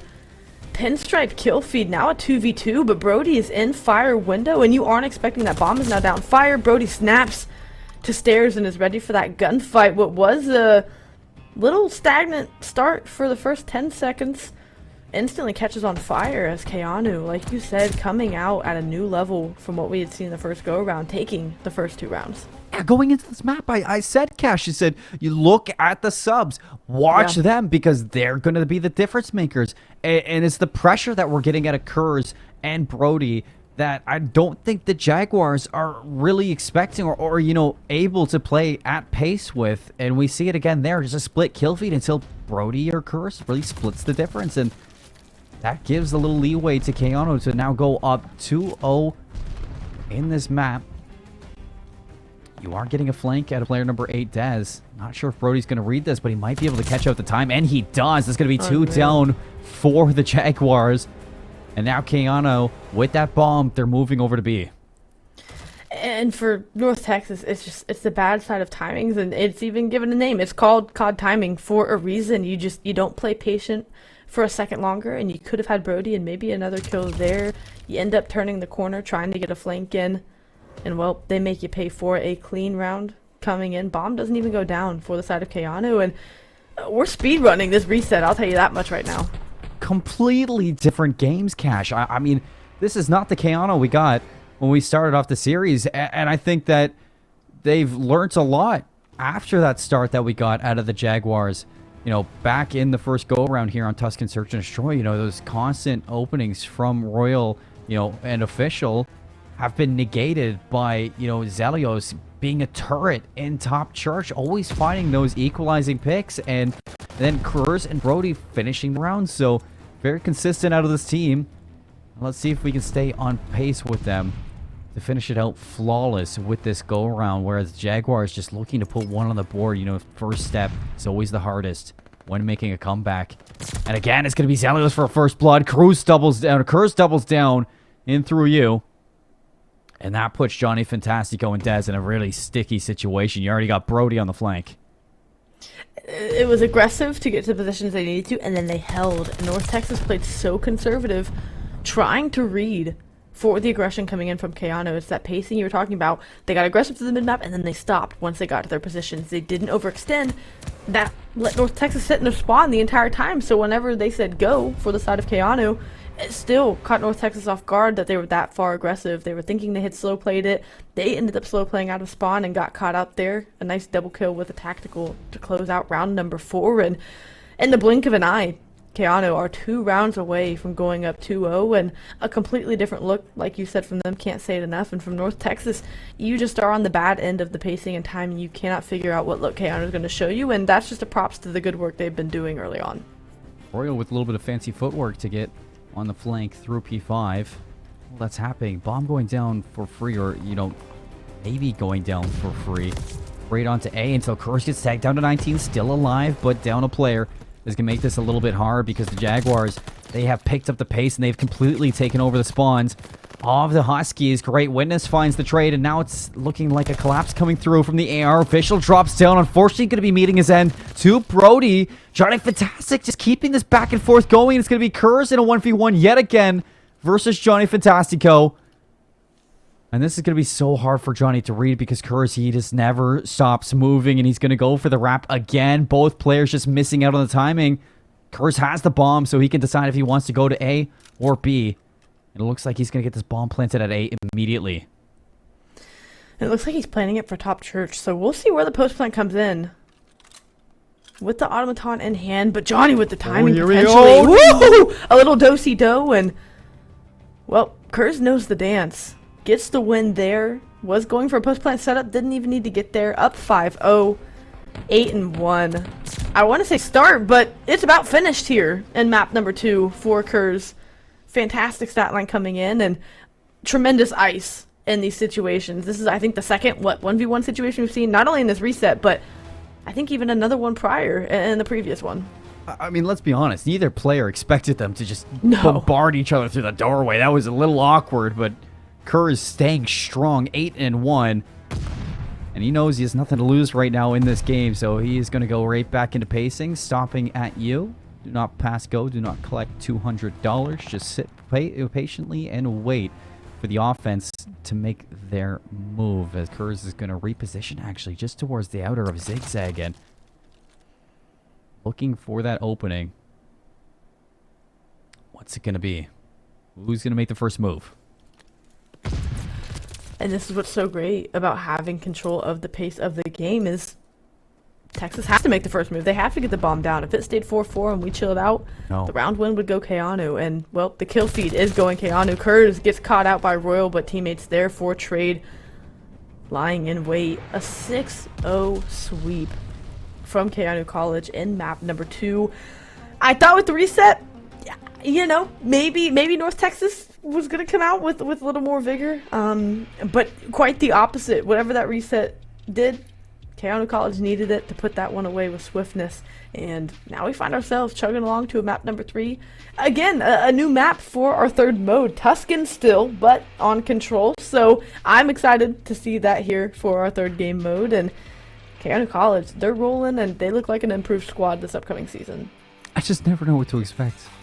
I just never know what to expect anymore, Cash. You know, it's the same thing every time we get to these search and destroys. It's just one game. You know, they look so good at the start, and the adaptations from these teams, it's just 2 steps ahead. I mean, you said it back in our second series of the night. They seem like they're 2 steps ahead at all times. And you look at a leader for Keanu, it's been Kurz in the plays he's making. That one specifically in a 1v1. I mean, you never expect to be face-to-face with somebody trying to open a door in Call of Duty. But when you do, well, you got to be ready for it. And he was able to react to it in time to win that 1v1, keep things flawless for the team. Going into this control, it's just, you know, for the Jaguars, can you find that same success you were finding at the start of that search and destroy, you know, where you were really enabling each other going throughout that search and destroy at the start? You always looked at Royal to really open things up, and then you had the ARs backing up with the, you know, steady pressure. But after that reset came through, I didn't see that teamwork really come into fruition at all, Crash. It was kind of everybody trying to be a one-man army and put on an individual show, and it never panned out because Keanu, they were working together and not really giving or really getting over-aggressive at any point. They were working as a team, and then that allowed individuals to make the play right. It was aggressive in getting the quick first blood through mid-map that allowed Brody to get up top fire and make the huge play to seal the round. And it was the team doing the hard work to get Kurz. You know, you don't want to be put in a 1v1 situation, but hey, you traded out until that point. You left in a 1v1. You trust your IGL, your in-game slayer even, to get the job done. And yeah, teamwork goes, you know, just goes miles further than trying to isolate 1v1s and play disconnected, which is what it seems like North Texas at Dallas is doing at times. And for map number 3, you stay on Tuscan. I mean, we saw that they can play the map correctly in a sense of locking down lanes and being where they need to. They've had that success. You've got to replicate it in a respawn, so the pace is going to get turned up to 10. And we saw that they couldn't handle the quick pacing of Keanu College. Hopefully in this respawn they have better bearings around them. Hopefully during this break they're taking the time to chat and say, hey, priority number 1, double teaming Kurz, or playing around the objective, or playing as a team. Whatever the team comms need to be, it has to be decisive, and they've got to come out and execute here on map number 3 if they want to stay alive in this series. Well, you're backed up against the ropes now if you are North Texas at Dallas, and this is where you have to kind of lay it out on the field, you know, what you have to offer in week number 1 as a team. And we saw a glimpse of it, like I said, in the search and destroy, is just kind of finding that success again. Whereas Keanu, they have impressed me. You know, the changes made to this team going into the season, it was a question mark in what we're going to see out of them because, you know, we haven't seen the best out of the Huskies in the past seasons for collegiate Call of Duty. But right now, with this roster, I can see the making of a team to completely turn around this school as a franchise in collegiate Call of Duty. And it starts with, you know, this teamwork that we're getting in throughout the maps. The search and destroy definitely looked a lot different when we got that respawn. It definitely shows that they're used to communicating with each other. You know, I don't know how long they've been playing with each other, but it definitely seems like they've worked things out and they're not afraid to talk about it. Yeah, they definitely have the teamwork element of the many facets of Call of Duty. Down pat to start, there's always room to improve. And like you said, it seems like a squad that's not scared to, you know, work on the difficult things, work on those tiny little nitpicky details that maybe other teams overlook in the grand scheme of things. So for them, they're putting together an impressive series tonight. They'd like to put it out in a 3-0 sweep and, you know, keep their night rolling along. And for North Texas, you have to come together as a team. You have to find out, you know, what are we missing here? Is it trying to take on 1v1s? And what it looks like on the map is 4 disconnected players, right? 4 individuals playing instead of 4 people on one team. It's one team playing, it's 4 individuals. And so that's where the disconnect's coming in for me. Getting back to a respawn, maybe they can get in a flow and in a rhythm, but we'll just have to hang out to find out as we get this lobby built up and ready for our map number 3. But I mean, here on a personal note, it's been a pleasure to be back on the desk with you tonight, Seymour, and I know I'm having a great night, regardless of the score lines. Regardless of the score, I just love collegiate Call of Duty. It doesn't matter if it's 3-0s. It doesn't matter if it's dominant maps. I mean, collegiate Call of Duty is back, and I'm ready for it to stay put. The offseason, it's been grueling. It's been long. I've been kind of bored. And now to see these teams, you know, showcasing what they've been kind of cooking up in the offseason, I'm loving it. I'm loving the potential that we get at a lot of these teams too. As you know, if you're just tuning in, we are watching the University of North Texas in Dallas Jaguars versus the Keanu College Huskies. We started off with the Bolkosh hardpoint that was 250 to 103 towards the Huskies. Map 2 for Tuscan Search and Destroy. It was 6-0 stomping ground for the Huskies as well to put them into that 2-0 lead. Going into this Tuscan control, you're going to need a turnaround for the University of North Texas in Dallas. And I think, you know, I guess the silver lining, it's their map pick. So this is where they want to go, Cash. And when you look at Tuscan control as a map, you know, throughout what we've seen in the season, it's not an easy control map to attack. You know, not like the Berlin control that we've seen in the past, where offensive rounds have been, you know, pretty simple. When you get that set up into offices, it's hard to break it. No, Tuscan's hard, especially when you get to that the B zone. When the B zone is locked down by a defensive team, it's not easy to bring this back, considering how close those defensive spawns are.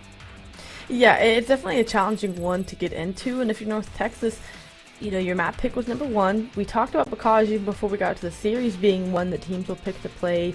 If they know they're a weaker respawn team, they'll play it just so they can get in and maybe play it scrappy. Okay, you drop your first map pick, but now you find yourself at a map number 3 where it is, you know, do or die time. You have to win this map to stay alive in the series. Hopefully they have something from an S&D to a respawn on Tuscan that we haven't quite seen from them yet. Hopefully they piece together everything that we have seen positive out of them tonight, but offense or defense, they've got to give us a strong showing here and look to try to convince us that they can push this not only to a map 4, but the distance to a map number 5. Here we go, folks. Tuscan control. We get a little bit of a fly through before we get to cook things up. Can we get the reverse sweep? Can we get a map 4? You know, it's everything I'm asking for, at least one more. We get into this map number 3. Let's get things going. Keanu College looking to keep things steady through the night and keep things sweeping. And they are poised to do it as well. Taking a look at the board, the scoreboard for players. A couple highlights that I want to make. It's definitely going to be between the submachine gun fight, too. The matchup between them has definitely been favored by Keanu College. If I can see a change coming into this control, it has to be, you know, University of North Texas at Dallas shutting down those submachine gun players. It really does, and, you know, off this opening break, you see success coming in for a moment for the side of Keanu College, what we're used to, and great on them on this opening break to hold defensively. I want to give a big shout out to Extra Life. You know, change kids' health to change the future. Join our super team page today, extralife.org. Proud sponsor of the NACE Star League. Big shout out to them for helping put this all together. But into this control, so far so good for Keanu on their defense. Royal's going to be looking for the overextension over towards B. In fact, it overwhelms Great Witness. No comms over to Zelios, and that's going to be a 3-piece for Royal to completely break open the map cache. You've got to take advantage behind this now. The 3-piece isn't good in and of itself if you cannot get good progress at this A site. You don't want it to be in vain. You've got to be ready for the break back in. Great Witness doing their part and finding 2 in and around the site. Royal collapsing back on the site to help out Johnny for the time being, but is the presence too overwhelming for the defense? The answer for the time being is yes. Dez, though, trades it back out, but the pressure constantly being poured on. Kurz finds 1, Kurz finds 2. Felt like that statement was going to come out of my mouth no matter what. A walking 2-piece, and again, you get 2 ticks of progress, but I don't think that's good enough. They tried to take advantage of what they found behind Royals. 3 kills to open up the map, like you said. Yeah, they just don't get it, though. 20 seconds left now. They're going to hop back in, stop the clock. Kurz makes his position known. In fact, goes down. It's going to be 2 out of the hands. Make it 3 out of the hands of the Huskies. So this A zone should be captured. Minute back onto it. There's a little bit of wiggle room now to the Jaguars as they look to rotate over. It was clean break over towards A. Now all 4 of these players can look to get the snowball rolling. It's going to be a 1-for-1 trade, so a little bit of a hit taken. Royal chased down. Kurz is going to be able to take down such a big pick as well. And now, I mean, you're scrapping this. If you are the Jaguars, it's just comfortability off the respawn at this point from Johnny Fantastico as much as he can get, but he goes down, and now you're a little staggered out. The defense holds strong.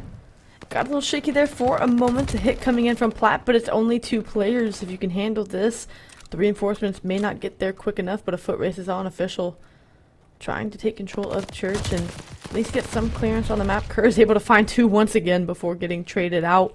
Live starting to dwindle the time as well. You've got to make a play, and it's got to be now. Dez hopping on the site. Team kill going to come in, but you find 2 on the board, and is that just enough?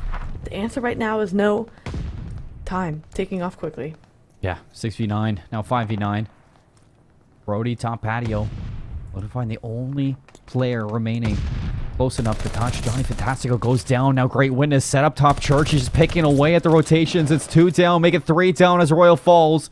Somebody slipped through in top. Church. Is going to be official to try to hopefully get onto the zone, but he took the wrong route and it took too long. So Keanu College, a strong start to the control round. And a strong finish. You know, there was a moment in the middle when you did see a little bit of life come through from the Jaguars, but just not enough to overwhelm. It's just that little bit that they can't seem to get over. You see signs of life, you see strings of success, but it's not executable for them on a consistent basis, and that's where they find themselves a couple steps behind. You open up with a couple of first bloods here defensively, which is a good start. Again, can you replicate it? Can you keep that pressure on Keanu College and force them to play at the high level they have been?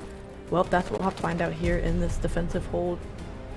For the time being, it's a pinstripe kill feed, but you have site control if you are Keanu College. Yeah, with that zone control, I mean, right now you're just feeding into the Huskies. One by one, they're just funneling on into these chokeholds, and it's allowing these submachine guns again to just get some momentum underneath them. Brody on the flank does get spotted, drop down to 28 HP, and ultimately almost taken down by Johnny Fantastico, but Brody puts the wheels on. Be able to snap through and stay alive. A-zone gets captured. Now the snowball. 3 down again for the rotation. Kerr's on a 5 spree. Brody on 4 in a row. So 2 big streaks, and along with them, Great Witness. 5 for himself. And I say that 2 players get cut down. 2 of those streak players, and so does Great Witness. So the streak's not able to move into that glide bomb. And it looks like the Jaguars somehow find a way to stabilize.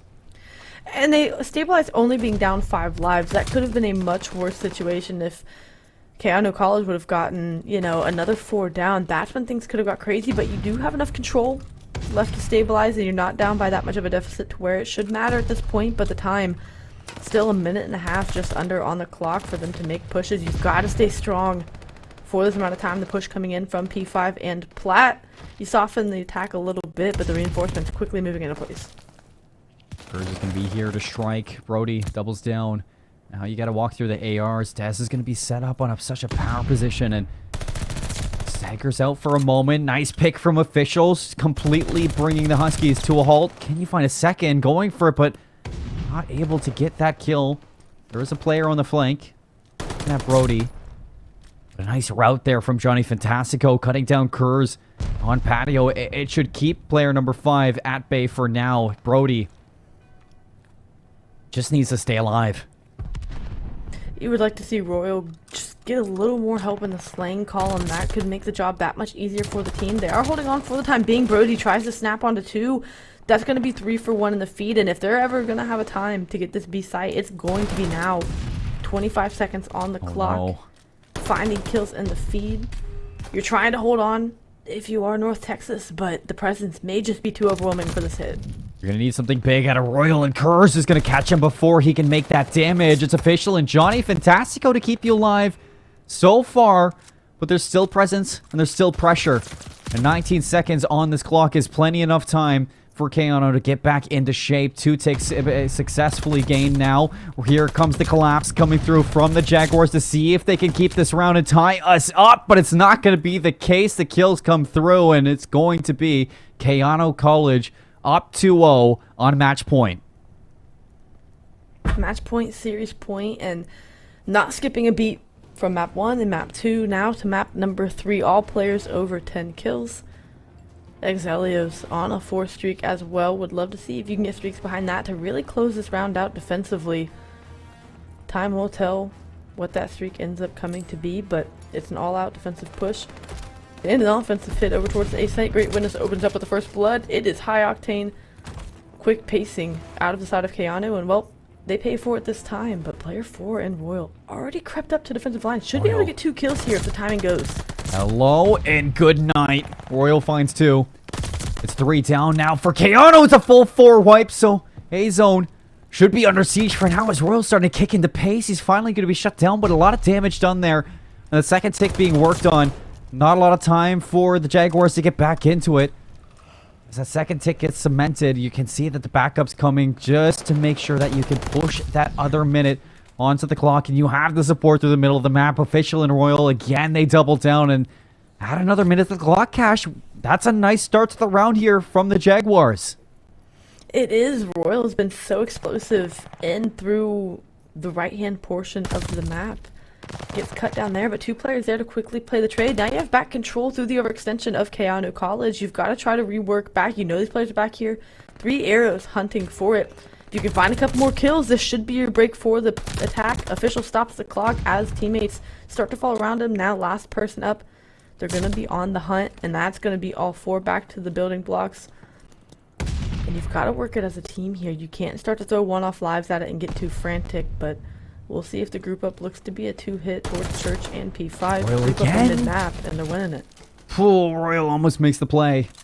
And that makes it so hard when you have, you know, to play against, or when you're somebody like Royal. The fact that, you know, yes, you have such a good presence, but, I mean, there's 2 of you on the Huskies, Brody and Kurz, almost matching him in pace. And that's just so hard when you just don't have that backup coming through in the sub role. Whereas Brody and Kurz are running through the map. Again, they clear off B. They hold the storm. And they're down to a minute 20.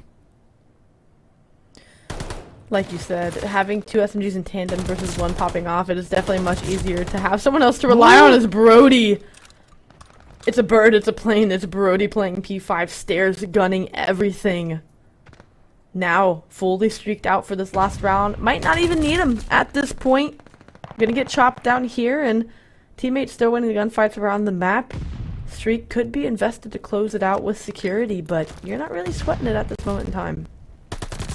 Brody looking like Superman's new disguise, a Vanguard model.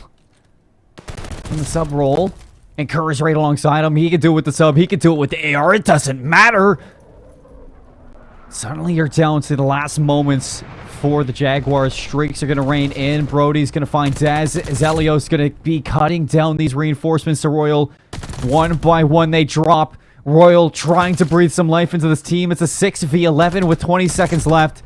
It's going to take a miracle, Cash, just to keep this team alive inside the control, let alone the series. And Official goes down, so it's really just Royal on an island all the way in the back. There's 10 seconds here, and Kurz is trying to hunt him down as best as he can. Royal's going to step into the zone, 7 seconds left. They know exactly where to go now, and it's a collapse here from North Texas. Royals good for one, but here comes the rest. The Cavalry's going to show, and another sweep on the night. A 3-0 from Keanu College just to keep things true. We are 3 for 3 on 3-0s, and yeah, Keanu College. You talked about it at the top of the show for this team coming in. They wanted to show improvements. It's week 1, right? We talk about it for the teams that win and the teams that lose. If you're a team that wants to improve, starting off with a 3-0 win, not a bad way to go about it. If you're the team that lost, again, it's early, right? There's so much time to learn and grow, and we even talked about the introduction of LCQ, right? Even if your season doesn't go the way you want, you still have last chance qualifiers towards the tail end to have redemption once again, but it is so early on to even think about playoffs. These teams have so many things they can look at, both winning side and losing side, and for Keanu, they wanted to make a statement here, showing that they've been able to make improvements, and they did just that. Brody here with the sky-high play to shoot the player trying to jump over his head in this one. Well, there's the bird. There's the plane. But what they don't account for is Brody's ready to take them both down. And what a play there, from Brody and Kurz both. I mean, I think that, yes, we want to pull a replay and show like one thing, but there are so many things throughout this best of 5 that Brody and Kurz both did, let alone their ARs, because Great Witness and Zelios were huge in the Search and Destroy as well as that control at times. So like the whole team popping off individually, there's only so much we can show at the end of it. And Brody there just highlighting such a key point from an SMG that stands out from the rest in that series. Now, moving forward for both, you put it perfectly. Losing that series in a 3-0 fashion, it shows that there is room to improve for the University of North Texas at Dallas. And right now, time is your friend. You go back, you VOD review that, you maybe look at that from Keanu's point of view. What are they doing right? What can you maybe do to improve and shut them down? And I think that goes for the rest of the teams that lost tonight. Just watching over these teams and the way they're playing at it, you can see the fundamentals, the patience, and the plays that they're making to shut you down. Yeah, it is interesting to look at it from what the other team is doing, right? To see what you could be doing better, in a sense, not just focusing on what are we doing wrong, what are they doing right that we can try to replicate in our own game. So that's a very interesting point to make about it. But for the time being, you go down 0-1 in week number 1, and you try to have a bounce back. For Keanu, you're trying to replicate that success week in and week out. A loss will come at some point, more than likely, right? It's very hard to go perfect. Only the elite teams seem to get it done, and hey, maybe that's Keanu this year, and only time will tell, but you want to replicate that success, that winning feeling again, week in and week out, and they're going to try to here. I was going to say, you have that feeling like the loss is going to come at some point, but for some, it never happens. And right now for tonight, that loss didn't happen for this player here. We're going to bring Brody in for the interview. Congratulations on the 3-0 sweep. Keanu College, they are looking dangerous. And you got the flag on too. You are repping Canada. Sir. I love it. Yes, sir. Even though I'm from the States, I still got to rep the school I go to. I love Canada. I really do. Well, that's a perfect place to start off too, because I know that Keanu College, they put a lot of effort into recruiting this year and bringing you on board. How are things, feeling for the team, coming together? Oh, everything's been feeling great. For me personally, though, I'm playing with a broken controller right now because Scuff doesn't want to send me out my EMR mag on time. But other than that, everything's going great. We're getting some good scrims in, and it just paid off right here in this first game, so I love it. Didn't look like you were playing with a broken controller. I'll say it first. You were looking fantastic out there. But I'm sure Cash has some stuff to ask. Cash, I'm going to throw it to you now. Yeah, absolutely. So, we've talked even in the prior interviews that we've had tonight, right? You're at the start of a new collegiate season. You're at the tail end of a title. What is the focus going into this season? Are eyes on MW2, or are there still things you can learn and take away, not only as a team, but from the game itself? So for us personally, right now we're just worrying about Vanguard. For us personally, we want to win a chip. We want to win that championship. So for us personally, we're focusing on Vanguard, and once Modern Warfare 2 rolls out, we'll get to work then. The priorities there. What are some of the steps you're taking, in making sure that you're ready for this? How often do you guys, tend to practice, and what is, the main thing you guys want to improve on as a team? Oh, I'd say we practice roughly around 3 to 4 days a week, about 4 hours a day. Just getting our scrims in, playing a couple rank play matches, just getting our chemistry all flowing. Um, yeah, I'd say that's basically about it for us. Okay. Simple stuff. The scrims Yeah. definitely it'd be good. And I guess to close things out, you were talking about repping, right, a Canadian team and things like that. And I guess to kind of like dive deeper into that, in the past, the university hasn't had the success that you would like to see in a sense. Is there a lot of pressure going into this season to really make a statement and try to improve on years past? No, actually not. For us personally, we're going out, we're having fun, and we're just trying to compete to the best that we can compete. That's awesome. It's the tail end of the year. It's time to finish on a high note, I guess. And with Exactly. that, I guess it's one way to wrap it up. I mean, Brody, just where can people find you? And, any shout outs you want to make for the rest of the night? Oh, absolutely. So I want to shout out my entire team. Kurz, Braden, Great Witness, Jed, Exilios, Jeremy, my coach, Trix, Chase. Playing alongside these boys, it's just been a blast, and I can't wait to see what it will come. I'll also like to shout out my family. Being away from them, just the amount of support they've given me, it means the world to me. Awesome. Actually, I know, I wanted to keep it short for 4 questions, but, I forgot. I didn't want to ask you about having Trix on as a coach because, I know he's definitely seasoned in the scene. How is it having a coach watching over and giving you that input? Oh, absolutely great. Any input and anything that he says, we listen to and we take it for granted. And he's been so helpful for us so far, so I really appreciate him. Awesome. Well, that's going to be all for the interview. Thanks for coming on, Brody. And, have a great night, man. Absolutely. You guys as well. Thank you. Awesome. And another 3-0, another great interview. And it just seems like every single time we bring somebody new on, I find somebody else to root for. I know. Between everyone we've had tonight, I'm a huge fan of whatever these programs are doing. They've got it going right. Just the focus on teamwork and team chemistry, camaraderie. And a new answer that we got tonight is, Keanu, they're focused on Vanguard, right? It's easy to have your eyes set to Modern Warfare 2, but I think that's going to be something special for them that they have going on is that, hey, it's the Vanguard season. We're playing a collegiate season for Vanguard.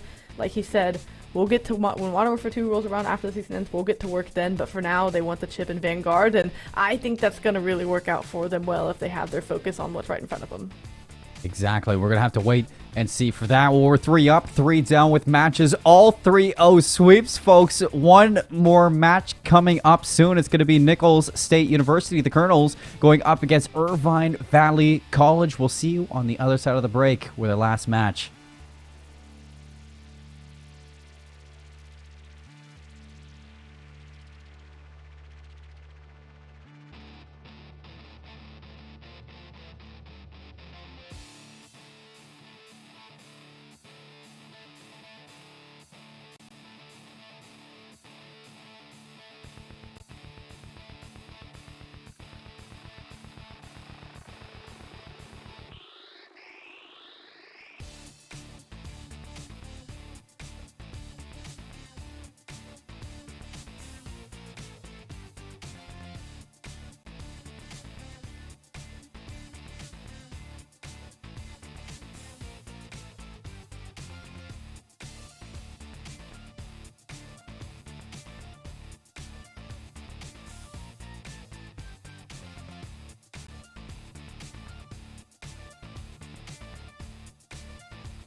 says it's... Folks, welcome back to the Call of Duty Varsity League once more. We've gone through 3 matches, all 3-0 sweeps, and now we are down to the last remaining for opening week number 1. We got Nicholls State University going up against Irvine Valley College. It's going to be an exciting one, too, to finish this one off because, you know, it's either we get another 3-0 sweep or maybe this one finally goes the distance, Cash. We'll have to find out. We've been hoping for something more than 3 maps the whole night, and maybe we get treated to it here in our last series, like you said. But, you know, we'll get to talking about rosters, we'll get to talking about maps, and, yeah, as far as rosters go, of course we're going to see some different faces, maybe some familiar ones if you are familiar with these schools. But for Nicholls State University, you got Dreco, Shark, Q-Tippy, and C-Mac. For IVC, it's Chorky, Dawn, Quinn, Tank, and Hypnotic. And at least for me, on the side of Colonel Esports, I've been able to watch a bit of them, and C-Mac and Dreco are standing out as the familiar faces coming back to the squad. Yeah, and you know, I think if there's somebody I'm looking at to lead this team to yet another strong year, because the Colonels, you know, they had some, you know, breakout moments last year, and not only, you know, NACE, but in CCL as well, putting their name on the map. In a few, you know, games, you know, they didn't have, like, the biggest season of their careers, but it was enough to, you know, turn heads. And I think C-Mac is the player you're looking at to lead the way for this team going into it. And I think he's going to be a problem for Irvine Valley. I think the Lasers, I think if you're going to, you know, start somewhere, it's really putting some pressure on that lead player, C-Mac. But now we're looking at the map picks that we get. And, you know, for the first time today, we don't get the triple dose through the middle of it. It's going to be Tuscan, Berlin, Tuscan. So, you know, back-to-back in a certain way. But then we go to a Gava2 and a Bocage if this goes to the distance with maps 4 and 5. And I hope we do, because I want to see that Gava2 hardpoint. And I want to see that Bocage to destroy Cash. Yeah, I hope we go the distance just to get some new maps, because the only variant we've seen is Bocage in our map number 1, and well, we don't quite get treated to that here. But like you said, at least it's not back-to-back maps of any kind. We do get a break in between our Tuscan maps 1 and 3 on Berlin S&D, but we're going to be quickly jumping into things here on a Tuscan hardpoint. And I mean, for Nicholls State and for Irvine Valley coming out of the gate, right? On a Tuscan, you've got to play it sound for your rotations. It's a map where, again, it plays as true of a hardpoint as you can. It can punish you if you aren't rotating, but you also have to find a way to get kills and look for map control through mid-map. Really important. Looking the routes to hit for flanks and knowing those timings around this map are super critical as well. So we'll see who comes out with the edge here on map number 1, who's on the favored and unfavored side, and we'll get things rolling here in just a minute. At game number 1, Tuscan hardpoint. Let's run it back. We've already seen it twice tonight. Why not again? And a special shout out to Extra Life. Change kids' health to change the future. Join our super team page today at extralife.org to show your support. But gosh, it's about time that we get this party started, because, you know, map 1, I put a lot on the line here for the Colonels Esports, C-Mac in general, to lead the way, but, you know, to see if he can work together with Q-Tippy, you know, a player returning to this roster. I think it would be an important, you know, start to their season to see their duo line up. But Chorky from Irvine Valley College starts off with a double kill, and that's going to allow them some initial time. And from the unfavored side, too, they have a fairly clean kill feed. An unfortunate team kill coming in. Gonna allow Nicholls State to get close and get some pressure, and C-Mac gonna be the one to take advantage. Such a quick SMG player with such a high in-game IQ. I expect to see a big performance out of him tonight, but he at least put to contest the point and hold on to those spawns. Player 1 and Chorky, though, on the flank, trying to influence these spawn points. The Lasers are at least putting some pressure onto them for the early time. This is as even as we've got for an opening hard point so far between these two teams. Hoping that it stays at pace like this for the remainder. There's going to be a fight in the back line, but some poor timing for player number 5. Draco going to be there, manages to take down one, but can he stay alive for the rest to get there in time? It looks like the Collapse trying to go through a little bit of hardcore parkour, not going the way of Hypnotic. Will still find the kill in the Shark. So managing to hold things tight there for the Lasers onto the rotation over to P2. Still some players lurking around. It's going to be Draco going 1-for-1. Q-Tippy gets worked by Dewin, or Dawn. It's so back and forth right now. I mean, this is the hard point that I was looking for. This is the Vanguard that I know and love. And this is what we haven't been able to see tonight, and now we get it. You've had back spawns for Irvine Valley, and yet you've still not been able to lock down a substantial amount of time. That's behind great use of tax. That's behind just a great trading ability from either team. Getting out ahead on the rotation for P3, though, is going to be Nickel State. They are going to lose a bit of scrap time, and that's going to give Irvine Valley the lead, but you're going to try to hold on to this rotation, and I don't know if they've realized a couple players have slipped to that top side of the map. Surely, player 5 knows now. Draco finds 1, finds 2, and that all but locks this P3 rotation. Now you just try to fortify your defenses and hold on for this push. Yeah, this rotation's not going to be easy for the Lasers at all, but that's going to give you a little bit of help finding Chorky and having Dawn on the opposite end for a perfect pinch. It's going to leave, Shark a little bit wide open in the backline. Unfortunately, a nade comes through from Chorky, so it's still going to keep Colonels alive and well on the inside of Fountainette now, but a complete flip around. They're going to have to watch their backs because here comes the rebreak. Hypnotic and Chorky going to lead the charge together, finding 2 kills. C-Mac alone in the hardpoint has to turn around because Hypnotic's going to fall down and Hypnotic is going to find the break. And Lasers managed to uproot Colonel Esports from holding that Hill 3. And could once again overtake the lead with the rest of this time. You see Arrows kind of trying to make a decision around Fountain, and they're going to say, hey, we're just going to opt for P4. C-Mac, if you can make a play, go for it. But we'll take a few point deficit for a cleaner rotation. But it's Quintank on that catwalk, starting to get those Nickel State players to have to be mindful that, hey, someone could have slipped through, and, well, Dawn's going to strike as well. So you rotate. It wasn't as clean as you would have liked, and now suddenly you don't have control of P4. You have to break back in behind Q-Tippy's pick, and Dawn playing around the outside, able to find a kill. Break coming in, but the kill feed fairly even. Yeah, on the inside, it's a 2-for-1. Favoring Colonel Esports. Yeah, Draco set up top. In a strong position to hold away that high ground. The outside, it's going to be Quintank looking for the pinch. Chorky wins the 1 on the top, but here comes Shark for 2, keeping Colonel Esports strong on the inside, and Q-Tippy walks away with the 1v1, so Colonel Esports still counting up the clock here inside a church. And that's going to force Lasers now with 11 seconds left to focus on the rotation over to P5. It's going to be a 2v1 here versus C-Mac. Need to win this one out, and Hypnotic walks away with the kill. That's huge. That's going to get them the first few seconds off this opening break because you have every player coming off spawn for Colonel Esports, and you try to get these 1v1s, but they start zoning out outside of P5, forcing you to have to take more gunfights earlier off spawn, and they have a 10-point deficit to climb back from. They look to be getting it with somewhat ease as Nickel State are opting to take the route through fire, and this could pan out perfectly for them. Shark with a big play here to blow this up. Yeah, Shark's going to find the kill on the outside. He doubles down, so leaving Lasers a little bit thin on the inside. Contention from Q-Tippy, cut down immediately by Chorky.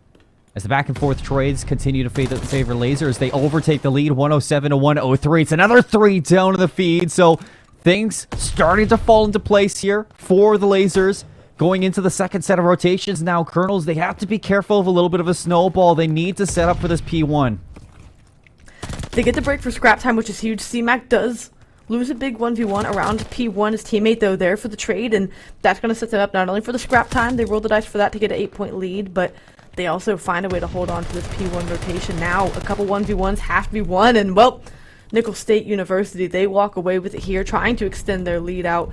No one quite getting comfortable here as they're about to tie the game. These teams duking it out, and this is exhilarating action that haven't seen this entire night. I mean, you know what they say, Cash? They save the best for last, and it looks like this is what we got. Just back and forth, a boxing match between Colonels and Lasers right now. Q-Tippy looking to soak up as much time as they can with the rest of the team. All 4 players zoning away Nickel State University. Draco now leading the charge for the rotation. See if you can pick off a few of these players and, try to push those spawns. It's not going to work out in your favor. Only one there will be Shark. And what a big win there from Shark to force a couple players to turn around. Give some room to the rest of the Lasers to hopefully see if they can put pressure off these respawns. And they're going to have to try to find a way to hold on for the side of Irvine Valley, because that was a near 50-second hold coming in from Nickel State. A big hold to get off P1. Now, if you can get a break here, the pressure is going to start to turn up for Irvine Valley to start winning more of these fights. Because if you get a break within the first 30 seconds, now you can look to try to get closer to that 200-point mark and start to extend your lead even further. They're holding and breaking from the front. They get the spawns flipped out now. And for Irvine College, you're losing some gunfights that you've just got to be winning at this stage of the map. All 4 go down, Cash, and that's going to be the Colonels climbing their way back into Hill 2. Things starting to get a little bit one-sided to the second set of rotations, and a couple players starting to heat up. You got Draco 20 and 18, Shark 15 and 14, both positive, the only 2 positive on that team. And now already ahead of this race, back over to P3. It's going to be another initial setup from Colonels. You remember how quick it was broken from Irvine Valley College. Can they do that again? The pinch play is coming in. It might have just bought enough attention from the player on Hill to get the kill. It does just that. 3 for 1 in the feed. You technically have the break, but given the close roof spawns, you don't quite have as much control as you would like. Q-tip you with attack, trying to find a kill. The stun's going to backfire and back him down for a moment. No worries though, teammates finding the kills around the map. No one in control, and if you're Nickel State, you'll take this. You're the one with the lead. You're cool with it being an open site. When Hypnotic finds 3! 7 in a row for this SMG. Streaks now in hand of Irvine Valley College. It will finally be cut down for 24 seconds. But I assume that this is definitely still going to continue with a little bit of a bloodbath towards Fountains. The nade should come through shortly. Draco trying to dance to the inside. One last player to overextend. It's going to be Dawn, actually, to relieve some pressure and some time from Nichols University. Now everything's going to be on the rotation here to Church. Big 1-on-1 in the back line. And Hypnotic, that's such a smart, or such an important win. It was a huge win. You get 3 down to give yourself a good bit of time, but you have to come back from a near 40-point deficit. You almost crossed the 200-point mark if you are Colonel Esports, but P4 firmly in the hands of Irvine Valley College. You're trying to wait for this timing out of CMAC in the back, and if it goes his way, that should be the break on. 2 down in the feed. Now you start to see the collapse coming in for this time. Nickel State, they're in. Yeah, Colonels, quick break again. Holding their lead by 30, and now looking to push it farther. A little bit of a Hail Mary here from Dawn going from up top. Shots shaky at first, still walks away, and back up from Hypnotic. It's a 2 for 1, or it's a 2 for 0 right now. A flawless break until CMAC gets into it. Need a big play here from Dawn and Shorky, and you get it. Holding on to the scrap time is so important now for Irvine Valley College, but they're going to need a quick break over to P5 if they want to flip this lead. This 1v1 could near dictate the game in a sense. CMAC able to respond to the quick trade, but however much of this time takes away of the team that's on it is that much more desperation for the other team to make a play. For now, that's on Irvine College, who also happen to have a deficit. Chorky finds 1 and finds a team kill. Sure, you make it up by finding a few more in the feed. You get the break early on, now closing the deficit to 15 points. Chorky can do it all. Saving grace coming out from the lasers right now. Chorky lines up 4, including a teammate too. Almost throws things to the wayside, but here comes the break again, coming through for Irvine Valley, only down by 15 now. A little bit of a scuffle on the inside. Coming out on top will be Colonel's Esports. They flipped the spawns too, so will they be aware of it? You can't win on this hill. We will be going to a 3rd set of rotations, and right now, if you're Irvine Valley College, you either need to go for the scrap time or lock down next. It can't be a split decision. You're absolutely correct on that. They're going for the scrap. Not able to find anything of it. A streak does get invested. Perhaps maybe my ears are deceiving me. Either way, you don't get the full clean rotation. Sure, you're finding a couple kills, but you don't have sight control, and this could spell danger. Nickel State just needing 10 seconds. Hypnotic is doing everything that he can to keep his team alive right now. Contention yet again. Dawn breaks it. 208 to 240. As the nade barrage from Colonels looking to find their way back in. Dawn splits the difference, keeps things even. Touching on down, it's going to be Quintake to try to hold on. Or here on the flank, it's going to be Hypnotic now to chime in for a couple kills. But can it be enough? It is 3 again for Hypnotic to keep things ticking for Irvine Valley College here on P1. It doesn't look like Colonel's Esports are done just yet. They're going to swing again on in. Draco's going to be here. Quintake coming to the rescue. As Irvine Valley College barely holding on to this one. Only 5 seconds left. You cannot afford to get off this hill, but you need to be aware of the rotations. and you want it if you're Nickel State, at least for now. You only need 5 seconds. It's got to be clean here. You threw a few lives that you didn't need to over at the site for P1 that lost you some of that time. You get the clearance, you get the kills, you get on the time for Nickel State. It got a little closer than you would have liked, but you still walk out with a 19-point win. That's the hard point I've been waiting for all night, Steve-Mac. That's the one. That's what I'm saying. You know, I was going into these series, you know, expecting some back and forth, especially the Bokash that we got in the second series. I was expecting that to be a lot closer than it was. But it has been blowouts, 100-point clubs, you know, 250 to 103. But that right there was what Vanguard has been all season long. A blunder, a bloodbath, so chaotic and back and forth. And I think that we really got traded there between Colonel's Esports and Lasers, because, you know, throughout it, I was seeing Colonel's Esports get more comfortable as the series, you know, prolonged. But at that, you were getting, you know, pop-off plays by, you know, Hypnotic, Dawn, and Chorky. That was just enough to, you know, keep them in contention for the game. And at the end, I thought they were going to do it. But that split decision for that third rotation back to P1, a couple of them go to P5, some of them rotate over to P1, and it was just a little bit too much to handle at that. They just kept on staggering out. It was always like a 3v4 inside the site, and you really needed those, you know, 3 pieces from Hypnotic or Chorky to come into fruition, and it wasn't as much as you hoped it would. Yeah, I think had they made the decision to rotate to P1, I mean, you saw they didn't even get a clean rotation, and still Nickel State started scrambling and throwing one-off lives at the site just trying to get there. Had they made a decisive rotation to P1 and Nickel State playing as frantic as they did, still having the lead, but you kind of get nervous that you don't want them to close the deficit, I think they could have closed that one out. We'll never know. You know, you can speculate and guess all day long, but Nickel State, they end up clutching up, taking map number 1, and we're switching gears to Berlin for a map number 2. We get a break from the back and forth, or at least the consistent hit of maps. We'll break it up with the Berlin in between 2 Tuscans, and for Nickel State, you come out with a hard-fought, hard-point win, and for the side of IVC, you know, that's one you really want to take back. You know where you could have done better to win that one, but you've got to have goldfish memory. Forget it, wipe it off the board, and just look ahead to map number 2. Never happened. With how close it was, I mean, there's still a chance to come back in this series. It's not like, you know, the previous matches that we've had tonight, Cash, where it was like you're kind of looking for the improvements, looking for the adaptation. What we were getting at IVC in that hard point was enough for a win. It was just, you saw a lot out of Nichols State University to just give them that lead that was just putting them in such a comfortable rotation time and time again. So moving into the search and destroy, you know, I'm looking at those, you know, those pop-off players, you know, for sure. Hypnotic. I mean, how many times did we see Hypnotic piece 3 in a row with that SMG throughout that first map? If he can, you know, mirror that going into the search and destroy, he's going to be a menace. We've seen those SMG players completely take over search and destroys all night long. And now that we're leveled out on an even playing field with 2 teams that are looking to go pound for pound throughout the series, I think you need to look at those submachine guns to definitely dominate, because if not, you won't be able to stand up to the pacing that has been set.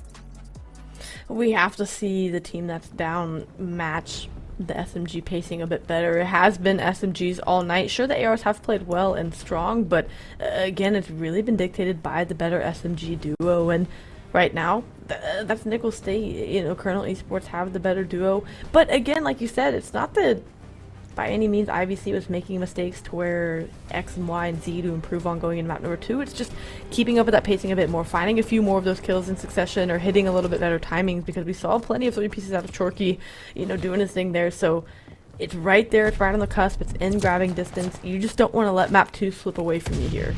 And there was a moment, you know, halfway through that hard point that, you know, NSU found, you know, 2 hard points stacked together that gave them that lead. So definitely the adaptations are there for both teams. Now, who can walk away with a chess match that is search and destroy? We get an early trade, 1-for-1. C-Mac trying to lock down some information. He does spot out Dawn and immediately drops on down. It looks like NSU want to completely take this bomb over to B, try to overwhelm Chorky. They get the initial kill, or the initial shots. No kill going to come through. Dawn does fall on the other side of the map, but now you need to get this bomb down. And getting Chorky taken off the map is going to make it easier. Bomb gonna go down. A 3v1 situation. Quintank in a decent position to try and find a couple of these kills, but it is more than a couple kills you have to find, and clock is continuing to tick. And boy, these Nickel State players are slippery ones at that. Never able to get a clean look at them, and if you do, you better hit your shots, otherwise they will make you pay, as Dreco does there. They go up 1-0 early here with an offensive round win.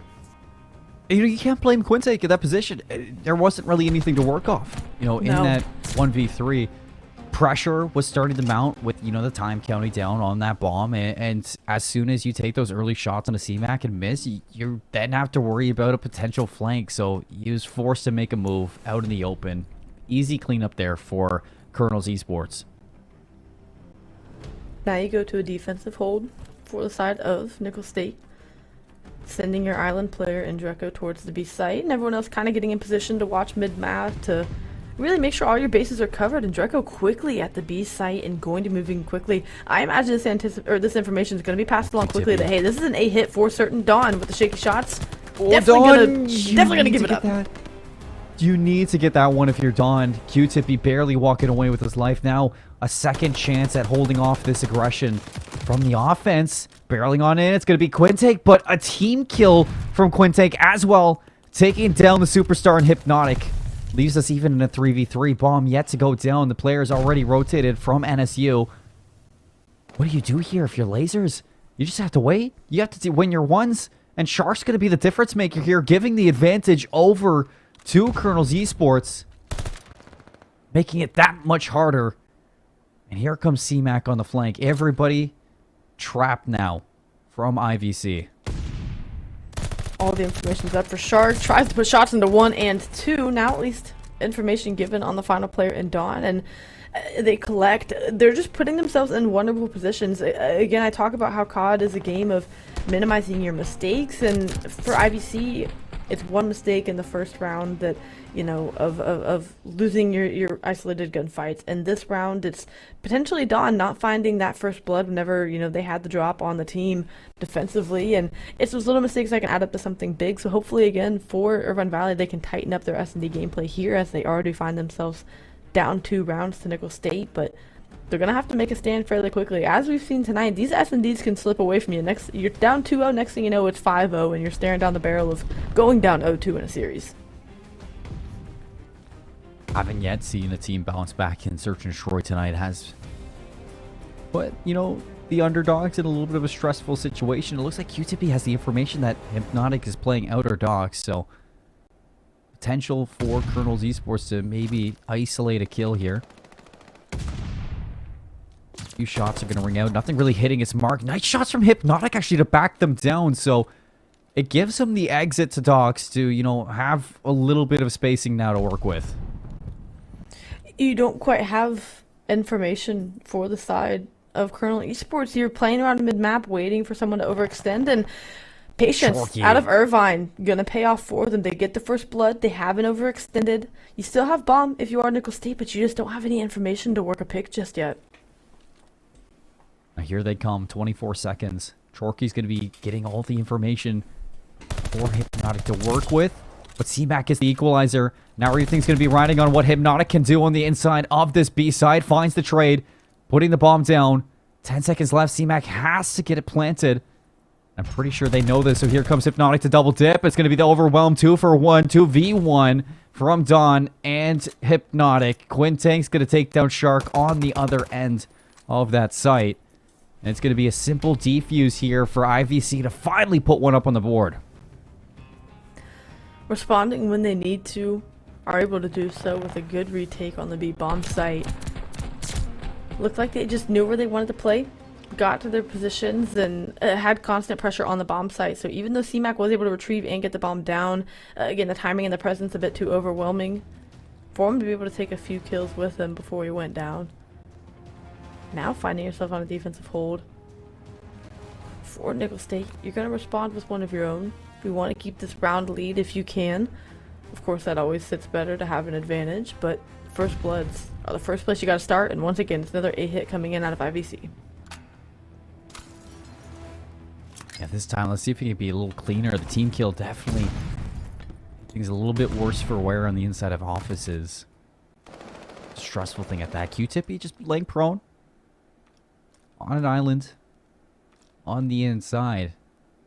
A lot less aggressive too. Hasn't given any aggression or information over. Has a little hole in this. I mean, this is cheeky. There's no way Hypnotic is going to read this. Are they going to go for it? He spots the head. Gives the spot away. Now they know. Trying to stay alive is Q-Tippy, but won't be able to after getting the shaky shots early. Gives himself away, and that's going to be an early blood and bomb down. I think the comms could have come in earlier for Nickel State, for the people on the B site to make the rotation over, start clearing out more of that map, because now you're starting to clear out more of that map, but again, the pressure's on you to have to try to get this bomb defused too. I think that play could have been made sooner out of them. They lose another gunfight. It's a 4v2 situation. Make that a 1v4 situation as quickly as Nickel State were able to get 2 rounds. Irvine Valley College responds with 2 of their own. That was a good post-plan setup. I mean, after Q-Tippy goes down, it was simple. Nobody had to move out of their spawn from train yard. You didn't need that extra help on the front line, so you had the automatic post-plan with your AR set up back train yard and, you know, working together, watching those routes, making sure that nobody slipped through undetected. Pays off, and we get an even game now. We go 2-2. This is something we're not used to. Usually it's the underdog team making the comeback, or starting off strong and then getting overwhelmed in the latter end of the searches. But this time Irvine giving a little bit of Colonel Esports a run for their money here inside of map 2. Trying to get the first blood though is Nickel State, and aggressive to the mid-map, already into fire behind 2 players. This C-Mac, huge first blood found. Shark with the response as well, and now you don't know where any of these players could be coming from. You know C-Mac has slipped through lines. Player 8 and Quinte trying to find kills and hold down this A site the best that they can, and they are able to. But C-Mac there and ready for the trade. Beautiful positioning out of Nickel State. Great adjustment from them to come back and answer with a round win. And everything stems off of C-Mac in that play. Yeah. You know, the communication doesn't come through towards fire. He finds 2 on the flank. It puts Sharky in the situation where you have to make a play and you have no information, like you alluded to, Cash. So out in the open, it's an easy cleanup. Near flawless for NSU to bounce back, you know, cut the momentum that IVCs start to gain here in map 2 after 2 in a row. And now we switch sides again. Colonel's Esports on the defense. What are we going to see for a breakoff? It looks like C-Mac's just going to send himself all the way up fire. See if he can catch a player out in the middle of the map, but everybody from IVC pulled into mailroom. Only player not going to be there is Quintank watching the flank. Dawn able to find a big first blood as they hold P2. That should be about as much clearance as you'd want for the B side, but with Shark making that play, player 6 and Hypnotic gonna hold up and maybe try to catch a player out on some timing. Bomb gonna go down with the player looking over.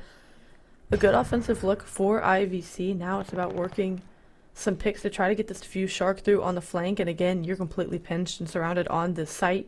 It's just a matter of finding these kills, and does the timing go the way of Q-Tippy? Answer is yes. Now Hypnotic forced to move and make a play, a 3v1 situation. That is some big timing, but has the bomb down. Something to work off at least. Hypnotic shots on a C-Mac. Won't be able to be there, and that bomb is getting diffused. So, I mean, even if you take that gunfight, you got to take down C-Mac, and then you have to worry about the bomb diffuser. And there's just not enough hands on Hypnotic to just do both. Not enough heads to think about both at the same time. So, it's a pretty simple retake there from Colonel's Esports as they go 2 for 2. Both at the start now. And in the middle portion of this game, they take back their lead. A little bit of a cushion. On the offense, you know, this team loves that B site. Will they go to A? And it's a 2-2 split defensively for IVC, so if this play is made quickly with numbers, you could overwhelm this site, but a slower split coming in from Nickel State. Q-Tippy maybe playing for someone to overextend, maybe playing for some audio cues, might get some timing in a second with some patience. They're going to back the player and Quintank upstairs, and Dreco with the first blood, a huge opening towards this A site. That is going to give a little bit leeway for a plan. The stun's going to give away Dawn too, so extra information for Colonel's Esports to work off of. They could disengage and go plant to B for all they like. Now that they find Hypnotic, the route is completely open. It's going to force Don on the inside to see if you can get a kill, and you do, and that's bombed down, so it's going to keep NSU here for a short moment. Unfortunate thing is, C-Max got an angle, and Don will get dropped. 3v1, this time it's Chorky up to the plate. All three players are stacked on top of each other over into A cache. I mean, if Chorky peeks it, you could potentially line them up. It's going to be a tough task. First gunfight's going to be there. C-Make's going to take it. Actually backs up in time to play his life. Puts Chorky in a tough spot. And a cleanup yet again from NSU puts them on map point, looking to go up 2-0 in the series. A big response from them to win these 3 rounds straight, to give themselves another 3-round advantage. Now, does IVC respond here with 2 big rounds? Who knows? You know, we've been handshaking a few rounds at a time, but sitting at match point and playing as strong as they are, I mean, look at these slaying performances, 7-4, 6-3, 6-2. Collectively, you know, you're on a 9 team kill streak, so sitting really well to close this out is going to be Colonel Esports. Defensively, a 2-2 split. You call out the cross if you're Chorky and you try to land the nade, but your team's there with the bomb plant. This first blood is going to be huge, and Shark, once again smelling blood in the water, walks away with a huge first blood. It's a big win indeed. Irvine Valley College backed against the ropes here. Chance to close this map. If you're Colonel's Esports, it's just 2 more kills. 56 seconds. C-Max slides out full of confidence. It's going to put Quinte or Chorky now into a 1v3 situation, and he won't be able to make any more moves. What a series out of Nichols State University. They lose out on 2. You know, they even get things evened up, but as soon as they do, it's almost like a reality check. They look back, they make the adjustments, and they come back even better. That was, again, these early rounds. I think all of our S&Ds tonight were at 2-2 at some point. Now, I know Keanu College had the map restart, but I think we've been 2-2 for all of them. And then again, the team that's just playing more technically sound in Search and Destroy and Call of Duty in general is just tearing away at those last 4 rounds. I mean, maybe, I know we saw a 6-3 at one point, but I'm pretty sure, if memory serves, a 2-6, a 6-3, of course a 6-0 after the restart, and now another 6-2. Again, just that mid-round adjustment, whenever you finally make that adjustment and take off and stride with it, like you said, they aren't looking back, and it's been a quick one. A lot to work on in a lot of these game modes for some teams. You know, after what we got in map number 1, I was expecting, you know, a tight Search and Destroy. But IVC, obviously, there's still some things that needs to, you know, change for this team to start battling out in that map number 2 map mode combo, or just in the mode in general.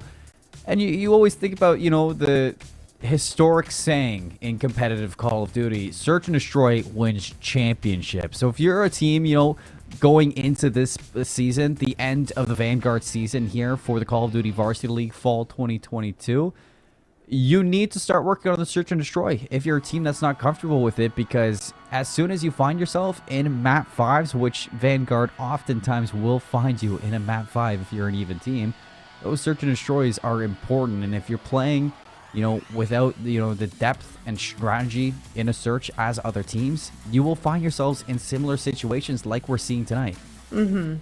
Yeah, not only you talk about map pool and map death, but just being able to have longevity in a mode like Search and Destroy, keeping your focus, realizing where you have to make adjustments within a game to find success. I think that's a great point to bring up, because at the end of the day, it does win championships, and you have to win one to even look to get to a map number 5. So for these teams, you're trying to do your best here, finishing out the title, trying to have a strong start to the season. And for Nicholls State, you're more than pleased with the performance you're giving, because from the hard point to the Search and Destroy, I mean, we've seen them with clutch factor, especially in a respawn, where I think that at times can be, you know, a more challenge to clutch up, because again, lives and pressure are constantly being poured around the map. It's how can you adjust to microsecond timings that happen in a respawn, and Nicholls State showing that they have more than the capability to do just that. Back to Tuscan for a respawn. We'll be in map number 3 control. Map point for Nicholls State if they're able to take this one, but if you are the side of IVC, you're trying to bounce back here and kick off your reverse sweep, something we have yet to see here tonight. And Hypnotic repping the green wall too with the camo. See if he can, harness that Shotzzy power in the MP40 to get the job done. It's going to be 1-for-1 trade over towards A, and IVC on the defense. Are they going to be ready for this hot attack over to B? They're not. Gwyntek didn't even move an inch. Not sure if it was timing. Not sure if there was no communication, but I mean, this is a good start for Colonel Esports. They get over to B. Almost, no, they did lock in a tick. And they back everybody up from IVC to worry about that. It gives them control of A. A great play from them. Again, you get any kind of progress you can get at the more difficult site is progress you'll take. Now you're finding the kills around the A site, a tick and a half of progress in there, and a life advantage going into this one. Sure, Chorky's on the flank, but the damage might be done over here on this A site before Chorky can look to make the play, and almost snaps onto the second. 2 minutes and 13 seconds left on the clock. You're up in lives. Couldn't be a better start offensively for Nickel State University. Well, you were up in lives, and then it was just equalized immediately. This was only a 1 life difference, and now it's the hard part, the B zone. With a player like Hypnotic, I can imagine that this is not going to be easy to take for Colonel Esports whatsoever. The respawns have been close so far, and it's looking to stay that way now that we're looking at the lives to sway back over towards the favor of the lasers. Early Esports yet to find a way in. A couple players lurking around. You're looking at an extension from Shark to see if he can slip into the back line. It's going to be a 1v1 versus Chorky for that. And Chorky shutting him down is going to be so big. Doubled out by Hypnotic. Continuing to slow down Colonel Esports again and again. Given the hard work you've done and how much time you have on the clock, you would love to walk away with an offensive round win. If you are Nickel State, the pressure's here, the presence is here, you have them pinned back into spawn, you just have to make a quick play.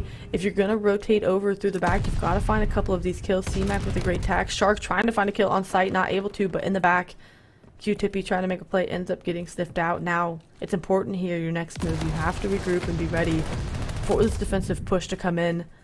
Do it as a team, you can't throw one-off lives at this, you still have 60 seconds. Just enough lives to work with, but you gotta slow down and make the right play. It's so important that you deny that second tick of progression if you're IVC, because it's just less pressure off the respawn to deal with. Yes, 4 down would be detrimental to this round. At the same time, a little bit of wiggle room here for the lasers. Now Dawn's going to pick up where Hypnotic was. Good for 1, good for 2. Looking for a third. Not going to be there. Q-Tippy for the trade, but back and forth is going to give Irvine Valley a little bit of a way back in. Now we're going to get the nades off spawn. Player number 6, Hypnotic on the flank. Ooh. You're going to read it. C-Mac with the pistol. Completely going large for the team. Can't win the fight on the inside. It's going to be Dawn to try to hold on tight for IVC. Still collecting this progression will be Nickel State for now, as they do get zoned out. Second tick is locked in. 5v9. IVC, they have the life advantage. They're back in control. 20 seconds left. I mean, this could still be their round to win. And if you're C-Mac, you have to wait there. It's so easy to want to take that gunfight, but you know the defense is going to be stacked.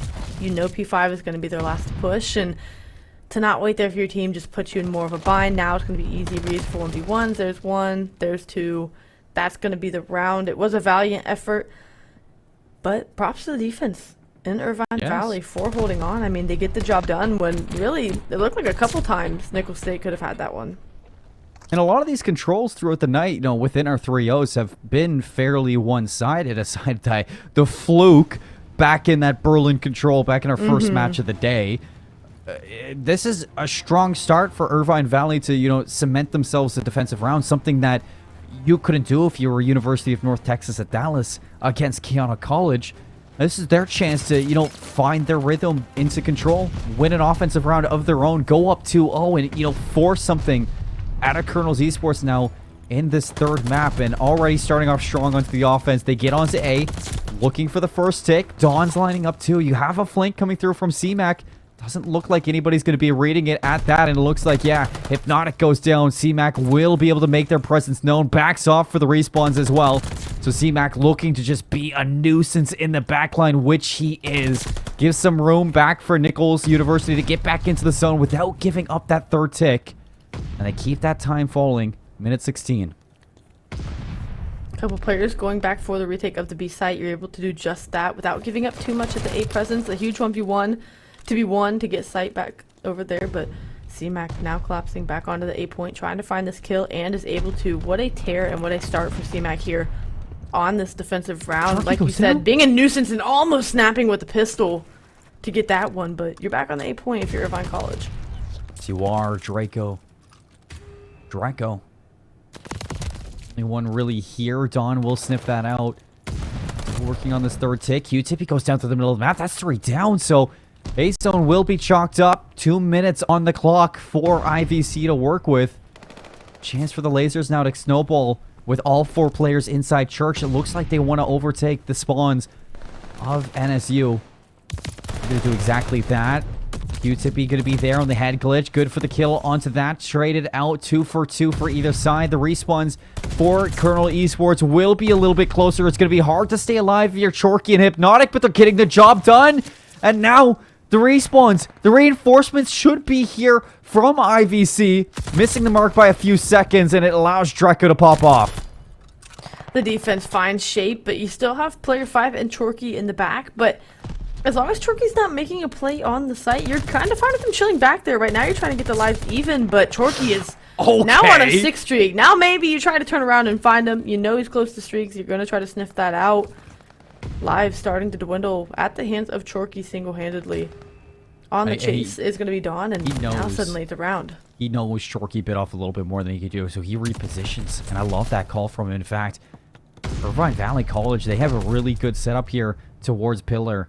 They have a player on the inside. This is the first tick going to be cemented. Chorky now finding those streaks. Quintank, chance for the flank, and you're going to find it. Okay, walks away with the kill into Sharky, but a little too close for comfort. Quintank gets cleaned up, and Nicole State University only giving up a single tick. Just 3 lives left, though. It has to be a flawless defensive attempt, but you already have Hypnotic through the back, so you know a push is coming quickly. Can you hold on? If you get 1 more 4 down, they only have 1 more push after that, but another player falls, putting you in a 2v8 situation. Sure, you're finding form, but again, you've got to make a play on this point at some point. C-Mac going to try to snap for 1, unable to, and that's going to be the round. Irvine College walk away with 2 here. Now they find themselves up 2-0 in the swing round. Is this the momentum change they needed? I mean, this is it right now for IVC. I mean, this is just all laid out on the battlefield. You know, what do you have to offer for the series? And now, best shot we've got, you and I, going to a map number 4. You know, Gava2 Hardpoint lurking on the horizon.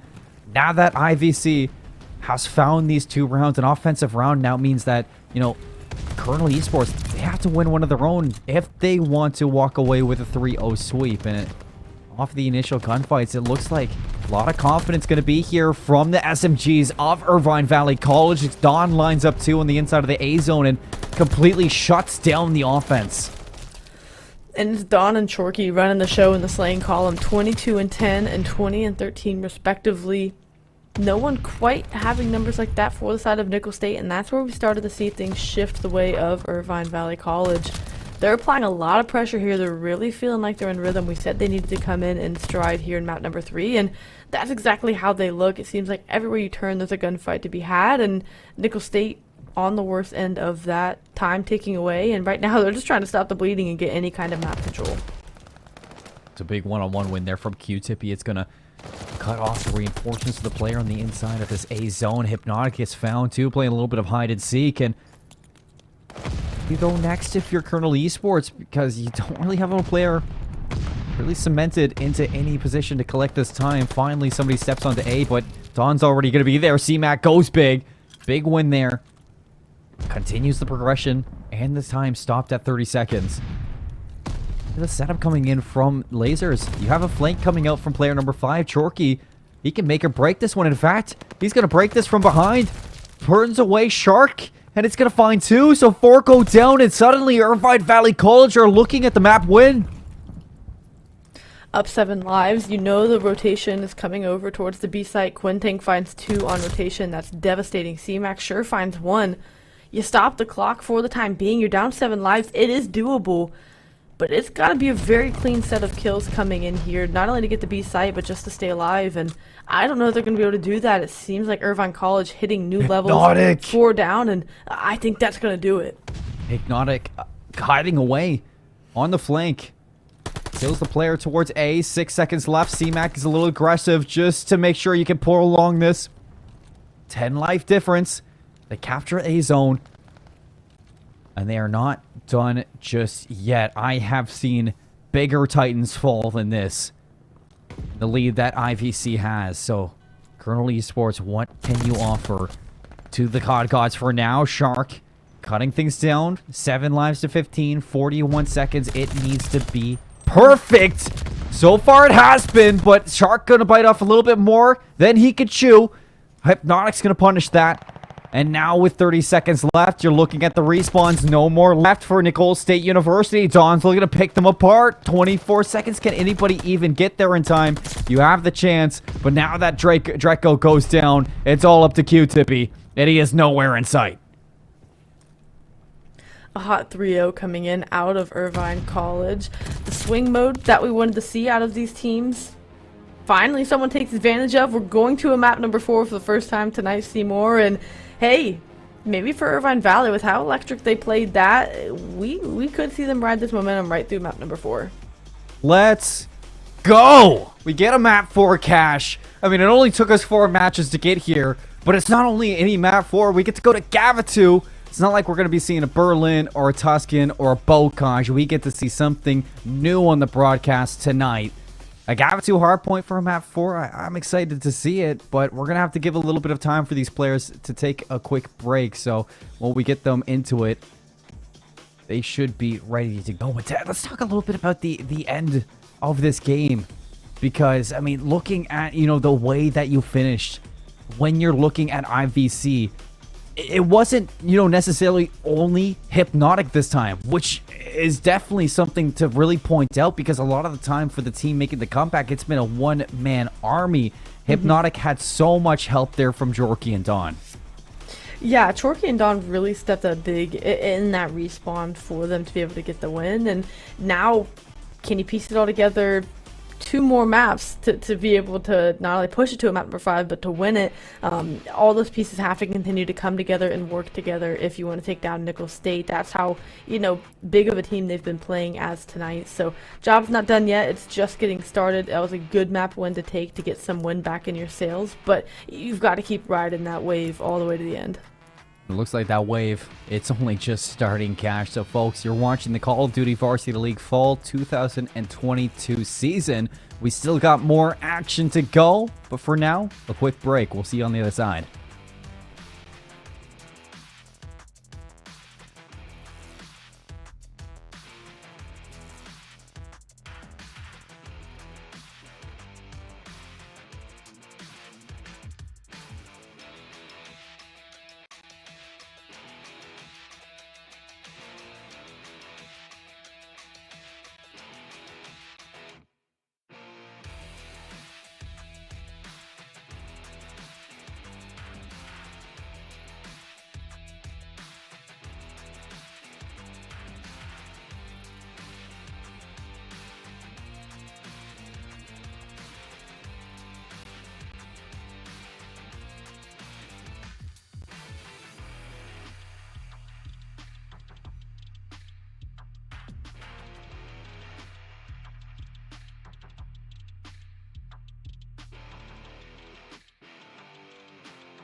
Welcome back, welcome back. We're in the last legs of the race here for week number 1 of the Call of Duty Varsity League 2022 fall season. My name is Seymour, joined with me is Cash, and we are going into map number 4 now versus, or between Colonel Esports and Irvine Valley College. I'm excited for this one because, you know, Cash, A, we get a map 4, B, we get Gavitu Hardpoint, and C, these teams are so close in contention for hard points.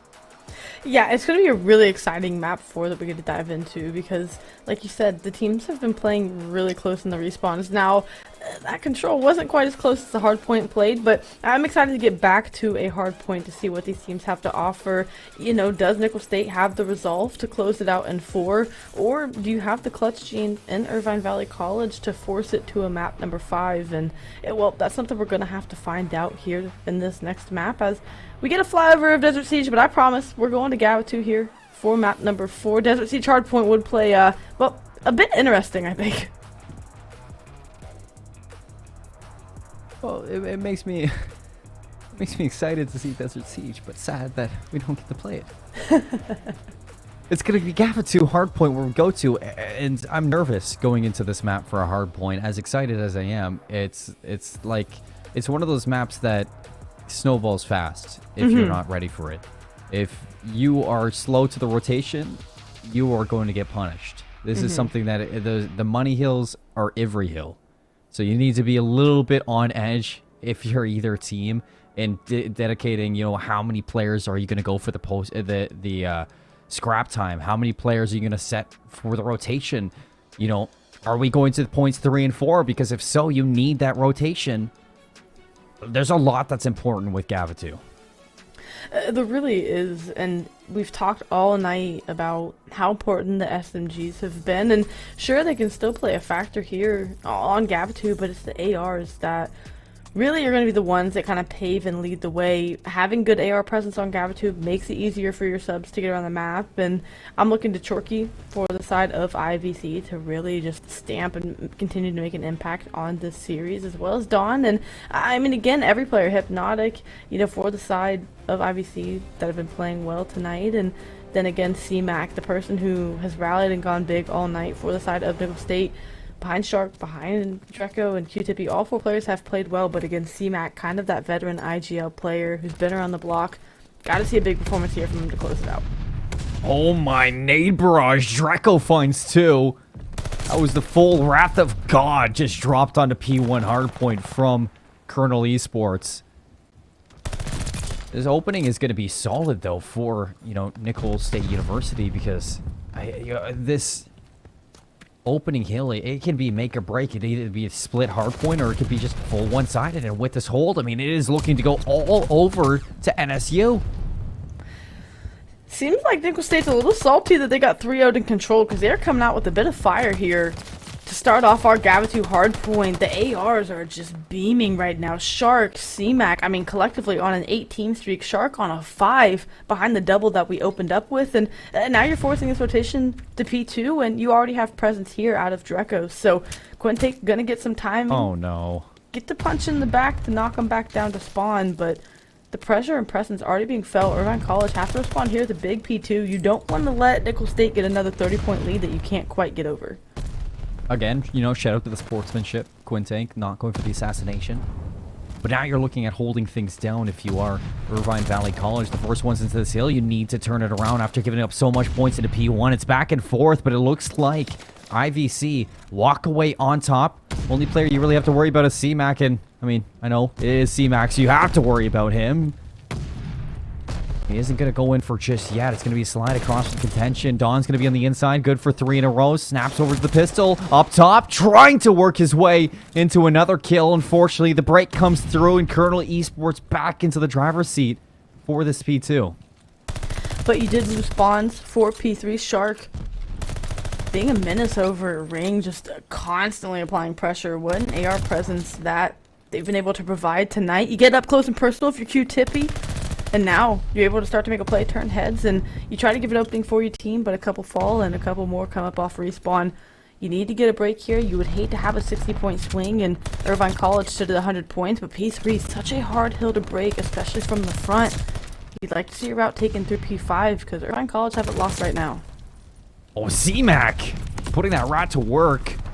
Will be cut down by Hypnotic as things are tied even here in the third hill. There was a break from the front, so, you know, Colonel Esports actually, you know, taking out a lot of points that potentially could have been picked up by IVC in that last one. And now C-Mac going to be playing the position of cutting off the rotations of these IVC players. Good for taking down Hypnotic, at least for now. Chorky has slipped the line, but it does look like they know he's there. And now you're looking at Colonel Esports for a flawless rotation over to P4 with denying points back at Beach Hill, which is not easy to do. It really isn't. They were able to deny it. What was looking like it could have been a full 60. Irvine College, had they gotten that, would have been at 100 points. And now Nickel State have the lead once again. And again, the pressure that they have and the presence beyond the hard point. They have one person soaking time and someone else trying to cut players off from getting in. But player 3 has slipped the net. Hypnotic finds a kill. 3 for 2 in the feed. Hypnotic still causing problems and is able to get the early break. You'll take it and you'll take the close spawn. Nickel State gonna have to get in from the front once again, but big play to Hypnotic, stepping up when he needs to. Well, Hypnotic is the problem right now. Gonna be handled with an aid from Shark, and one by one, it is flawless for the retake out of Colonel Esports, only giving up about 10 seconds of time. Well, they have a 20-second lead. Rotation to P5. First will be IVC. Now you're looking at those ARs to set up, and it's going to be an important gunfight from Quintake all the way in the back line. Wins it out. That's going to be Shark going down. And an important setup now for spawns for IVC. They need to be careful at getting rid of a couple of these players because all alone on the inside will be Dawn for a moment. Shark trying to look over from boat. Quintake able to find a kill on the other side as well. So a couple go down for the side of Nickel State.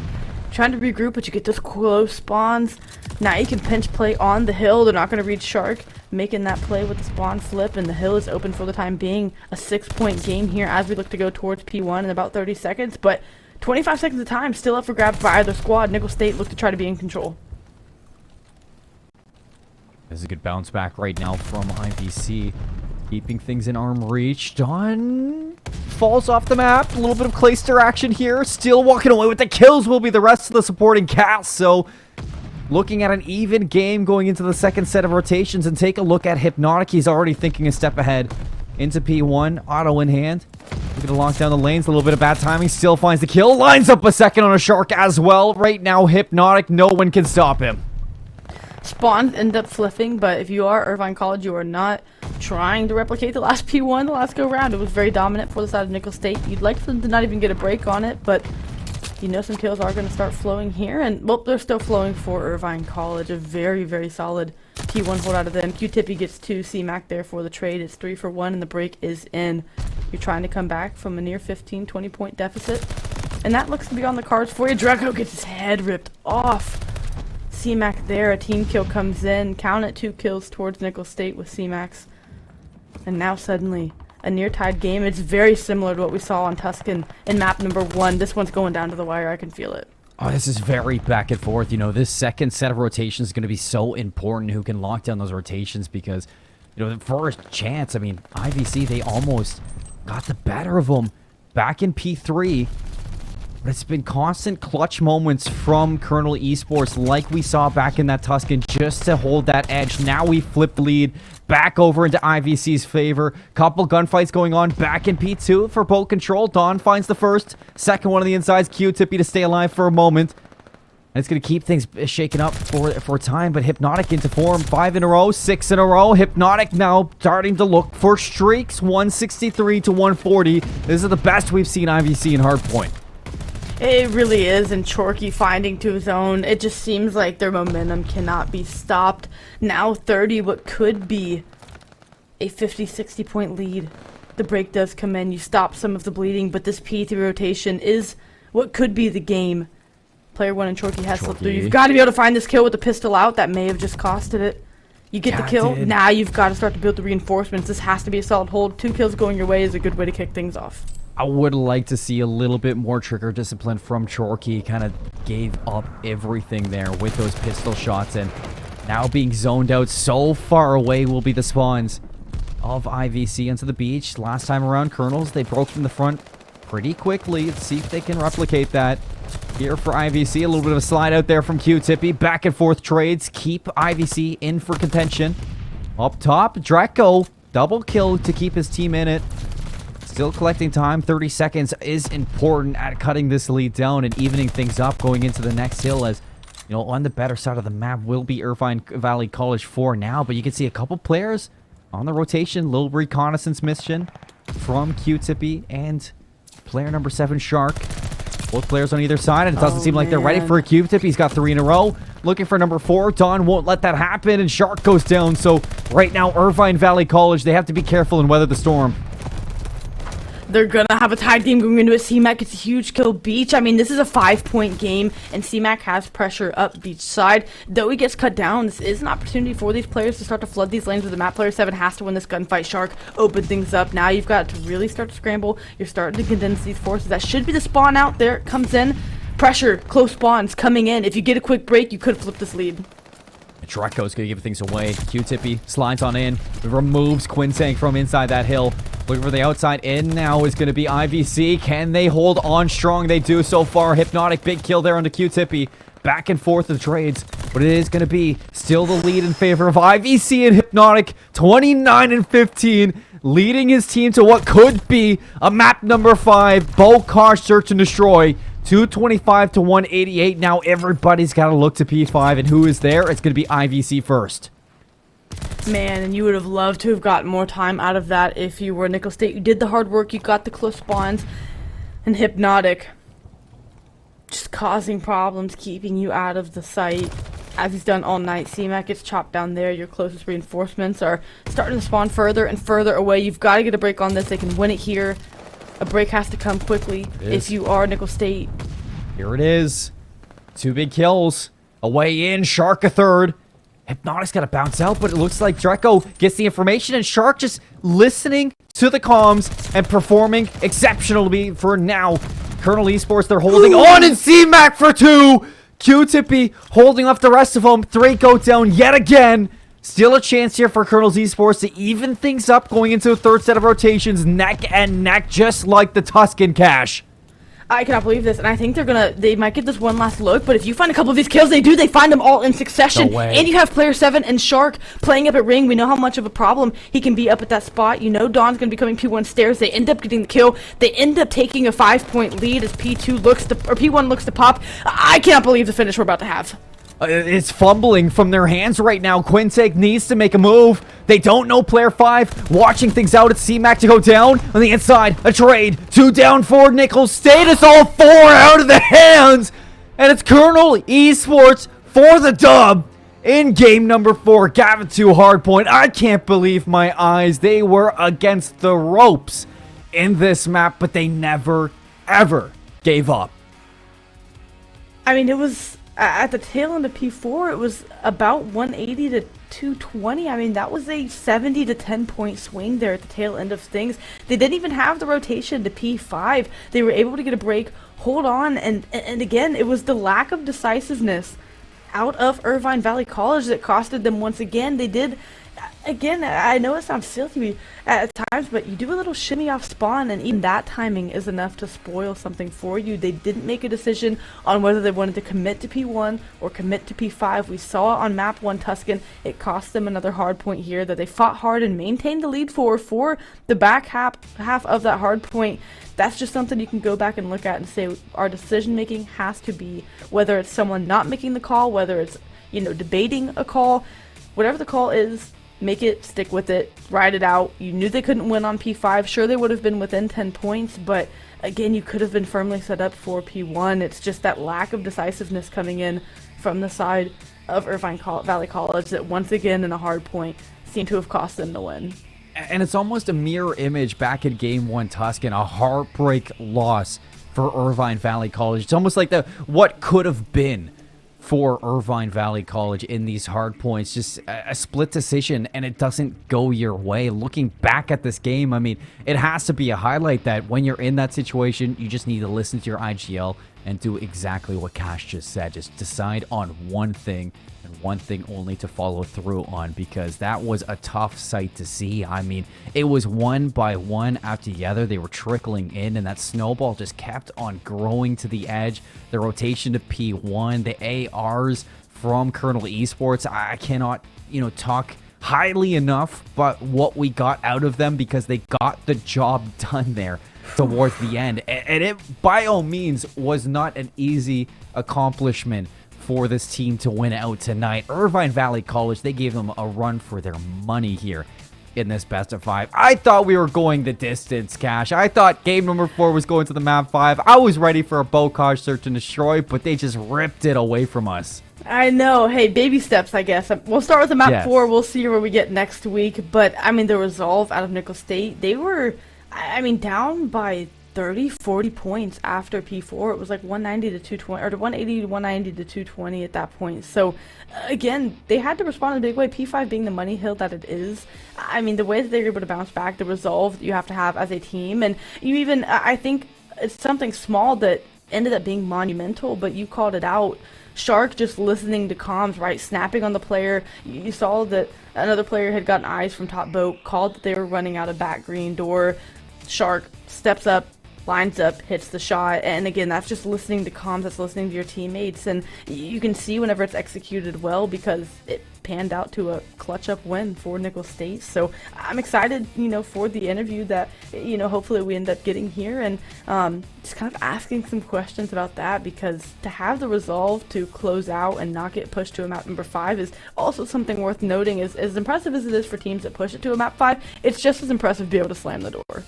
Yeah, just hats off to what they were able to do, because not a lot of people can make a comeback like that. You started to see it kind of fall into pieces, but when we were going through the series, I have to say, I think that this is probably the MVP match of the night between the two, because Truly. I think I didn't have any expectations for these two teams, because it was two rosters that I haven't had a lot of time to watch over. I know you've seen Curly Esports before back in the past season of Vanguard, but this was new for me to see these two teams, and I can't wait to see them again inside of this season, because I think that these are two great rosters that have I guess something to prove now. They're definitely a team that I can see performing well into the future. Absolutely. It's going to be exciting. Again, tonight we got glimpses of greatness from every team that we got to see. And the fact that it was week number 1 and we had this much to talk about, had this much action, I'm so excited for the weeks to come. But yeah, why don't you give us a rundown of what we've got going on coming up here the rest of the week?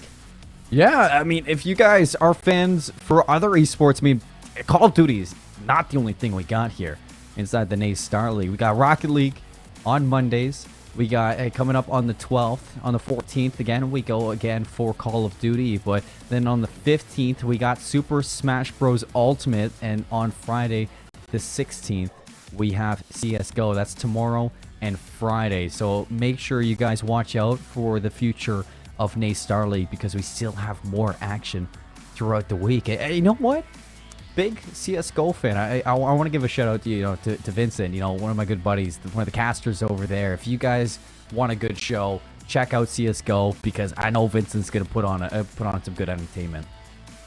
Yeah, it's so excited to see all the different programs that are going on here, and really whatever you're into, there's a game going on here at NACE Star League for it. And again, I'm grateful to be on the desk for COD, representing the community here, and it was definitely a treat to be on the desk with you tonight.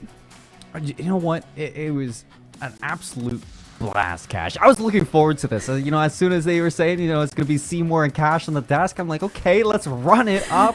And, to finish off on Vanguard, it's been a great season so far. So, you know what? Why don't we just wrap it up with a bow for the end of the fall season? But we do have an interview, so let's bring in one of the players from Colonel Esports. It's going to be C-Mac. Welcome. Congratulations on the win, my guy. Thank you.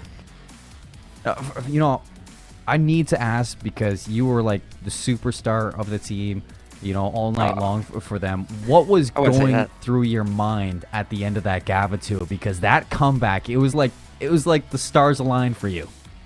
Yeah, we were down big right there, and we just slowed it down a little bit. just started playing more as a team. We started kind of rough, but like. Oh, for sure. I mean, you definitely were able to pull through at the end, which, shows, how much you guys trust each other as well when the going gets tough. But I'm going to give you over to Cash. She's going to pick your brain a little bit. I mean, just looking at that control, right? Obviously, that's the only map you dropped in the series. What was kind of the pain point for you guys there in that, where you either, whether it was not getting on the same page or whatever the case was it just props to Irvine Valley for playing a strong control, or was it something that you guys were going to go back and work on? A little bit of both. We had no comms that game. We got a new squad coming in this season, so we just, I don't know, we kind of chalked it up. But props to them too. That was a good map out of them. For sure. And, you talked about bringing in a new squad to the season. How are you guys feeling together? I know it's only week number 1, but I'm sure you guys have had time to practice, getting ready for sure for the Modern Warfare 2 season. But, how are things coming together over at Colonel Esports? Yeah, we're excited for the new COD, for sure. We've been scrimming a little bit in this game, but definitely ready for the new one. But we're still grinding this game out. Yeah, and that's really exciting to hear. A lot of people have eyes towards MW2, of course, but I know you guys are going to try to finish strong and have a good performance here in, this last Vanguard season. So I guess just one last question for you guys. How are you guys looking, or what's the conversation like around staying focused? Because, of course, playing in this last season of Vanguard, I'm going to guess you guys want to try to go out for a chip. What's the conversation around staying focused on a game that, you're ready to kind of put to the side and look forward to what's next? I think definitely just giving it one last shot. I mean, the game's almost done. Might as well just give it our all. Game's almost finished, No, exactly. I mean, just kind of leave it all at the end, try to walk away with a chip to finish off the fall 2022 season. Why not give it one last go? But I'm not going to hold you for any longer, C-Mac. Any shout outs you want to give to the people watching at home? Shout out to the guys in the space. They're all the way in the back over there, but they are supporting us the whole time. Shout out the team. Shout out my parents. Love them. And my family. Love them. And my friends who are watching as well. Maddie, Zane, a couple other guys, but shout out them. Awesome. We love that. We love to hear it. Well, congratulations on the win tonight, C-Mac. Go enjoy the victory with your team. Thank y'all. Dubs on dubs for the night coming out from these teams. Not a 3-0 sweep to finish things off. The game 4 gets a little bit dicey, but, it's still ending off with a dub there, and it seems like, Colonel Esports, they're all business. Yeah, they really are, and hey, why not give the last Vanguard season one more go, lock in one last time, and bid it farewell with the best season that you can. So, it seems like their heads are in the right places for trying to close this one out strong, and they come out with a good win tonight in week 1. Is there anything, that stood out to you, favorite moments from today? I really liked, I just keep going back to the Baldwin Wallace interview. Of course, the gameplay was great as well, but just seeing a new program on the block and how, like I was saying, even, off cam, just how mature their thinking was for where they were as a new program for that university. It's really exciting to see schools still getting involved and having this much optimism in their first season. Sometimes teams can get locked in that mentality, like you heard Conwa say, it's their first year, they expect us to be bad type of thing. They expect greatness, no pressure, but they expect themselves to be able to perform well, and they aren't giving themselves any excuses for being a first-year school. So that's just something really cool to see, even at this point with a lot of colleges involved in COD already. Well, I'm excited. New season, new teams, new chance to see them grow. It's only the beginning for the Call of Duty Varsity League, folks, for our fall 2022 season. Week number 1, it's going to come to a close now. 3-0s to start off match number 1, 2, and 3, and a 3-1 victory there from Colonel Esports, ending on Gavin 2 Hardpoint. I hope you all enjoyed. I can't wait to see you guys next week for more Call of Duty, but don't forget, it's not all for Nace Esports. We got tomorrow coming up, Smash Ultimate. We'll see you there.